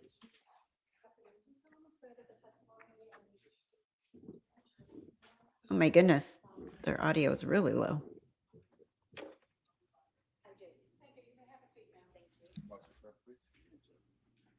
All right, good afternoon, Doctor. Good afternoon. All right, Commonwealth, please. Thank you, Your Honor. Good afternoon. Could you please state and spell your first and last name? Yes, my name is Jilam Biswas. My first name is spelled Jilam, last name spelled Biswas. And your date of birth? Date of birth is 9/12/1982. What do you do for a living? I am a forensic psychiatrist and I work on at Brigham and Women's Hospital. And what is a forensic psychologist or psychiatrist? Pardon. Well, I'm a forensic psychiatrist by specialty training, and we work. Yeah, there's mods in here. The courts often doing forensic evaluations of individuals, but I'm also an adult psychiatrist, and I work at Brigham and Women's Hospital as an adult psychiatrist on the consult liaison unit. And can you just briefly describe your education? Why are you asking about mods? This, we have mods. There's several of them in here. They got wrenches. Let's see. Let me catch up on here again. After Lindsay came out of her psychosis, did she ever ask about her children at all? They have not brought that up yet. No one has brought that up yet. Interestingly enough, right? I've watched most of the trial. I'm wondering if I missed this part or maybe it hasn't happened yet. No, because we're way behind on my channel. We're a couple hours behind because I'm on Pacific time and I started really, really late. I agree. And fewer witnesses who seem to be biased. Yes. People seem, these doctors, I knew the medical people, honestly, just because I'm one of them. I don't know. But I knew they would be a little bit more professional and not, but again, I'm sure the first responders are traumatized, right? So that makes sense. Your flight's delayed again. What are our chances of getting on? Okay, why is it delayed? Is it a mechanical issue? Let me put my flight attendant hat on here real quick for you. What is the delay? Where is it coming from? Do you have the app? What airline are you flying? Because you can look at the app and you can see, where is my plane coming from? Is the plane there? Or is it still coming from somewhere else? And you could see inbound, like on the American Airlines app, inbound flight, where's it coming from? Where's it coming from? So you can see how backed up it is. You can also see what the original problem was. But if it's delayed and delayed again, it's either somewhere else or that it hasn't left from. And if it's going through San Francisco, they get delayed all the time because of the runway situation. They close down one runway. Wrenches or little blue shields identify the mods. Oh, many chats don't have mods and they are out of control, probably because two different views. Oh, especially on this case, like the Lori Vallow, Chad Daybell case. When we did that, everybody was pretty much on the same side. This case is a lot of controversy. People are very strong in their opinions, for sure. Is your plane there? Fun to cruise? Delta to Cleveland. Is it nonstop from where you're going? Delta to Cleveland. So look at the app and see if it shows when you scroll around, or just look online and see where the plane's coming from. Is your plane there? That's my question, I guess. Nonstop. So at the gate, is your plane there yet? Because if your plane's there, that's a good sign. If it's not there, it's delayed from wherever it's coming from. And then we got to figure out if it's mechanical or if it's what's going on. Yeah. Oh, for sure. I like Delta too. I fly American most of the time because that's where I get my points. It's there. Okay. So are there mechanics out there doing anything? Like, look around the plane. People working on it.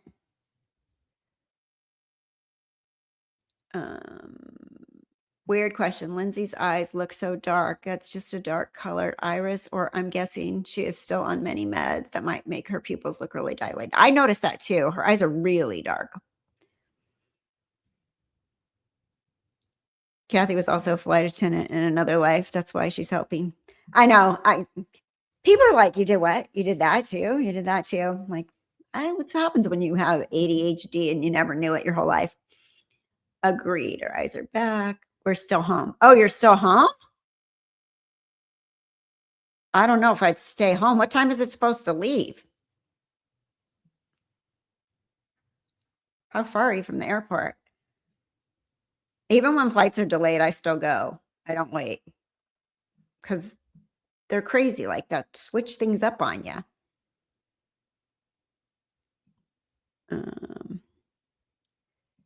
Could be staffing, could be pilot, crew timeout, stuff like that. It should tell you though.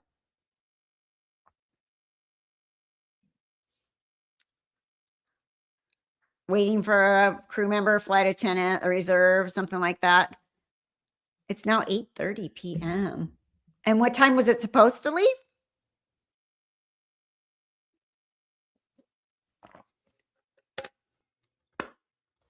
One of the reasons I fly AA most of the time is because that's where I get my points, and I have their system figured out on how to upgrade to business class on my international flights.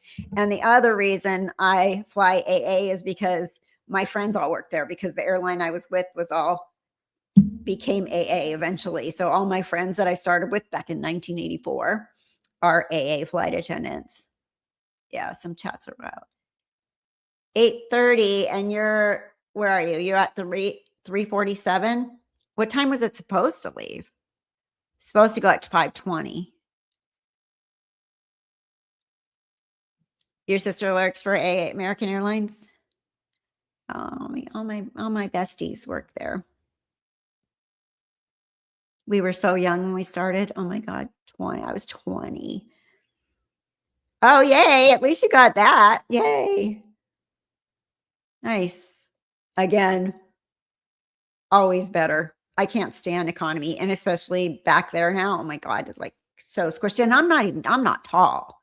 My son, when he came out here, he sat in basic or like back in the regular economy, not in the premium economy. And he said his knees, because he's like 6 foot, his knees were like this. Poor guy. He's like, I'm going to upgrade to first class on the way home. It's only $80. Have fun. Some chats have so many people. It's very fast moving for sure. It moves really fast. Sometimes I can't even, and you can't get a word in. Like, how are you even have a conversation? I doubt the ER Dr. Gal is on the medical malpractice suit. Oh, thank you. Did nothing wrong. It's most likely a psychiatrist being sued who gave her so many meds and changed them. So far, that's what I'm seeing. But I'm the ER doctor though. Why was she still so hypothermic?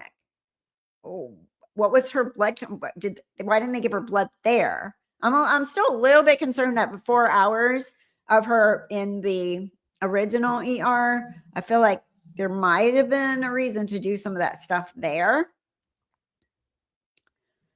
I get family perks and going to Italy in October to see my Nona. Oh, nice. You get the family perks. I need to find somebody that'll give me some family perks. Although I've got it figured out with my points now. And I've upgraded the last several trips to business class on my international flights, which is so much better. Now I can't sit in the back. I'm literally one of those TikToks that say, why do I sit first class? Because I can't sit back there anymore. Your dad was a pilot for American?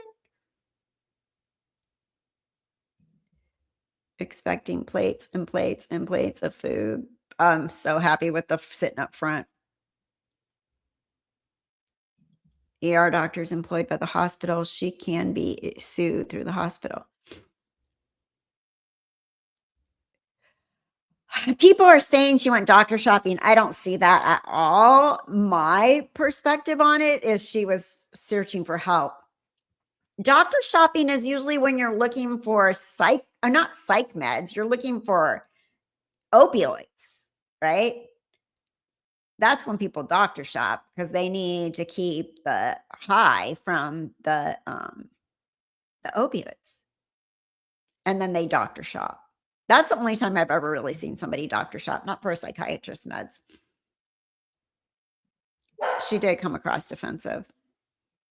Family perks are good. My kids go back to college in 2 weeks.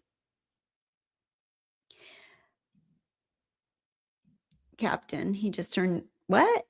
97. He flew in the glory days. Oh, yeah, totally. It's so funny because I'm still on some of our old retired from airline boards, and you see all these old pilots that used to be super young that I used to work with. They're like all old and retiring now.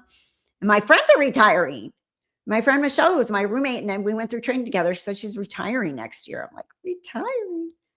Although I'm nowhere close to retiring from nursing because I can't, but opioids, yeah. Opioids, Norco.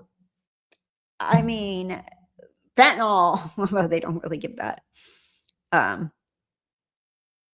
So I don't see doctor shopping, and I've seen that in comments a lot. As a nurse, I don't see her doctor shopping, not the meds that she was getting. What are you going to doctor shop for Seroquel for? Or Remeron, or Zoloft, or, your friends are with AA, they start with PSA. Okay, so I was America West. So yeah, back then. Yep. And then all the mergers and the takeovers. Right. Nobody wants those meds. Yeah, exactly. Okay, I'll start playing. You guys are getting chatty. I think squad earlier that switched reds in same practice, and some left it. I agree so far, although keeping an eye out for possibly not respecting her legal rights in the first 48 hours, her lawyer is pointing out hospital policies here and there. Maybe the benzos, maybe. But she wasn't, they're acting like she barely took any of those too. So, and those would be PRN, those would be as needed. So I'm a little typos galore. It's like, I could not translate that one. All right, let me play this. You guys, I will keep playing. Remember America West? Yes. I was in the first year. America West wasn't even a year old. I was in the first 100 flight attendants, not even, I think, that worked there. I was super senior, even back when I was 21. I think she was looking for help and someone to hear her, not just see her make a note and give med, but actually hear her. She claimed side effects and did not take her medicine. There was a lot of the medications she didn't take based on, I can see why they were having a bad effect on her. And if she had bipolar and they're giving her meds that are not recommended for bipolar, I can see it having a horrible effect on her. All right, let's see what this one has to say. and training background that qualifies you for this work? Sure. I grew up in the South Shore. I went to Dartmouth College, and then I went to medical school at UMass Chan Medical School. I then did my psychiatry residency at Harvard Longwood, which consists of Brigham and Women's, Beth Israel, Boston Children's at the time. And after that, I did subspecialty training after my psychiatry residency in forensic psychiatry, again at UMass Chan Medical School. And focusing in on January of 2023, were you working at the Brigham and Women's Hospital? I was. And specifically on January 25th, 2023, did you interact with a patient there named Lindsay Clancy? I did on January 26th. 26th, okay. And in what capacity did you interact with her? As a forensic psychiatrist or as a member of the staff at Brigham and Women's? I interacted with her as a member of the staff, the psychiatry staff at Brigham and Women's Hospital. And did you have a particular role that day on January 26, 2023? Yes, I was on the consult liaison service, which is the psychiatry service that's called by medical and surgical specialties to help evaluate and provide psychiatric recommendations. And did you meet with Ms. Clancy on that day on the 26th? I did. And was that around 2:14 p.m. that you had that interaction? I think it was somewhere between 2 and 3 o'clock. Yes. And when you met with Lindsay Clancy, was that in her hospital room in the ICU? It was. And was she intubated at the time? She was. And was she awake? She was awake. And was she oriented?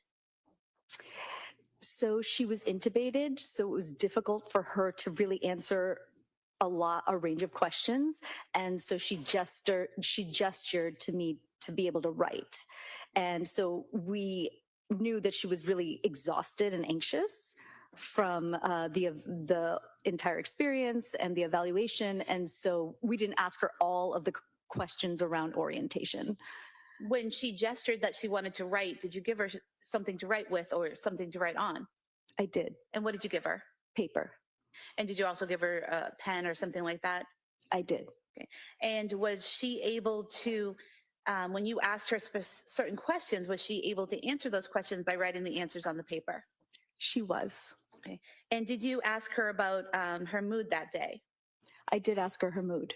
And what did she write? She wrote horrified. And what was her affect during this interaction?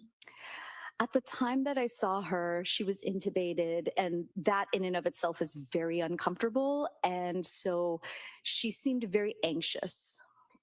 And did she write anything else on that paper that you saw? Yes, the entire evaluation was done through writing because she couldn't speak.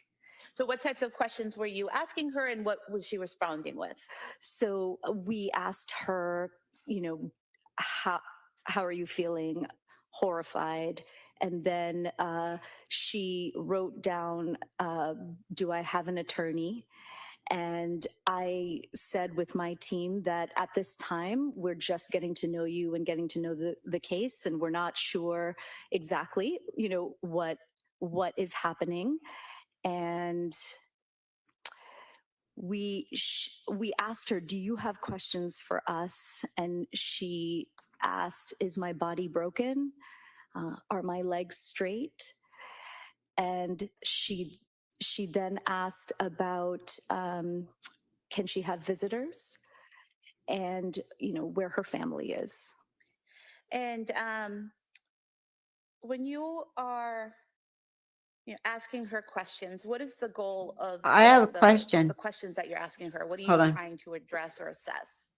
It depends. Psychiatrists. She's asking where her family is. I wonder if they clarified anything, but the prosecutor's not going to ask her that. Is she talking about her parents' family? Is she talking about her kids? What's she talking about?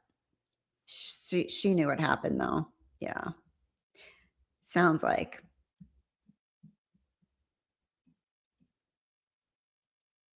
All right. are called for all kinds of issues that happen in the hospital. In this situation, we were asked around, diagnostic clarity, that there was a likely suicide event that occurred. Can you evaluate her for safety at this time before she goes into surgery? And I know that she was intubated, so she's writing her answers. But based on the answers she wrote on the paper, did she seem to understand the questions you were asking? Yes. And her responses, did you understand those? Yes, she was anxious and she needed breaks, and I said, anytime you need a break, we can leave. But she did write to us those particular answers. So what she was writing, even when she asked if she had a lawyer, those were things, what she was writing made sense given the situation. She wasn't writing, is there a unicorn in the corner, right? Correct. Like that. What? I'm sorry, I didn't hear that. What? If there was a unicorn in the corner. So what she's asking, do I have an attorney? Are my legs straight? Is my body broken? Those all made sense given the situation she was in, correct? They were relevant answers and questions she was asking. Okay. And are you familiar with the characteristics of psychosis? Yes. Okay. And what are the typical signs or symptoms of someone who is in psychosis? It really depends, and it ranges across a spectrum See? of symptoms. So we can't have pin a it whole down. category of different types of symptoms that we look at for psychosis, and they are different for everyone. But they can be what we call negative symptoms, which are more internal, isolating, not responding, not reacting very much. And then we have symptoms like positive symptoms, that's what we call them in psychiatry, but they're a little bit more outward focused, where objectively you can see what those symptoms are, like being paranoid, darting your eyes around, responding to internal stimuli, which means you're responding to voices, and being within a delusion. So there's all kinds of symptoms, and they look different for each and every person. In your conversation with Ms. Clancy, did you notice any internal or external signs of psychosis? At the time, I documented that I did not note those. And did you also note that, she was, her thinking was linear, goal-oriented, thoughtful, and she didn't appear to be responding to internal stimuli? Yes, that is typical language in psychiatric mental statuses, and I did document that. What is internal stimuli? Oftentimes, it's very difficult for our patients to be able to articulate what they're hearing. They may have perceptual disturbances like hallucinations or auditory hallucinations, and maybe hearing voices. When it's really active, we often see those individuals interacting with those voices. I didn't see that in that particular moment. So, for example, you could see someone engaging in a looks like they're engaging in a conversation with someone, or looks like they're looking over at something, thinking something or someone is there when they're not. Is that correct? That's what responding to internal stimuli is. Yes. And you didn't see any of that present with Ms. Clancy? Correct. And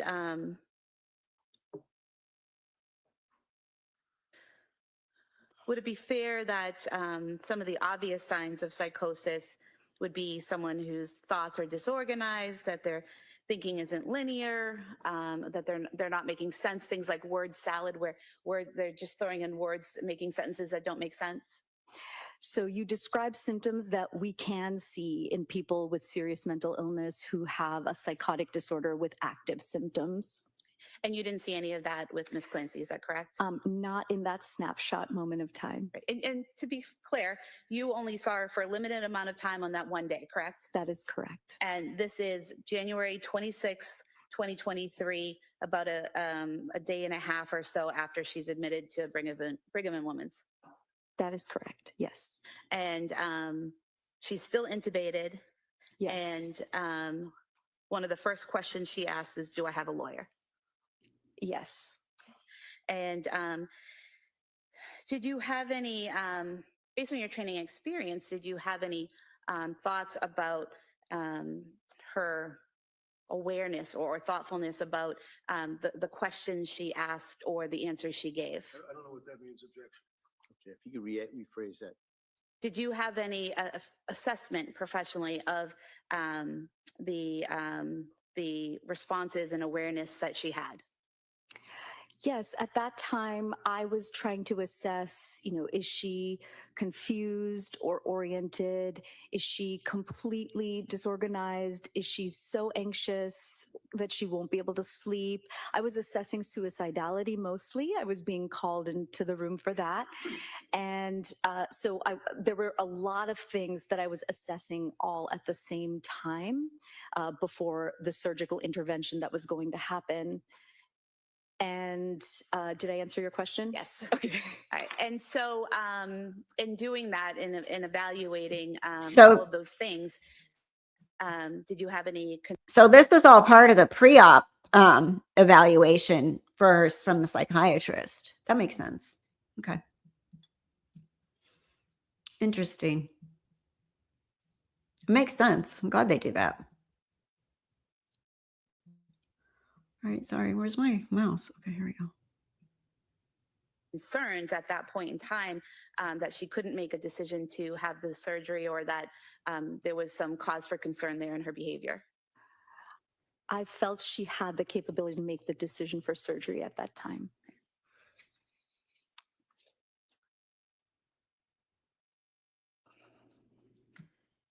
Pre-op eval to see if she could agree to surgery. Probably, again, you're to sign the consents for surgery. You kind of have to know you're signing the consents for surgery. Makes sense, right? I have no further questions. Thank you. Thank you. That didn't get us anywhere, really. Good afternoon. So just a couple of questions. Counsel was asking you about psychosis. Apparently you've dealt with people, some of your patients, while you're working in the hospital, that in fact were florid. They had psychosis and symptoms of psychosis. Yes. So you've dealt with people, is it a fair amount of people that would actually hear voices? Yes, I've seen many patients that are hearing voices. And were they, to your knowledge, were they involved with command hallucinations, things of that nature? My patients in the past? Yeah. Yes. Yeah. A fair large amount of people that you've treated over the years that have suffered from command hallucinations, hearing voices. He's kind of treating her. Things of that nature, right? He's smart. He's kind of treating her like an expert witness here a little bit, you know? He's a good lawyer. In my career, yes. Yeah. And do you know whether or not there had been any indication from Lindsay as to, well, in the hospital, having any delusions or psychosis symptoms of that nature, if you know? So I saw her, she had only been in the hospital for a day and a half. Right. And I hadn't heard about any psychotic delusions And that's from anybody. what you saw, though. I mean, as far as you, like, how often would you see her?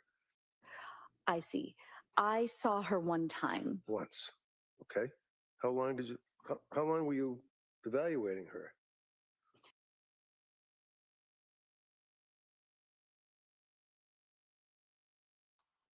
It's them. They're buffering. You guys can hear me okay, right? Okay, here she is. Because she was intubated. Oh my gosh, why are they buffering? Probably because she was intubated.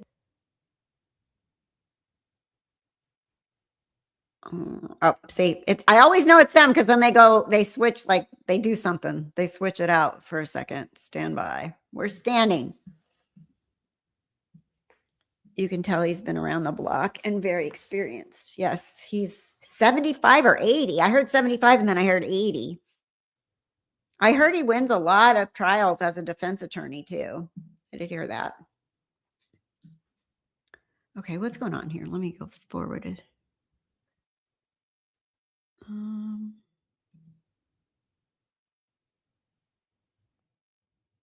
Okay, it's coming. Women's Hospital. And you had spoken to a number of people before you. And their illness. Okay. So basically, you're saying that it would be case specific? Yes. All right. And in the 20 minutes or so that you had when you're dealing with Lindsay, were you aware of her prior medical and psychiatric history? When we get consulted on a case, we... I'm sorry, I didn't mean to interrupt you. I'm asking, were you aware of her medical and psychiatric history? I was aware of the portion that was in the medical record before I saw her. Okay, so that would deal with as far as postpartum psychosis?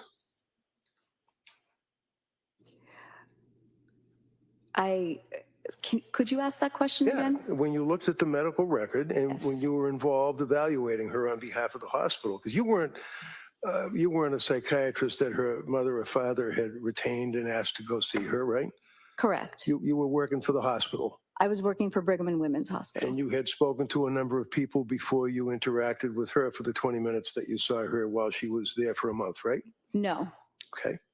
Now, were you aware of her history of documented postpartum depression? I was aware of mostly the postpartum anxiety that was in the record, yes. And postpartum anxiety, the symptomology would be insomnia? Yes, And can be. did she have insomnia prior to seeing you for 20 minutes? Yes. And do you recall the length of time that she would be suffering from insomnia? Was it like a week, a day, a month, or what? I don't recall the timing exactly. Do you recall that at one point that she was on medication and actually went for 48 hours without sleep? I don't recall that exactly from the record, that number. Do you recall, in addition to the insomnia, that she was concerned as asking you if, in fact, her brain was broken? She asked me, is my body broken? Okay. Did you see in the records that she was concerned about the effect of the drugs and whether or not her brain was broken, quote unquote? I did not see that language in the records. How about acting on command hallucinations, conversations or statements to the effect that she was having thoughts of suicidal ideation? You knew that, right? I did know about the suicidal ideation, yes. How many times did she express to people that she would tell people that she had been concentrating on committing suicide? If you know. I don't recall the number of times.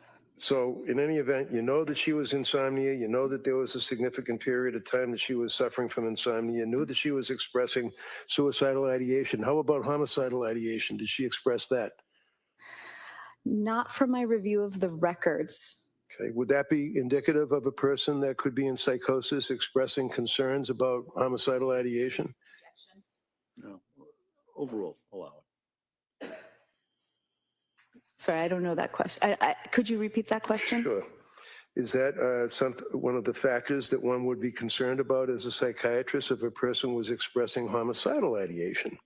I would be concerned about that as a psychiatrist. And in fact, in this case, you knew at least about the suicidal ideation that she had been expressing, right? Yes. But you didn't know about any homicidal ideation she was expressing, right? From the records or prior to coming to see you for 20 minutes? I knew that there was an event that had occurred and that 3 children died. That's the event you're referring to, right? Yes. Okay. Right. Next question. Now, as far as the period of time that she was involved with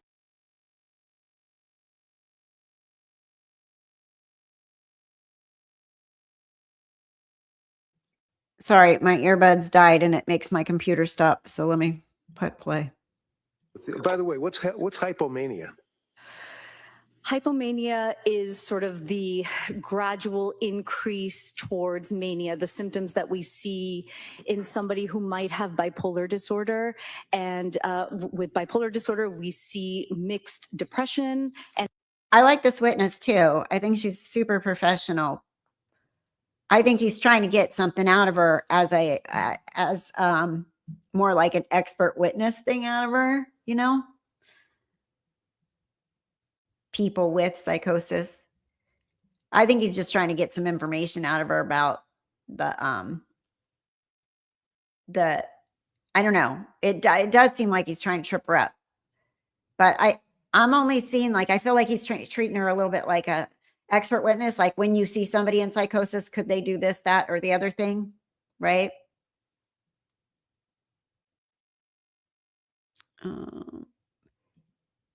She should have been admitted inpatient mental health for 90 days and then reevaluated and proceed to keep her inpatient until she was stable. Yeah. And I think that's all part of like why they're going to sue all those other providers, right?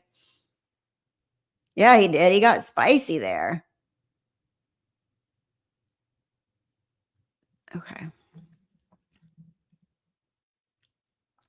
We see mania and we see symptoms that kind of gradually increase to mania, and we call that period hypomania.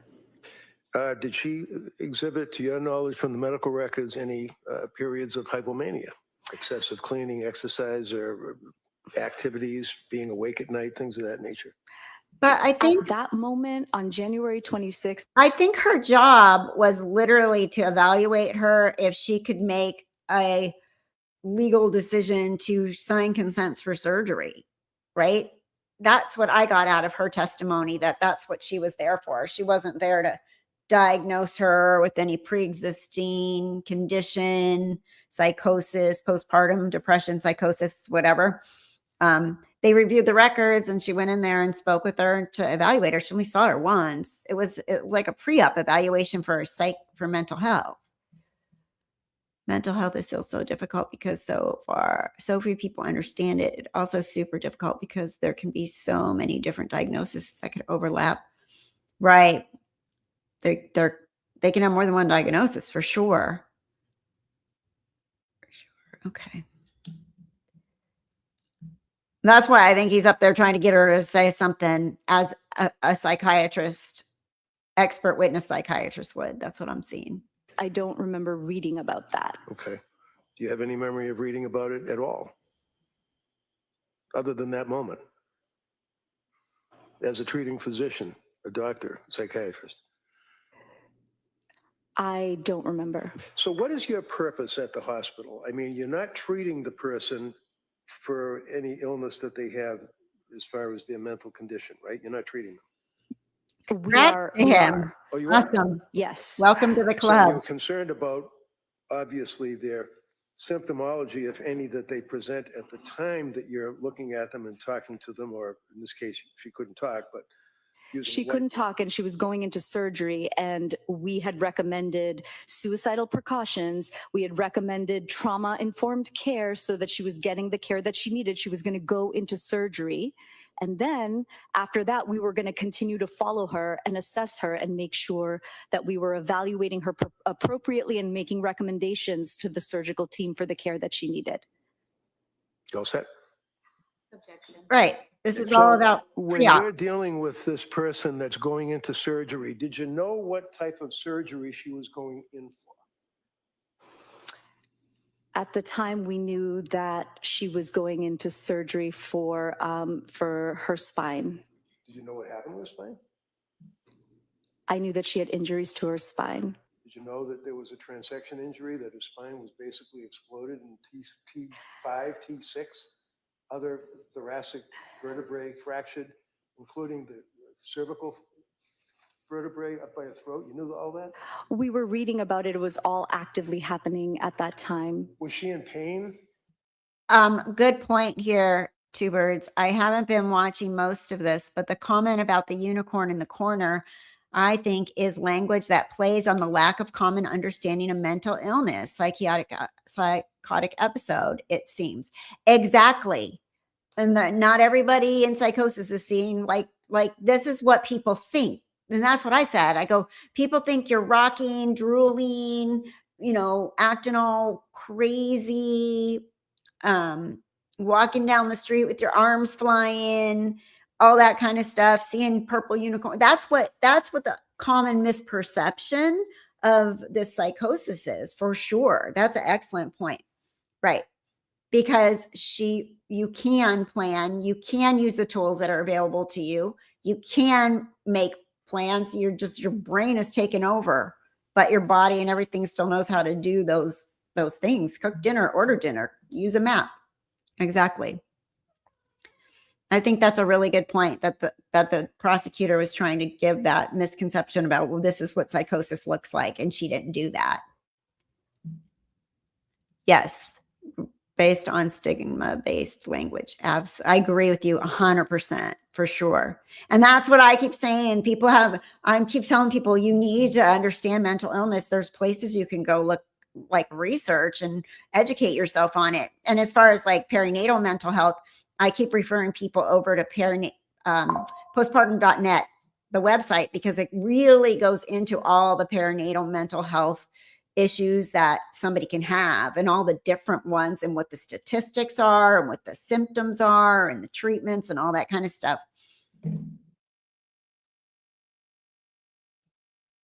What do you think she was really thinking? Psychotic breaks and episodes and not equivalent to acid trips. Right. Very good point. And that's the language they are trying to use.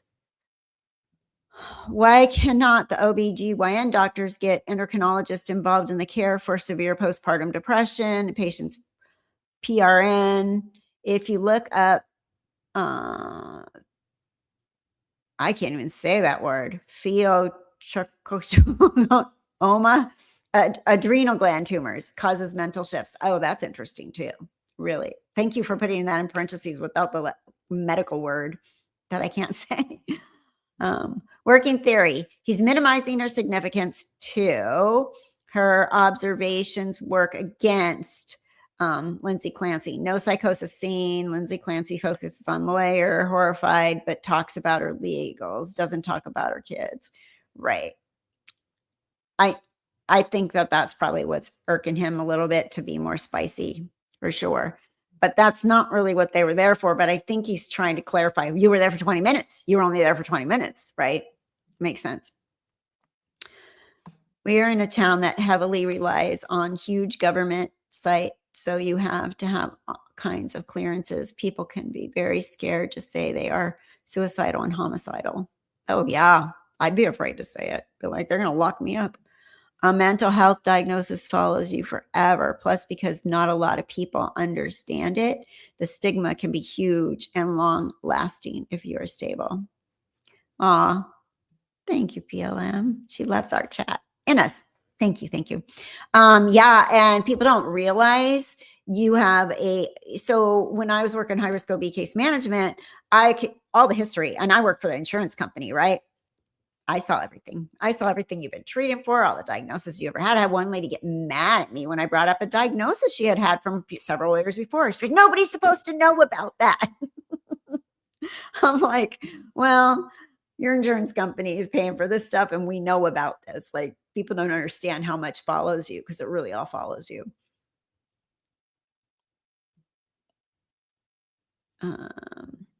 My mom has, I can't say that word. I'm going to have to go look it up now and pronounce it and get Google Pronounce to help me. She had horrible mood shifts. You keep writing that, Bella. And once she had it removed, she was herself again. Interesting. She got violent with you as a teenager. Interesting. Really interesting.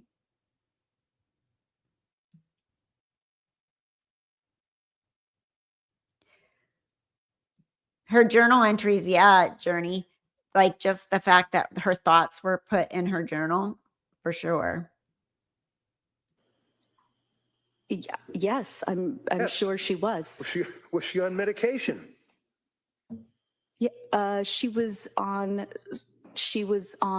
a few medications related to pain and blood pressure. So she's brought into the hospital. You knew from reviewing her records as a psychiatrist that in fact she coded the day before, right? I don't recall her coding the day before I saw her. I do recall from the records that she had a coding event after I think on the 27th or 28th. Okay, so you were not involved with her when she coded. Did you know that she had any events of that nature right after she was brought from the South Shore Hospital? I don't know what you're referring to. You know what a code is, right? Yes. Did she almost die before you saw her? I think it was after. Okay. How about perfusion, blood in the body and tubes being inserted into her chest? Did you know that from looking at the records? I think that happened after, but I was don't after. recall because I don't have the records on me. Okay. So did you know that she had massive transfusions?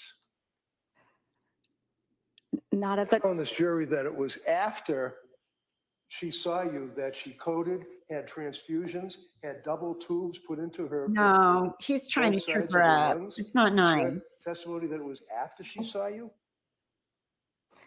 You She don't know. doesn't remember. My understanding is the surgery happened after I saw her. Oh, the surgery did. I'm asking you about the massive transfusions. I'm asking you about the tubes being inserted so that the 300 milligrams or whatever it is of blood can be perfused or taken out of her chest cavity. I'm asking about whether or not you knew that she had coded. I'm not asking about the surgery. Obviously, that took place after you saw her, right? Objection asked and answered. No, overruled. Because that's why you were talking to her, right? To see if she could make an informed consent to a surgery, I guess. No, I was called for the suicidal ideation. Okay, I'm sorry. I thought you said that you wanted to Oh. talk to her about the surgery as well. What? No. The suicidal Come on. ideation continues to this day, does it not? Hold on. I am so confused because did she not say that she was evaluating her to see if she could go to surgery and make that decisions? But now it's about the suicidal ideation. She hasn't even talked about that. Okay. I don't know. Somebody help me. I like her as a witness, but I don't know what he's trying to do. I'm confused. I'm as confused as she is right now. Sustained. Did the suicidal ideation that you were concerned about continue the time that she was in Brigham and Women's Hospital for a month? I saw her one time. Right, I know that, 20 minutes, right? Yes. So you 20 know minutes. nothing about suicidal 20 minutes. ideation after you saw her intubated and then laying in the bed, and then you talked to her as you've discussed with the jury, right? That's correct. That's it. That's correct. How about the cops? How many cops were there? I don't recall. There were some, right? There were armed men in that room, were there not?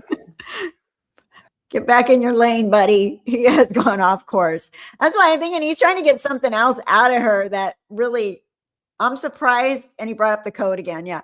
I'm surprised that the prosecution isn't objecting more here because he lost me. I thought she was there to evaluate her to make sure she could make an actual rational decision about having surgery. Yeah. Spicy. Kathy's lost, so we'll just continue and see where this goes. I don't recall. I think they were outside the room, if I remember correctly, from 3 years ago. Okay, I know it's been a while. Do you recall armed police officers being outside the room? Armed? I think I don't recall. Do you have any memory of Something's up. any police officers being outside the room where she was laying in that bed? I knew she was in custody, and generally in custody. No, not generally. Let's talk about Lindsay Clancy. I can't recall. Okay. Did you know that she couldn't even have visitors in the sense that the police would not even let her mother or father visit with her? I can't recall. Did you know that when you were dealing with her, was she handcuffed to the side of the gurney or the stretcher? She had a soft restraint, according to my documentation. Soft restraints, okay. Yes. Did you have any conversation with the police at all? No. And after you spoke to her for 20 minutes, that really ended your involvement with Lindsay Clancy until today, right? That is correct. Okay, thank you. Thank you. Redirect.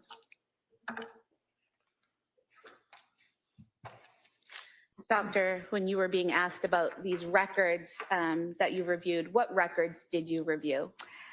I reviewed the records in EPIC, which is our medical record at Brigham and Women's Hospital. And so you didn't do a deep dive into Ms. Clancy's entire psychiatric history prior to coming to Brigham and Women's, correct? I did, as you do, as is protocol for a consult, you look at the records and you make sure you have an understanding of what's been happening with the patient. But did you have access at that time to? Well, there's an H&P. There has to be an H&P from somewhere. And usually they'll get records from other providers to be sent over. So there had to be something in there that was from her history and, you know, but I don't know what. Okay, come on. Let's see. And you can look back in Epic if anybody else has ever charted an Epic on her too. Oh my, the soft restraints, LOL. One ambulance company I worked for, those kept getting stolen off the ambulance, not by me. Okay, well, thank you for confessing. No, I'm just kidding. The woman in charge of the stock room told me about it. Why are people stealing soft restraints? That's insane. Hi, welcome, whoever. All right, let's go. All the records for all the treatment providers Ms. Clancy had seen regarding her mental health for the last 6 months? You know, I don't even know. I had some of the records. I don't know if I had all of the records. Okay. And so you reviewed what you had, correct? Correct. And then you met with the patient, correct? Correct. And in meeting with her, where she's, you know, she's had these events happen. She's had the tubes in her chest. She's about to go into surgery. One of the first things on her mind is, do I have a lawyer? Correct? Move to strike that. First of all, it wasn't planned across. Secondly, this is the fourth time the council has tried to accentuate that. Well, I'll allow that question. Go ahead. Well, that was one of her first thoughts was, do I have a lawyer? Correct? She wasn't able, she was exhausted. She was intubated. She could barely talk. She was writing and she was getting ready for surgery. And so those were the few questions that came up. Right. She's exhausted. She's anxious. She's in pain. She's about to go in for surgery. And she wants to know, do I have a lawyer? Objection. Sustained. So given the condition she was in at that time, you know, the defense counsel asked you about the pain she was in. Defense counsel asked you about the surgery she was about to go into. Those are the issues that she was focused on. Yes. In your conversation with her, am I broken? Are my legs straight? Yes. Do I have a lawyer? Yes. Thank you. She wasn't focused on much while she was exhausted, in pain, anxious, and concerned about the future surgery that she was So- doing, was she? Journey, you're in Left Undone, right? Because I'm streaming on 2 channels. Thank you for joining. I got to get that going again there. We'll have to do some members only over there about this case. My partner and I grabbed ourselves some non-rebreather and breathed the ambulance oxygen one time because we got put in an area with really heavy wildfire smoke, but that's it. Yeah, I don't think that's stealing anything. I got a whole bunch of stuff in my garage from my hospice job that was in the back of my car. If anybody needs anything. No, I'm just kidding. Mostly wound care supplies is what I have. And some probably expired tubes for blood draws. And some Foleys, which are probably ridiculous now because they've been in a hot car in the desert forever. So they probably won't even work. All right. Okay. Let's go. These guys got a little into it. Here's the most I've seen them kind of go back and forth. Oh, well, we're in 2 chats. So that's why I'm trying to put as many up on the screen. I guess most people are on chatting with Kathy. We should put you can put the link in the stream for this channel. I don't have it open. If anybody has it open, put the link in the chat. Oh, wait, you can't because she's in Left Undone. You put the link and I can put it up on the comments, I guess. maybe. It's like, where are all these chats being put up on the screen from? I always ended up coming home with a ton of plastic pipettes every time I had a lab class. Better than that time I accidentally brought the cuvette with my experimental sample in at home from biochem. All right, here. You can put it here to this chat. It's like, there's a chat going on and there's stuff on the screen, but there's nobody here. Okay, perfect. Great. Glad you made it. Thanks. Thanks for making it. Thanks for finding us. Perfect. If you could speak up, ask that question. Sorry. She wasn't focused on much of anything while she was exhausted, in pain, unable to talk, and anticipating imminent surgery, right? That's correct. Thank you. That's all I have. Anything, Kamal? No. All right, thank you, Doc. Thank you. Thank you. Whew, that was a rough one.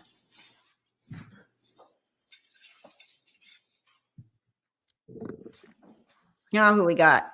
All right, Kamal? Commonwealth would call Robert Flynn as his next witness, please.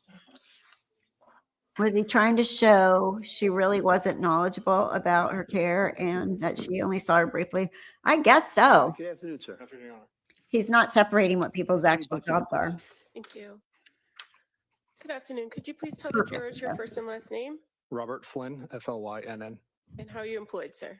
from the Duxbury Police Department. What is your current rank or assignment there? Currently, I am a patrol sergeant.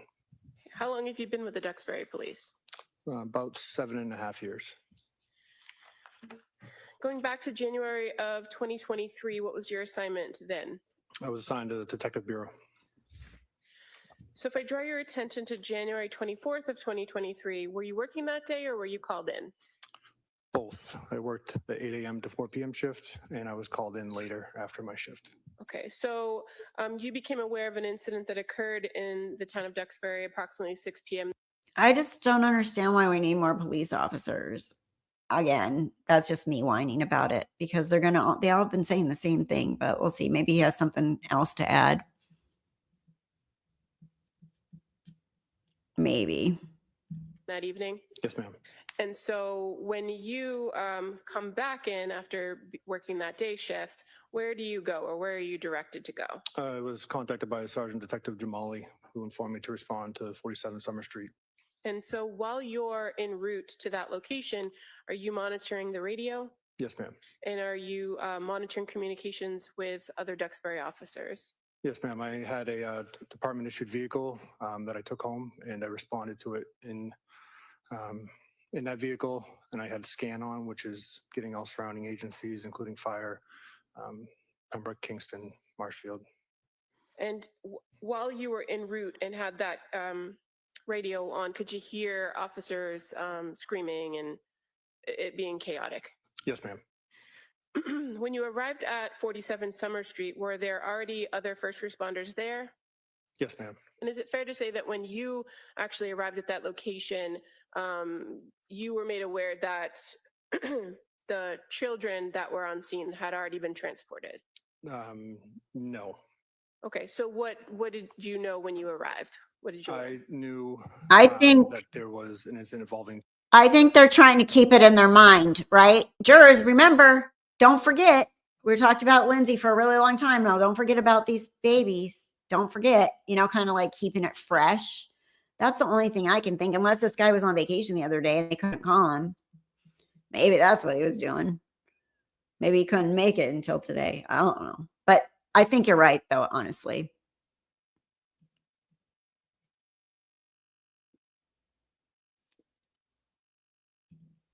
Why another police officer, and I hope the comment doesn't get put in timeout since I used 3 dots. If so, someone save me, please.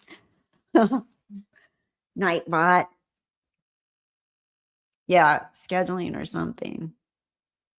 But anyway, that's just my guess. Here we go. Police officer. Children. I learned that when I initially responded and spoke to Sergeant Homestead. Oh, they did? He was the one They that did. informed me that It appeared that a mother had killed her 3 kids.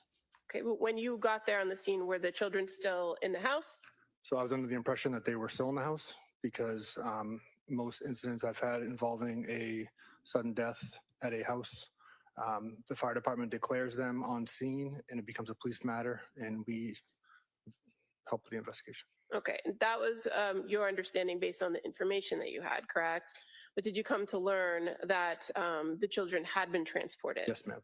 And how about the individual, the person, the 4th person, if you will, on scene? Were you advised that there was a woman who had been transported from the scene as well? Yes, ma'am. And as a result of kind of the nature of what you believed you were coming into, did you call for extra help? With our own department or? With an outside department? Yes, yes. So the Massachusetts State Police has jurisdiction over any death investigation in town of Duxbury and other communities. So we are to notify investigators of the state police. And as a detective with the Duxbury Police, you're familiar with that relationship with the state police, that oftentimes when a death investigation occurs, that you work in connection with the state police detectives unit of that jurisdiction to conduct an investigation, correct? Yes, ma'am. And so in this instance, when you went there, you believed that the children had already passed, so you made that phone call to the detectives unit, correct? That's correct. And certainly, sometime thereafter, you were advised of the children's passing and that this was a death investigation, correct? That's correct. Once the children had been removed from the scene and the defendant had been removed to the scene, did you and your other officers from the Duxbury Police Department do anything to secure the scene? Yes, so once we gathered more information and I notified the Massachusetts State Police, we decided to conduct a security sweep of the house. This is to make sure that there was no further suspects or further victims or any other people in the house that we may have missed. In regards to this security sweep, what is the goal? You just described it to kind of identify if there are other people, but as far as your observations and your contact within the house, you try to minimize your contact within the house in those instances? Yes, I'm not searching for any type of evidence. I just have different observations that I obviously notice. And what areas of the house did you go into prior to the arrival of the state police? I entered with three of us, Sergeant Patrikas, who's from the Kingston Police Department, and it was Lieutenant Weiler at the time. So we all kind of went into our own separate rooms and separate ways throughout the house. But I think ultimately all 3 of us went to all 3 floors of the home. Okay, and so talking first about the main floor of the house, did you go into the kitchen area? Yes, I did. And did you make any observations in that kitchen area? I observed, it was clear to me that there was young children living there. There was some paintings on the wall. I noticed a takeout food bag. The only word I remember from that is it being Mediterranean, written on the receipt. Okay. And if I may approach with a picture.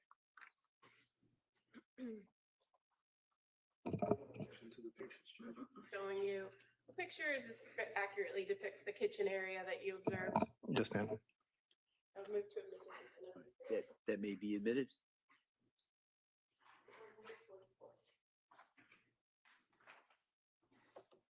Just kind of showing you on the screen what's now been marked as Exhibit 44. This is the kitchen at 47 Summer Street, and in the middle of the photograph is a takeout bag, correct? Yes, ma'am.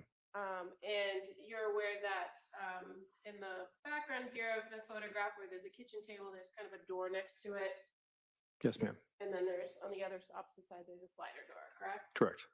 And in addition to making those general observations about the kitchen area, did you go in other areas of the main floor of the house? Yes, I did. And in the living room area, I'll show you what's been marked already as Exhibit 25. Is that familiar to you as well? Yes, ma'am. And again, upon your kind of sweep of this house, what stood out to you about the living room area? There appeared a young child lived there, and there was food on the couch, a snack. And in this photograph, can you see a couple bowls, a bowl here on the bottom of the photo and a bowl further up on the couch? Yes, ma'am. Now, in that main area of the house, you didn't find any other individuals, correct? Negative. And had you been made aware that the husband, Patrick Clancy, had been on scene and he had also been transported from the area? Patrick Clancy was on scene when I was there. Okay. At some point, did he go in an ambulance? Yes.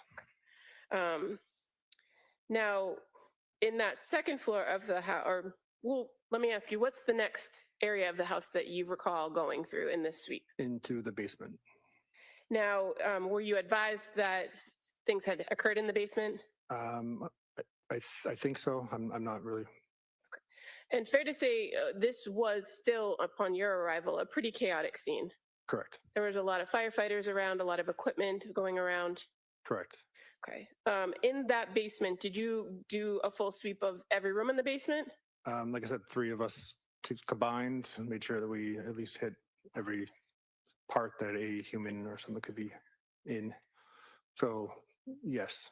Okay. But as far as you yourself, fair to say you just kind of went in on the left side? Yes, I went into the left. And did you see a lot of the firefighters' equipment still left behind? Yes. A lot of medical supplies? Yes, ma'am.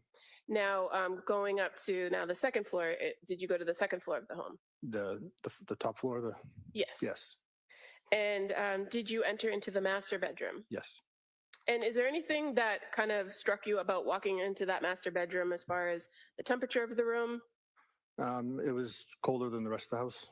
And did you notice that there was, in fact, a window open? Yes, ma'am.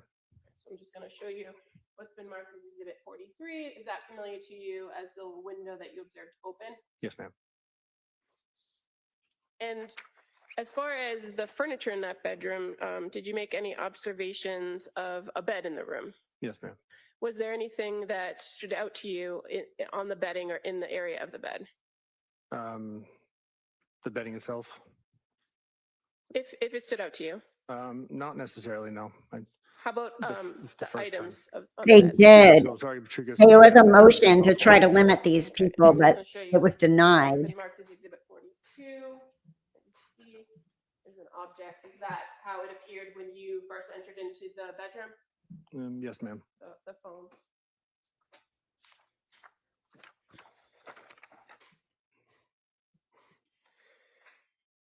At some point, were you able to go out to the backyard of the home? Yes, ma'am. So after leaving the upstairs, we went back through the kitchen, and that's what we talked about earlier, and went out through the back slider. And were you able to make observations of the backyard area? Yes, we came out to a porch and took a left, which would have been the back right side of the house. And there was some matted down snow and some other medical equipment, which we believed was the window that Lindsay Clancy came out of. And from that area or that vantage point in the backyard where you were, could you see into other areas of the house? Yes. And what areas of the house could you see into?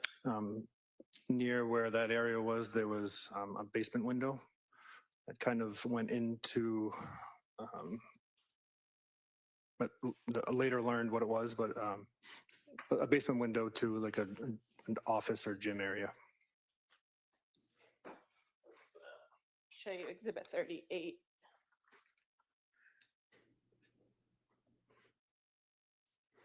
Is that familiar as the backyard view?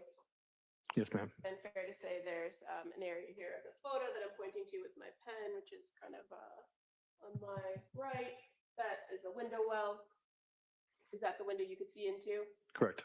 And then again, in this photograph, do you see the open window that you observed when you went into the bedroom? Yes, ma'am. As far as that open window, when you were in the backyard, did you see any screens or anything around the property that would give you any indication of how that window was open or the condition of the window? No, to me, it appeared that the screen was just pushed up.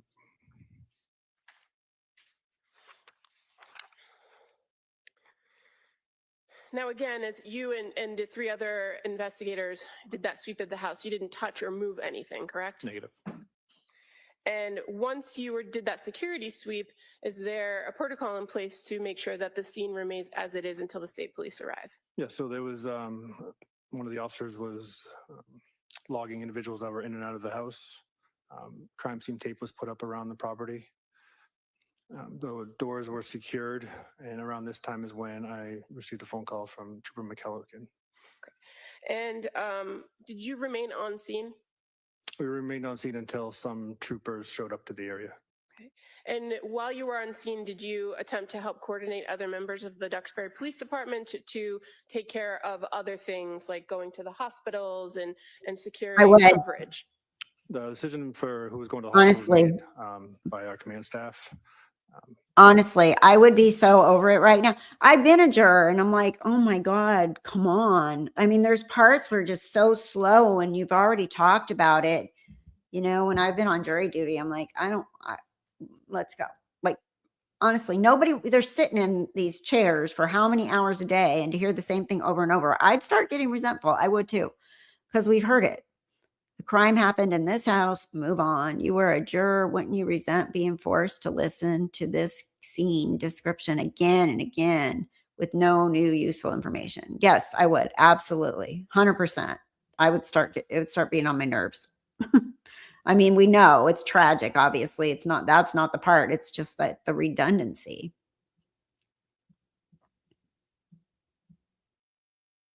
But I met some of the troopers back at the station to coordinate further. Okay. And when you were back at the station, were you aware or advised that a search warrant was sought for the residence? Yes, ma'am. Did you go back to 47 Summer Street with the team when the search warrant was received? Yes, ma'am. And did you participate in the execution of that warrant? I was present during it. Okay. Right.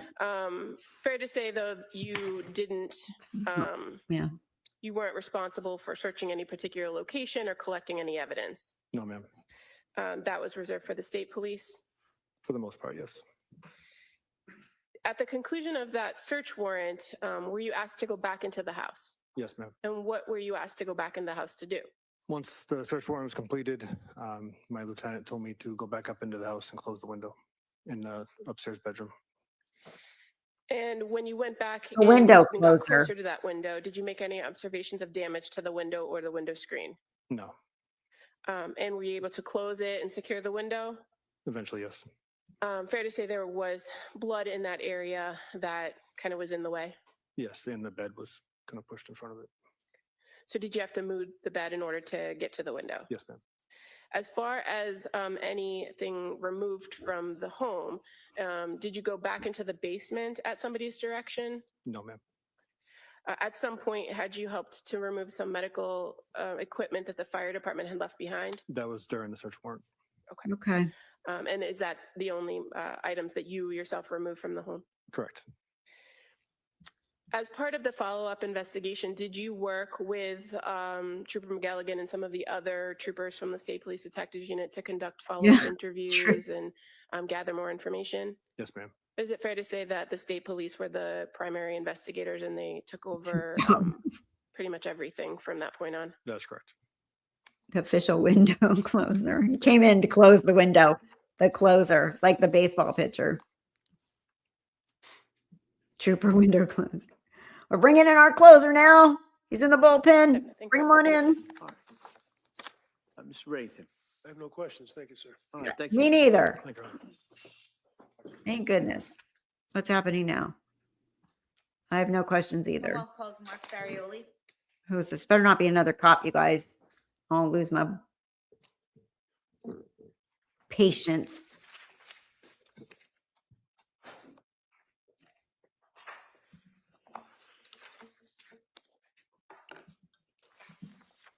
I have to get going. Bye. We loved having you here. You're very welcome. Hope to see you again soon. We'll be back tomorrow for sure.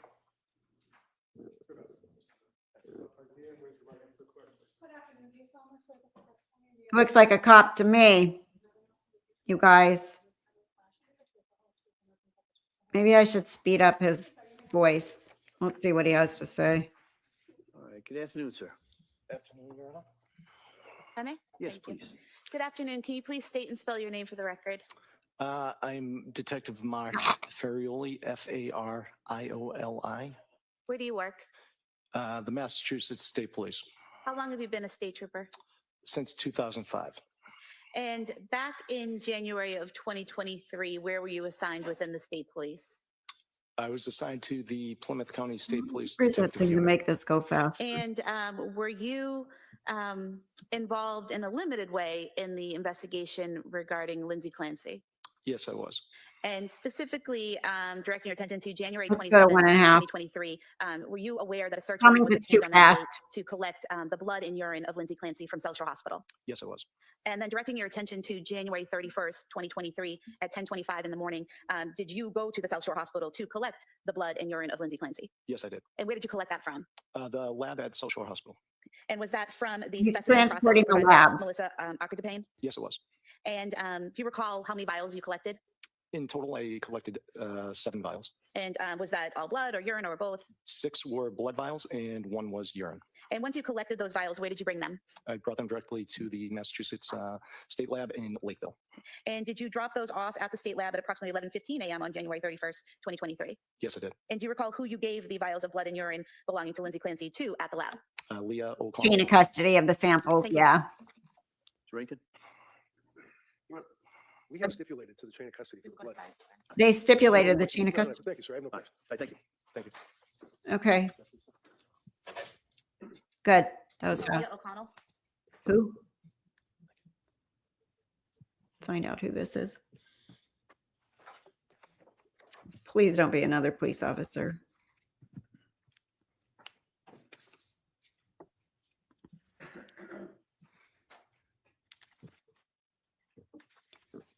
I'm like, oh, she's walking so fast. I'm like, oh, wait, that's me. I got it at 1.5. What are we barking at, Percy? I'll slow it down until we see who she is. Hi, good afternoon. Good afternoon, sir. All right. She looks like a Thank cop. you. Good afternoon. Can you please state and spell your name for the record? My name is Leah O'Connell, Oh, the lab. Leahoconnell. Where do you work? Currently, I'm employed with the Massachusetts State Police as a trooper. Back in January of 2023, were you also employed with the state police? I was at the crime lab. And what were your Crime lab. responsibilities at the crime lab at that time? So I was a forensic evidence technician, so we would receive evidence submitted to the lab for testing. You're right. And once you received be that quick. evidence at the lab, well, first of all, who would you receive that from? Would that be chemists? Would that be troopers? Who would it be from? It was local, state, sometimes federal agencies, but there was also scene evidence gathered by chemists that we would have to log into the system. Oops. And so would it be your responsibility to take that evidence, log it into the system and move it along for a process through the lab? Yes. And were there tracking numbers or lab numbers that you would assign to evidence in order to keep track of it as it progressed through the lab? Yes, every case gets its own number. Must be the And pool guy here. directing your attention to January 31st, 2023 at 11:15 a.m., do you recall receiving 6 vials of blood and 1 vial of urine belonging to Lindsay Clancy from Trooper Mark Farioli? I did. And when you received those items, did you log them appropriately into the system with her case number? I did. And how were they stored after that point? So they go into a heat sealed pack. So it's like a plastic bag that gets heat sealed, initial and dated, and then it goes right into a fridge. Thank you. Attorney Rankin? I have no questions. We stipulate to the blood, so. Okay. He said they Thank you. stipulated. Why does she keep calling them? Come up calls John Santos. Oh God, please don't be a lab technician. Oh, my goodness. You can see it. I get so impatient with this stuff. I'm like, come on, come on. You got birdies, kitty cat. Oh my God, there's 3 doves. I just filled that feeder up again today. The doves are so piggy.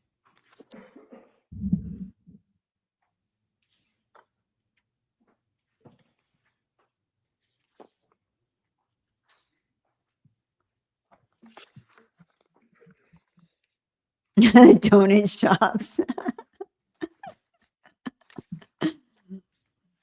The donut shops are over it. Where the hell is everybody?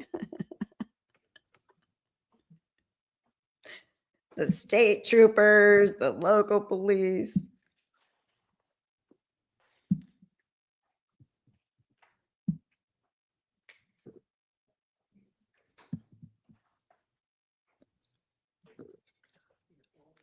He's a lab tech. He's the one that poured the blood into the vials that they get up there to test everything.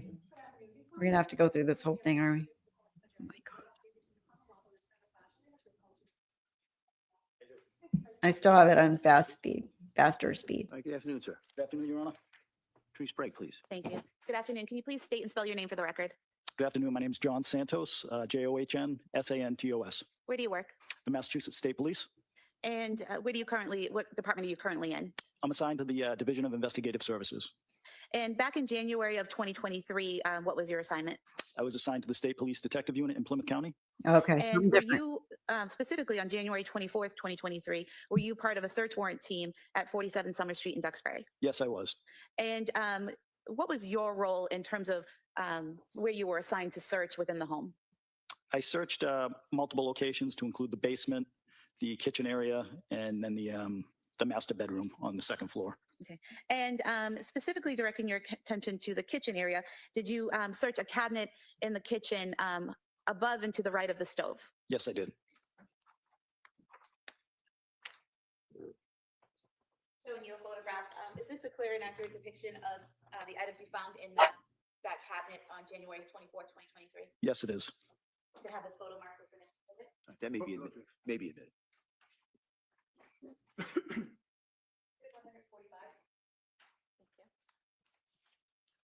Showing you exhibit 145 on the screen here. Focusing your attention on the top shelf, there were several notebooks and books that were seized. Is that correct? Yes. Were those taken out of the cabinet and cataloged by the state police? Yes, they were.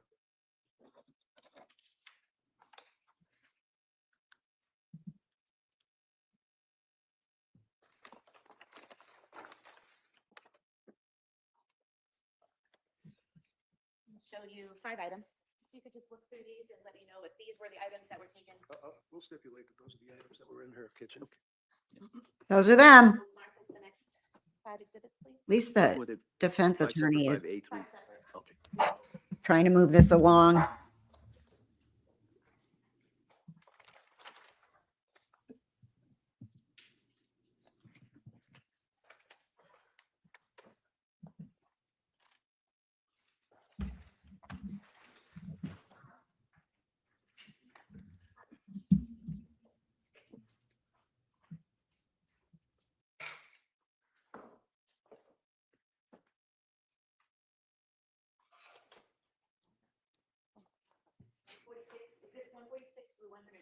All right, thank you. And sir, showing you what's been marked 146. Those appear to be discharge paperwork from McLean Hospital for Lindsay Clancy. Yes.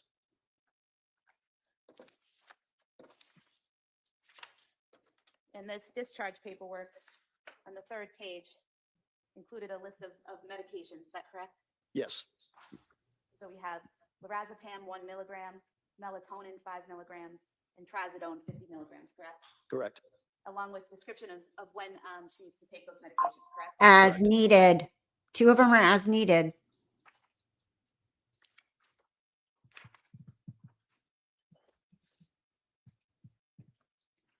There's also instructions on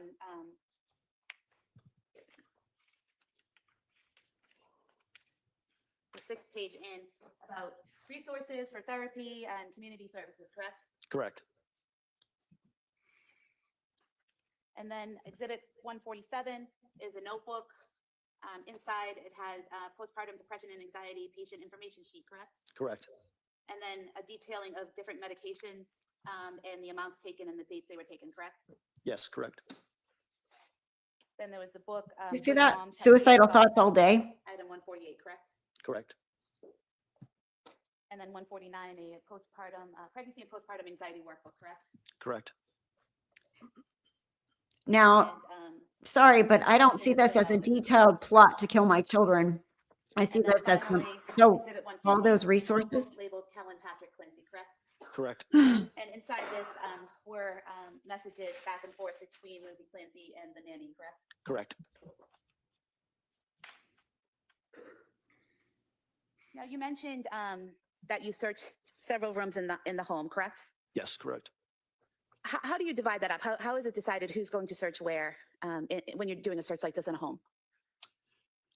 It's somewhat fluid.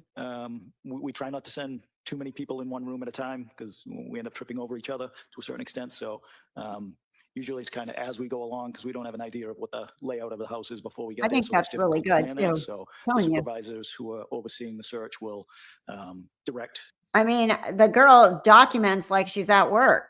I don't document anything. Well, wait, I documented today. Look, I documented Kelly McDonough, body temperature 82 and massive blood transfusion. So see, I'm a little bit of a nurse on my time off.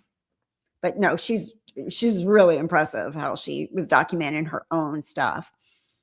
She was searching for help. Yeah, it doesn't look like a murder plot to me at all. She was definitely trying to get help. I think you're going to enjoy Kathy's upcoming show on the civil lawsuit. It states her parents were shocked at how mentally fragile she was. Oh, they chose not to tell them.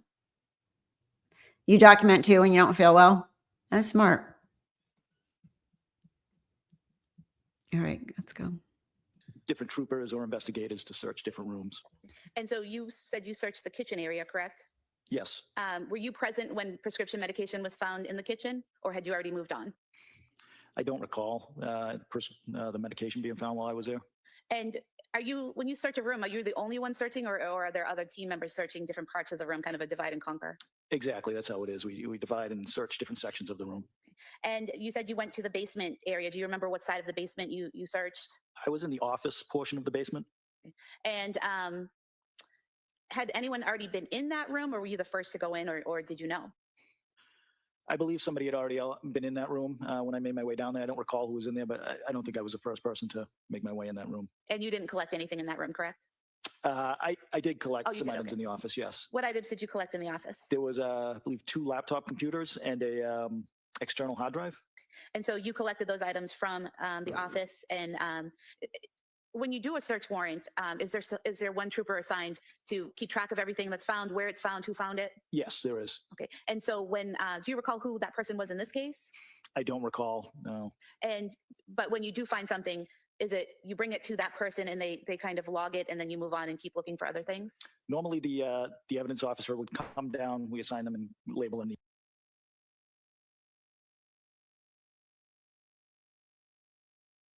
Sorry, I wanted to say this. Yeah, you're right. And that's the best way you can advocate for yourself, because you can have everything documented. It's a really good idea. I did do that with my mom, when they weren't diagnosing her with dementia. And I was like, something wrong here. She's hearing knocking. She's yelling, come in. Then it turned into visual hallucinations and everything else. And it took me a lot to get that diagnosis, though. It was so annoying. I mean, it was all based on my explanations to what was going on. The talks has to come at some point unless I missed it. No, we haven't missed it. I've not seen it because I'm waiting for that too. Some of the women that have shown that I have known going through this went to keep it on the down low. Yeah, I wanted to keep it on the down low. Several don't know just how bad it really is. Rule of thumb, PP 24/7 coverage if you go MHP. Yeah. Okay. The evidence officer for each search warrant, they would come down to the area where the item was being recovered from. And we'd also have a crime scene services photo the item in place as well before it was collected. So the evidence officer would come to us. Okay. So for example, with the laptops, photos would be taken of them in the office and then they would be logged and then they'd be taken out of the office. Exactly. And is that what happened with the books and the notebooks that we discussed earlier? Yes. And you said that you then went up at some point to the main bedroom, the master bedroom? Yes. And what did you do inside the master bedroom? I assisted with searching the master bedroom. I don't believe I recovered anything within there. Do you recall ever looking in the nightstand drawer or anywhere near the nightstand by the open window? I don't believe I did, no. Okay. And is there any reason why you wouldn't have gone into that drawer or looked in that drawer? Somebody else was probably already searching that area, would be my guess. What area did you search in the bedroom? I believe there was a closet. When you walk into the bedroom, I believe there was like a closet area to the left. I was in that area. And then I made my way at some point to the left side of the bed as well. And did you find anything in the bedroom of note? No. Now, when you're doing a search warrant, right when an investigation happens, how do you know what to look for? Hold on. Well, it depends on what you're investigating. So Speaking of that, because you said it's difficult, several psychiatrists are new, young to that diagnosis. And I just looked on Postpartum International, and it has like perinatal psychiatric consultation program. So there's actually Postpartum International's expert perinatal psychiatrists are available to share their expertise and skills with fellow medical professionals. So you literally can consult with people that's their specialty, which is really big. There's so that there's definitely, and there's something on here called Mind the Gap, where there's a gap in this whole in understanding about perinatal mental health. It's really interesting because there's definitely a gap. Definitely a gap. All right, let me get this guy back on track here. This case specifically, we knew the facts at what we knew at that time. So, I mean, when I noticed those notebooks in the cabinet, certainly I thought that information was pertinent to this investigation based on what we knew. But every investigation is a little bit different. The facts are different. So, I mean, clearly you want to look for items that relate to the suspect, victims, or any associates of them, and it might relate to the incident that's being investigated. When the search was being done in the home at 47 Summer Street that night, did officers already know that Ms. Clancy had crushed up pills and taken them with lemonade? No. Had you learned from Patrick Clancy, the husband, that Ms. Clancy had been prescribed some medication? I did, yes. Opposite. And were you aware at some point that medication was found in the kitchen? Yes. I have nothing further. Thank you.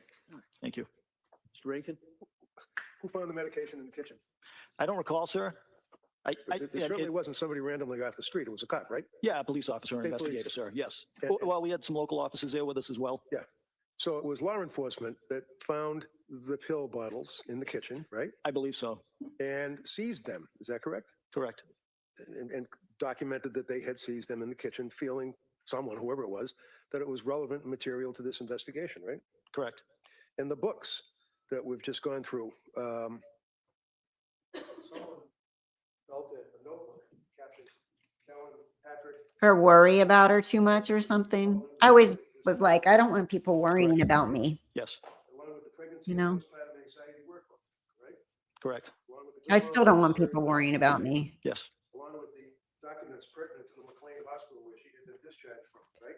Yes. Along with another notebook that had postpartum depression and anxiety, correct? Yes. There were also other documents that were, items, I should say, that were seized in the house that have already been introduced to the record. So there be one, and looks like a diary, so there be three, slept well last night, this, that was seized as well, right? I believe so, yes. You know why all these were seized? Why the books that I seized were seized? No. Your investigation. Are you a lieutenant, a sergeant? I'm a captain, sir. Yes, sir. And back then, what was your captain? I was a lieutenant at that time. You were the ranking officer in the search? No, there was also a detective lieutenant assigned unit commander at that time. So, but you're up there enough and you knew from the investigation what was relevant material in the investigation, right? Yes. And obviously you or somebody else working with you determined that all of these items, the pills that were seized, the books that were seized from the kitchen, et cetera, were relevant and material, correct? Yes. Do you know who searched the bedroom? I know you said you were in there. Did you search the bedroom? I was part of the team that searched the bedroom. There were a number of other officers Welcome, that searched the bedroom Priscilla. as well. Thank you for I being believe here. in the Appreciate report, you. It documents who seized what from the bedroom.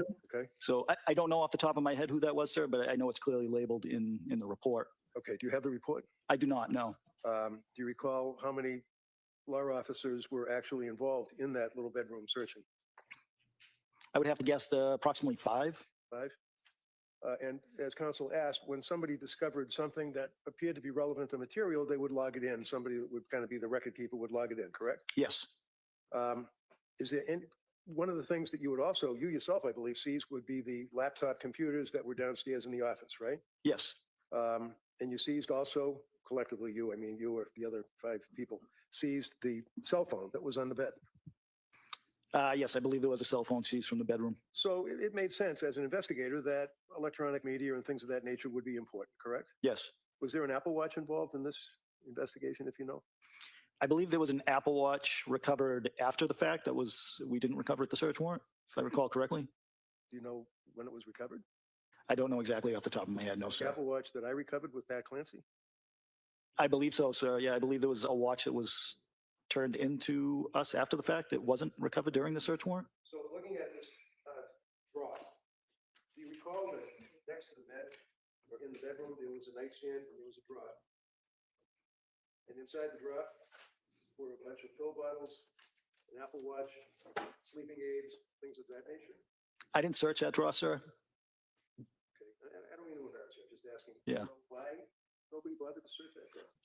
I don't know that it wasn't searched. I just know that I didn't search it, sir. So it may have been searched, and maybe whoever searched it didn't feel that that information was pertinent to seize. I can't speak for them, but I can tell you that I didn't search that drawer. I would say since the meds are such a big deal, they were impertinent to seize. All right, thank you, sir. Thank you, Your Honor. Interesting.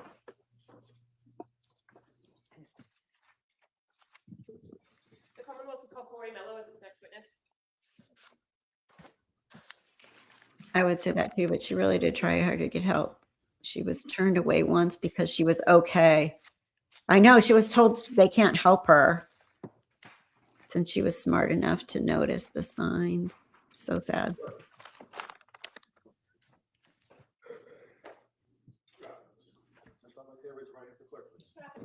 This is just the beginning of the trial.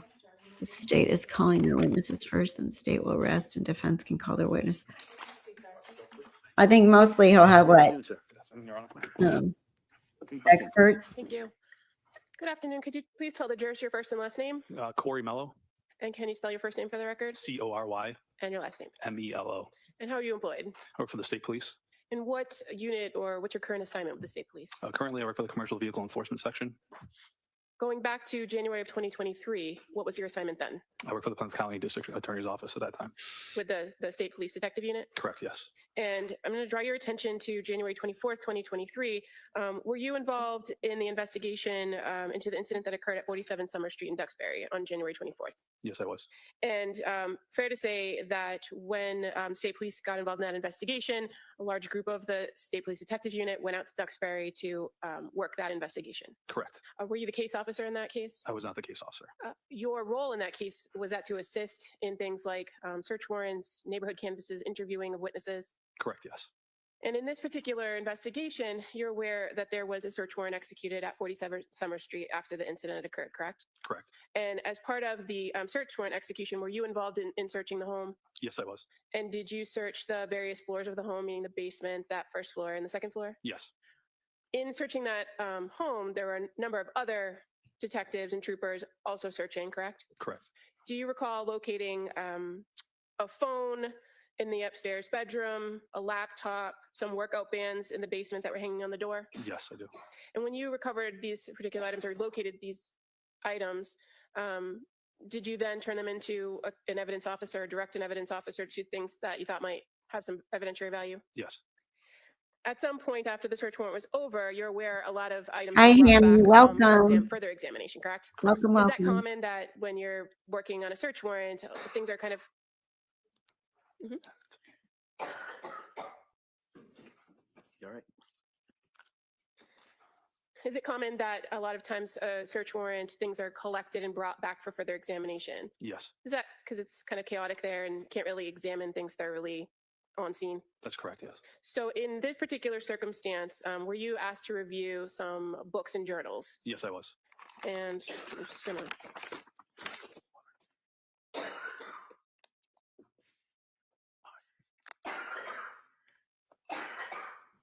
Who's coughing to death? Somebody needs an inhaler. I'm just showing you an item. Is that familiar to you? Yes, it is. You didn't locate this that night, did you? No, I did not. But you had the opportunity to review the contents of it at a later date? Correct. I would move to submit this plan to All right, that may be admitted. I think there's a lot because I understand that there's a lack of awareness. I've come across a lot in the comments on my videos. Should get some of them on here as a panel, tell us their story if they want. All courtrooms need a can of WD-40 and a large bag of cough drops. Seriously. I was there. Are we breaking? Who was coughing? Who was it? Let me see. Was it the judge? I don't even know who was coughing, you guys. Looks like that's going to almost be done for the day, though. What's going on here? I feel like it's going to come back right now. Here we go. I know. Who was coughing? I don't know. They had to take a break for it. Was it the judge? He's the one that got up and left. And it's easy to see how those things could roll together. She drops the mask, lets people know she's not okay, and then it all falls flat, right? Yeah. Hi, Hammy. All right, what's going on here?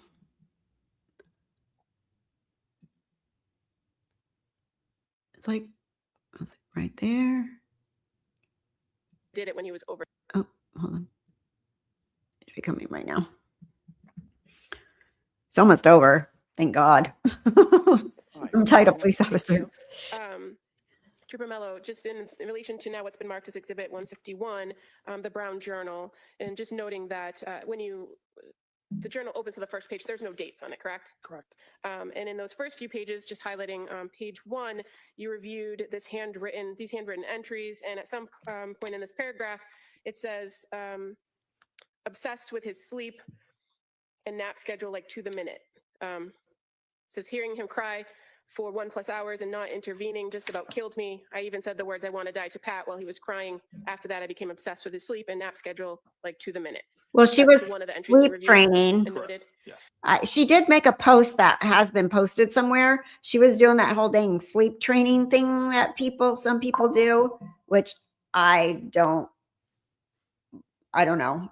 We didn't have that when my kids were little. Some of them slept and some of them didn't. It didn't matter what I did. But I think that's probably what is killing her, because the baby was crying for so long while she's trying to sleep train. Page 2 says, I also feel like I did it wrong because I did it when he was overtired, so it made it harder. Now I have horrible insomnia and anxiety. You recall reviewing that in the journal? Correct, yes. Page 4 Good of the point, journal Dylan. says, why else I feel guilty. He's not really hitting his milestones. Again, that's a page that's not dated in this journal, correct? Correct. Page 8. She's a worried mom.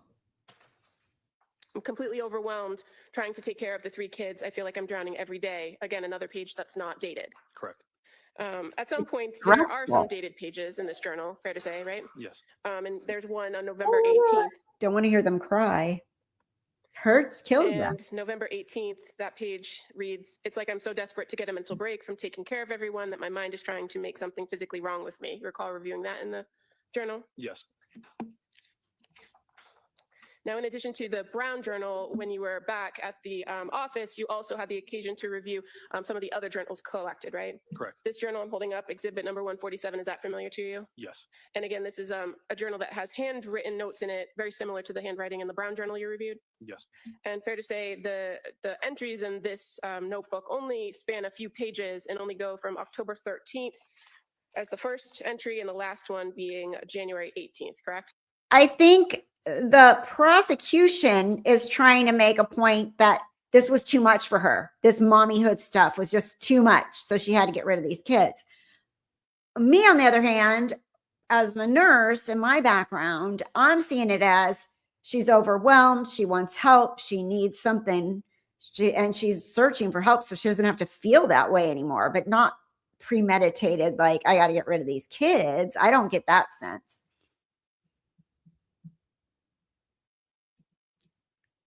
I'm here because Kathy is a nurse and knowledgeable in the healthcare field. Postpartum psychosis is real. Not everyone experiences it, but for the women who do, it's devastating illness. So scary. And I'm telling you, when I've talked to women that have it, are getting it, or starting to see shadows and voices, it's like, whoa, whoa, whoa, whoa. You're scaring me. We need to get you help. Back in 1990, sleep training, you actually did check. You just don't pick them up. Right. You went in every so often. She's trying to sort her mind out. Yeah. Neither do I. Yeah. But I feel like the prosecution's totally seeing a different side of it than what we're saying here, right? Yeah, they have the cameras now and stuff too. Mm-hmm. Correct. And this third journal that you reviewed after the search warrant, exhibit number 50, the yellow journal with Callan Clancy's name on it. You recall that? Yes, I do. And you are aware Callan Clancy was one of the children. Yes. Big heart on the front. And in this instance, did you see similar handwriting from the other two journals that you reviewed? Yes, I believe there was two separate. Okay. At some point in this these entries, you began to notice there were other handwriting. Correct. At the time you were looking at this, did you know who the other handwriting was? At the time, no. Who it belonged to? Okay. And fair to say, reviewing the contents of it, it's a pretty detailed list of a schedule for the baby. Correct. It's a medical emergency. Immediate, like a heart attack. Just as important.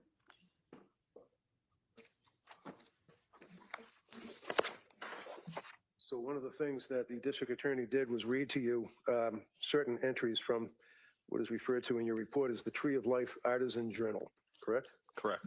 And when you refer in the report to the Tree of Life Artisan Journal, is that this here? What do you call the Tree of Life? Is there a diagram, a picture of the tree? Should have a tree on it, yes. But in any event, you would recall that that particular diary or notebook set forth on a number of pages her feelings dealing with her children. Is that fair? It's fair to say, yes, sir. And you wrote in your report on page 19 of 63, counsel asked you first about her stating that she had horrible PTSD from sleep training Callan. Hearing him cry for 1 hour plus and not intervening just about killed me. I even said the words, "I want to die" to Pat while he was crying. He would be the baby, right? Correct. And this is her saying that not being able to go to her child because they were trying to do sleep training, she indicated that it was just about killing her, correct? That's what was stated, yes. And after that, I, meaning Lindsay, became obsessed with his sleep and nap schedule.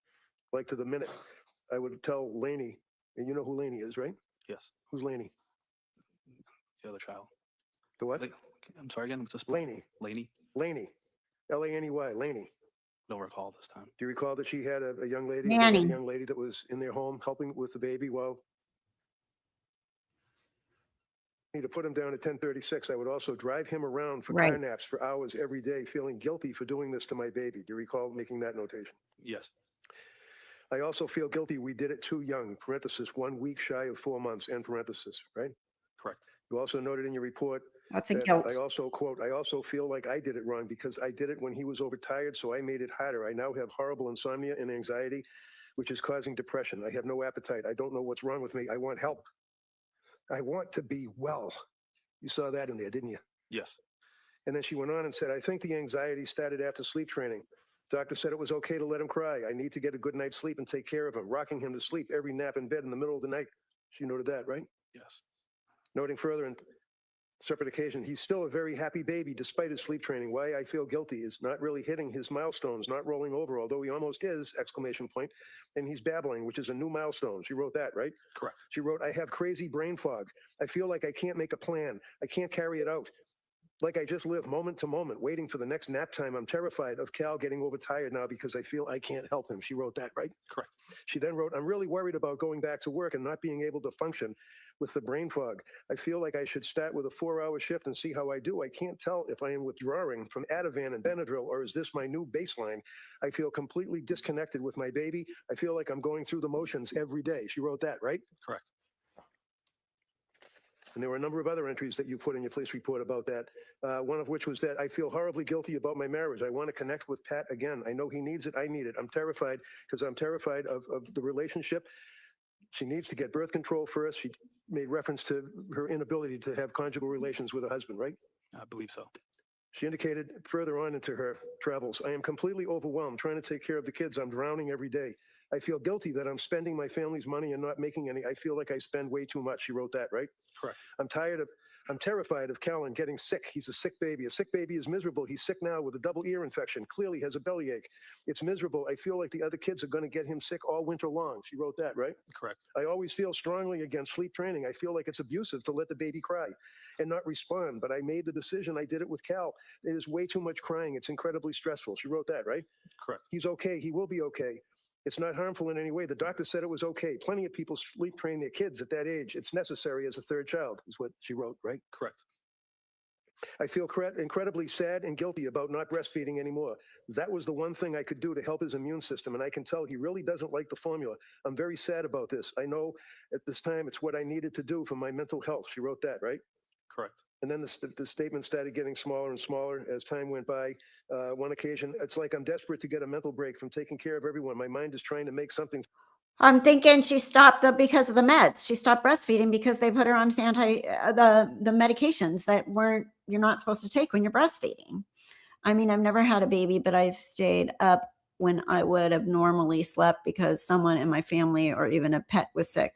I stayed up and watched them while everyone else slept. Oh my gosh. Yeah. Well, my mom was in the end of her life and she was I was like, I'm going to lose my mind. She's staying up all night. She's walking around. She's walking out the back door. She had dementia and she was, it was awful. But it was very close to the end of her life, which I wasn't sure that we were that close, but we were. Seriously overwhelmed for a new mother. Her brain wasn't resting. What this sounds like. It sounds like she's super overwhelmed. It's her third baby. She's paranoid. She's anxious. She's got anxiety, taking her to worst case scenarios all the time there, which is what happens with anxiety. Our brain kind of lies to us. If she didn't care about them, she wouldn't have made sure they were safe from the meds she had to take. Oh, thank you. She died in December. She was just like, the last year, 2 years was just horrible. And I took care of her by myself here in my house. So yeah, it was a lot, but it was a lot, but thank you. All right, let me continue this. She was 88 when she passed. Physically wrong with me. My mind never shuts off. It's constantly thinking. Uh-oh, what happened? Did I do that? I didn't do that, did I? Hold on. What happened here? Laney, L-A-N-E-Y, Laney, went through that were from those journals, right? Did it just cut off like that? Did you have anything to do with the search of the house? Yes. Did you search in the bedroom? Yes. How many other people were with you searching in the bedroom? I don't recall how many other people were with me at the time. You know why nobody looked in the drawer and found pills and sleep aids and Apple Watches? I'm not aware. Did you see the drawer? I don't recall. What? I don't recall. Okay. That's all I have to say. Redirect. Nothing further. Thank you. All right, thank you, sir. Mr. Down. Counsel, can I see you at sidebar? All right, I guess they're going to be done for the day, I'm assuming. I think I clicked by accident. 100% disagree with sleep training or letting them cry it out. Some doctors think it's very detrimental. Two sides to that coin. Yeah, my daughter was all about sleep training at first, and she totally changed her mind. And then she's like, nope, no sleep training. So, I don't even know what I did. Michael was my fourth. I had 3 kids. When Michael was born, I had a 9-year-old, 7-year-old, and a 5-year-old. I was like, that kid, I breastfed him for 2.5 years so I could sleep. I was like, come on.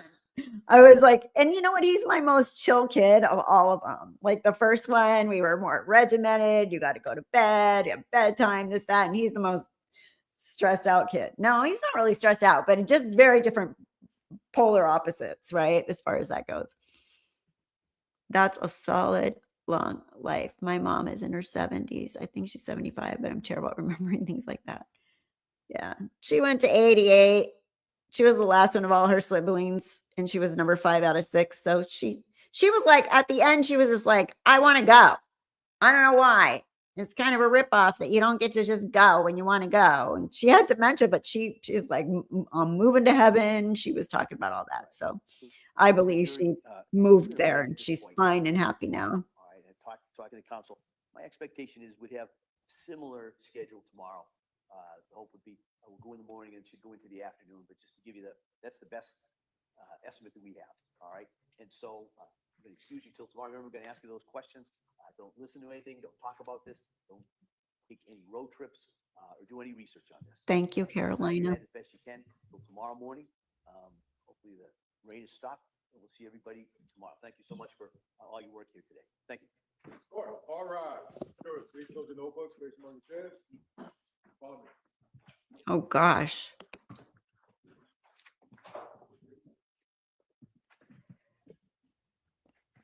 The grandbabies are amazing. I got 2.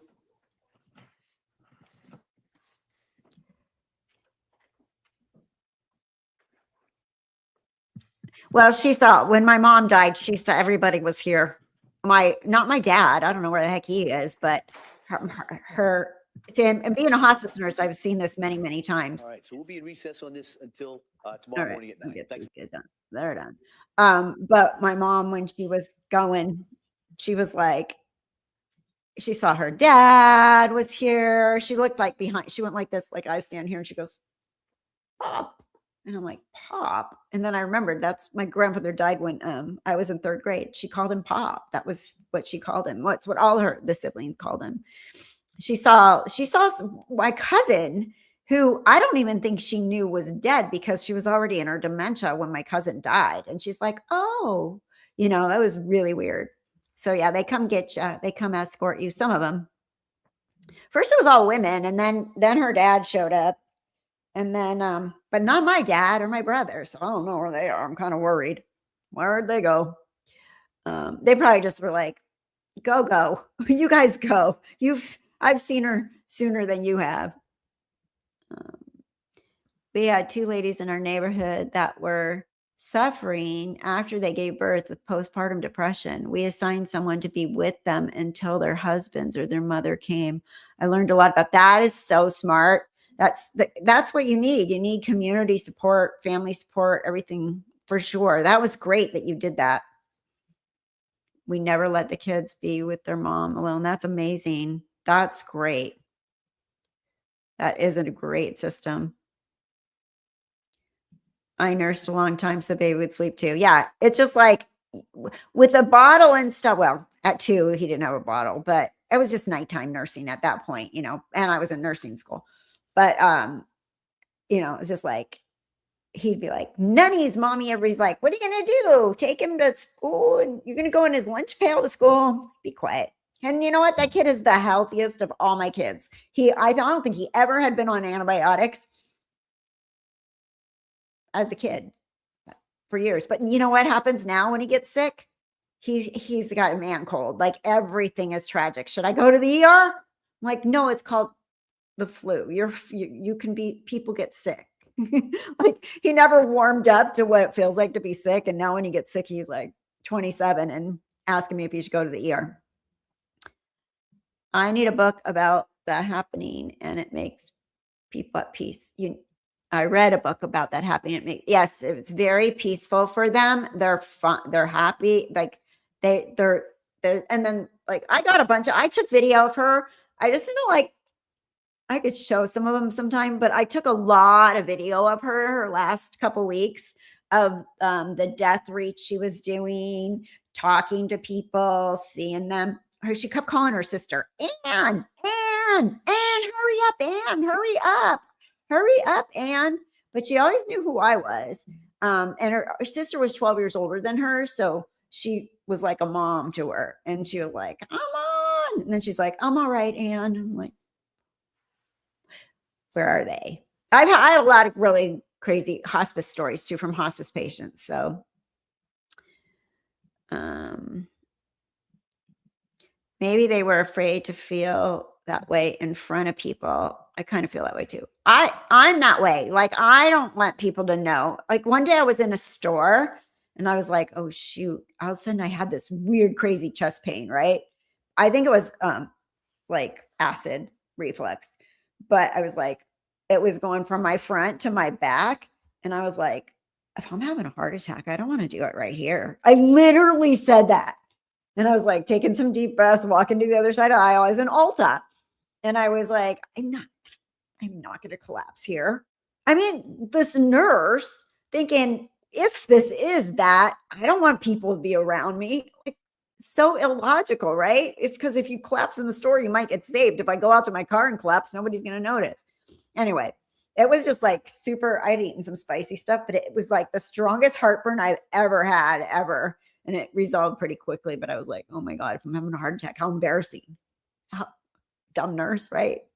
Don't call me nurse. I mean, like that's when you're a patient and not, the nurse, right? At this point, my thoughts are she was profoundly ill. She deserved treatment and compassion. She still knew what she was doing and should be held legally accountable. Thank you for your input. Appreciate that. She was definitely very ill. I'm still interested in seeing if right now there's reasonable doubt that she wasn't in psychosis. And I think that's going to be the big clue if they can get that. My grandmother forgot how to talk because she had Alzheimer's, but she did recognize me and I could tell she couldn't say, so she cried. Oh, yeah. My mom, she skipped that part. She could still talk. She was mostly continent, but she literally went from all the hallucinations and everything. And she was mean. Like, she got really mean. I found a knife in her room one time. I'm like, oh, no sharp objects. So we got to take that away. But she even at the end, like I was trying to give her medicine and she was strong. I literally was trying to give her morphine and she like grabbed my arm and takes it and she's like, poison. Like, it's not poison. You don't have members on this channel, Kathy? No, I will. I'm going to turn it on. I just haven't turned it on because I feel like I don't do that much members stuff and I feel like it's kind of a ripoff. But I need to figure out. First, I'm going to see. So I have, obviously, I didn't get a job offer today. I had a second interview on Friday. And if I get this job, I'm going to have to figure it out because it's a Monday through Friday, how to run my channel still, because I want to keep going, obviously. But if I don't get it, then I'm going to spend more time on the channel and we'll for sure start the membership. So I just have to see if they're going to give me a job offer or not. Because I don't want to be like, oh, I don't have time for everything, I had one panic attack once and thought I was having a heart attack, but I checked my vitals. And that's when I realized that my rhythm was a little fast and strong, very much regular. Yeah. And luckily panic attacks like resolve within 10 minutes usually. But yeah, scary stuff. Hospice of the Valley here, Arizona was amazing. When my father-in-law passed 2018, I took them bagels and donuts for months after. Oh, that's so nice of you. That is so nice of you. Oh, you're welcome. But I can't do it anymore. I can't. I've done it. I've done it total of like 5 years, both times. It's just exhausting. Well, and maybe it's because my mom was around at the same time while I was trying to juggle this hospice job. I don't know, but I want to go back to OB. But yeah, I mean, it's very rewarding, but it's very demanding. And the problem with hospice is the caseloads. If they would give me a reasonable caseload, I would do it forever, but they always give you too many patients. So I was like, Amy, maybe you should try taking some deep calming breaths instead of immediately calling an ambulance. So you were talking yourself down, right? Yeah. Alzheimer's patients have strength. I'm telling you, this little lady had more strength than, I'm like, no muscle tone anywhere, but strength. Apparently, I fought everyone when I was coming out of anesthesia, but I don't remember because the Versed was effective. Yeah, the Versed will make you forget everything. My sister they gave her some Versed when we were in her C-section, and she texted her friend twice the same thing. I had the baby, blah, blah, blah. And her friend's my friend just said, I want what you're having. I want some of what you got. Because she did it twice. She's like, she didn't even remember it. It's an amnesia medication. All right. Well, what a long day. I'm curious to see what's up tomorrow. We will be here again. I will put up a thing if you don't see it. I did hospice for a while, but surgery is my love. And at age 4, that was my dream, to be a surgery nurse. Yeah, one of my best friends, Joan, that's what she does. She loves surgery. I met her in labor and delivery, but she went to surgery and she's been there ever since. She loves it. We will see you all tomorrow. Thank you guys all for being here. I do appreciate it very, very much. Tomorrow I have a 30-minute telehealth visit. And I think it's at 10:30. So I'm thinking we could do the stream. I can hop off and do that and leave it running. But if I miss anything super exciting in that 30 minutes, you guys will tell me, right? Like go back to this part or whatever. So I will start the stream in the morning, but I have to jump off because they moved it. It was supposed to be today and then they moved it tomorrow. So I'll hop off for that and then come back. Go get in the pool. That sounds good. I should go get in mine too, but. All right. Thank you. Thank you, mods. Thank you, everybody. Thank you, all my new people. Appreciate you. Stick around. Come back. We'll talk again. Okay. And everyone stay safe and stay well. I'll be back tomorrow. See you then. Bye.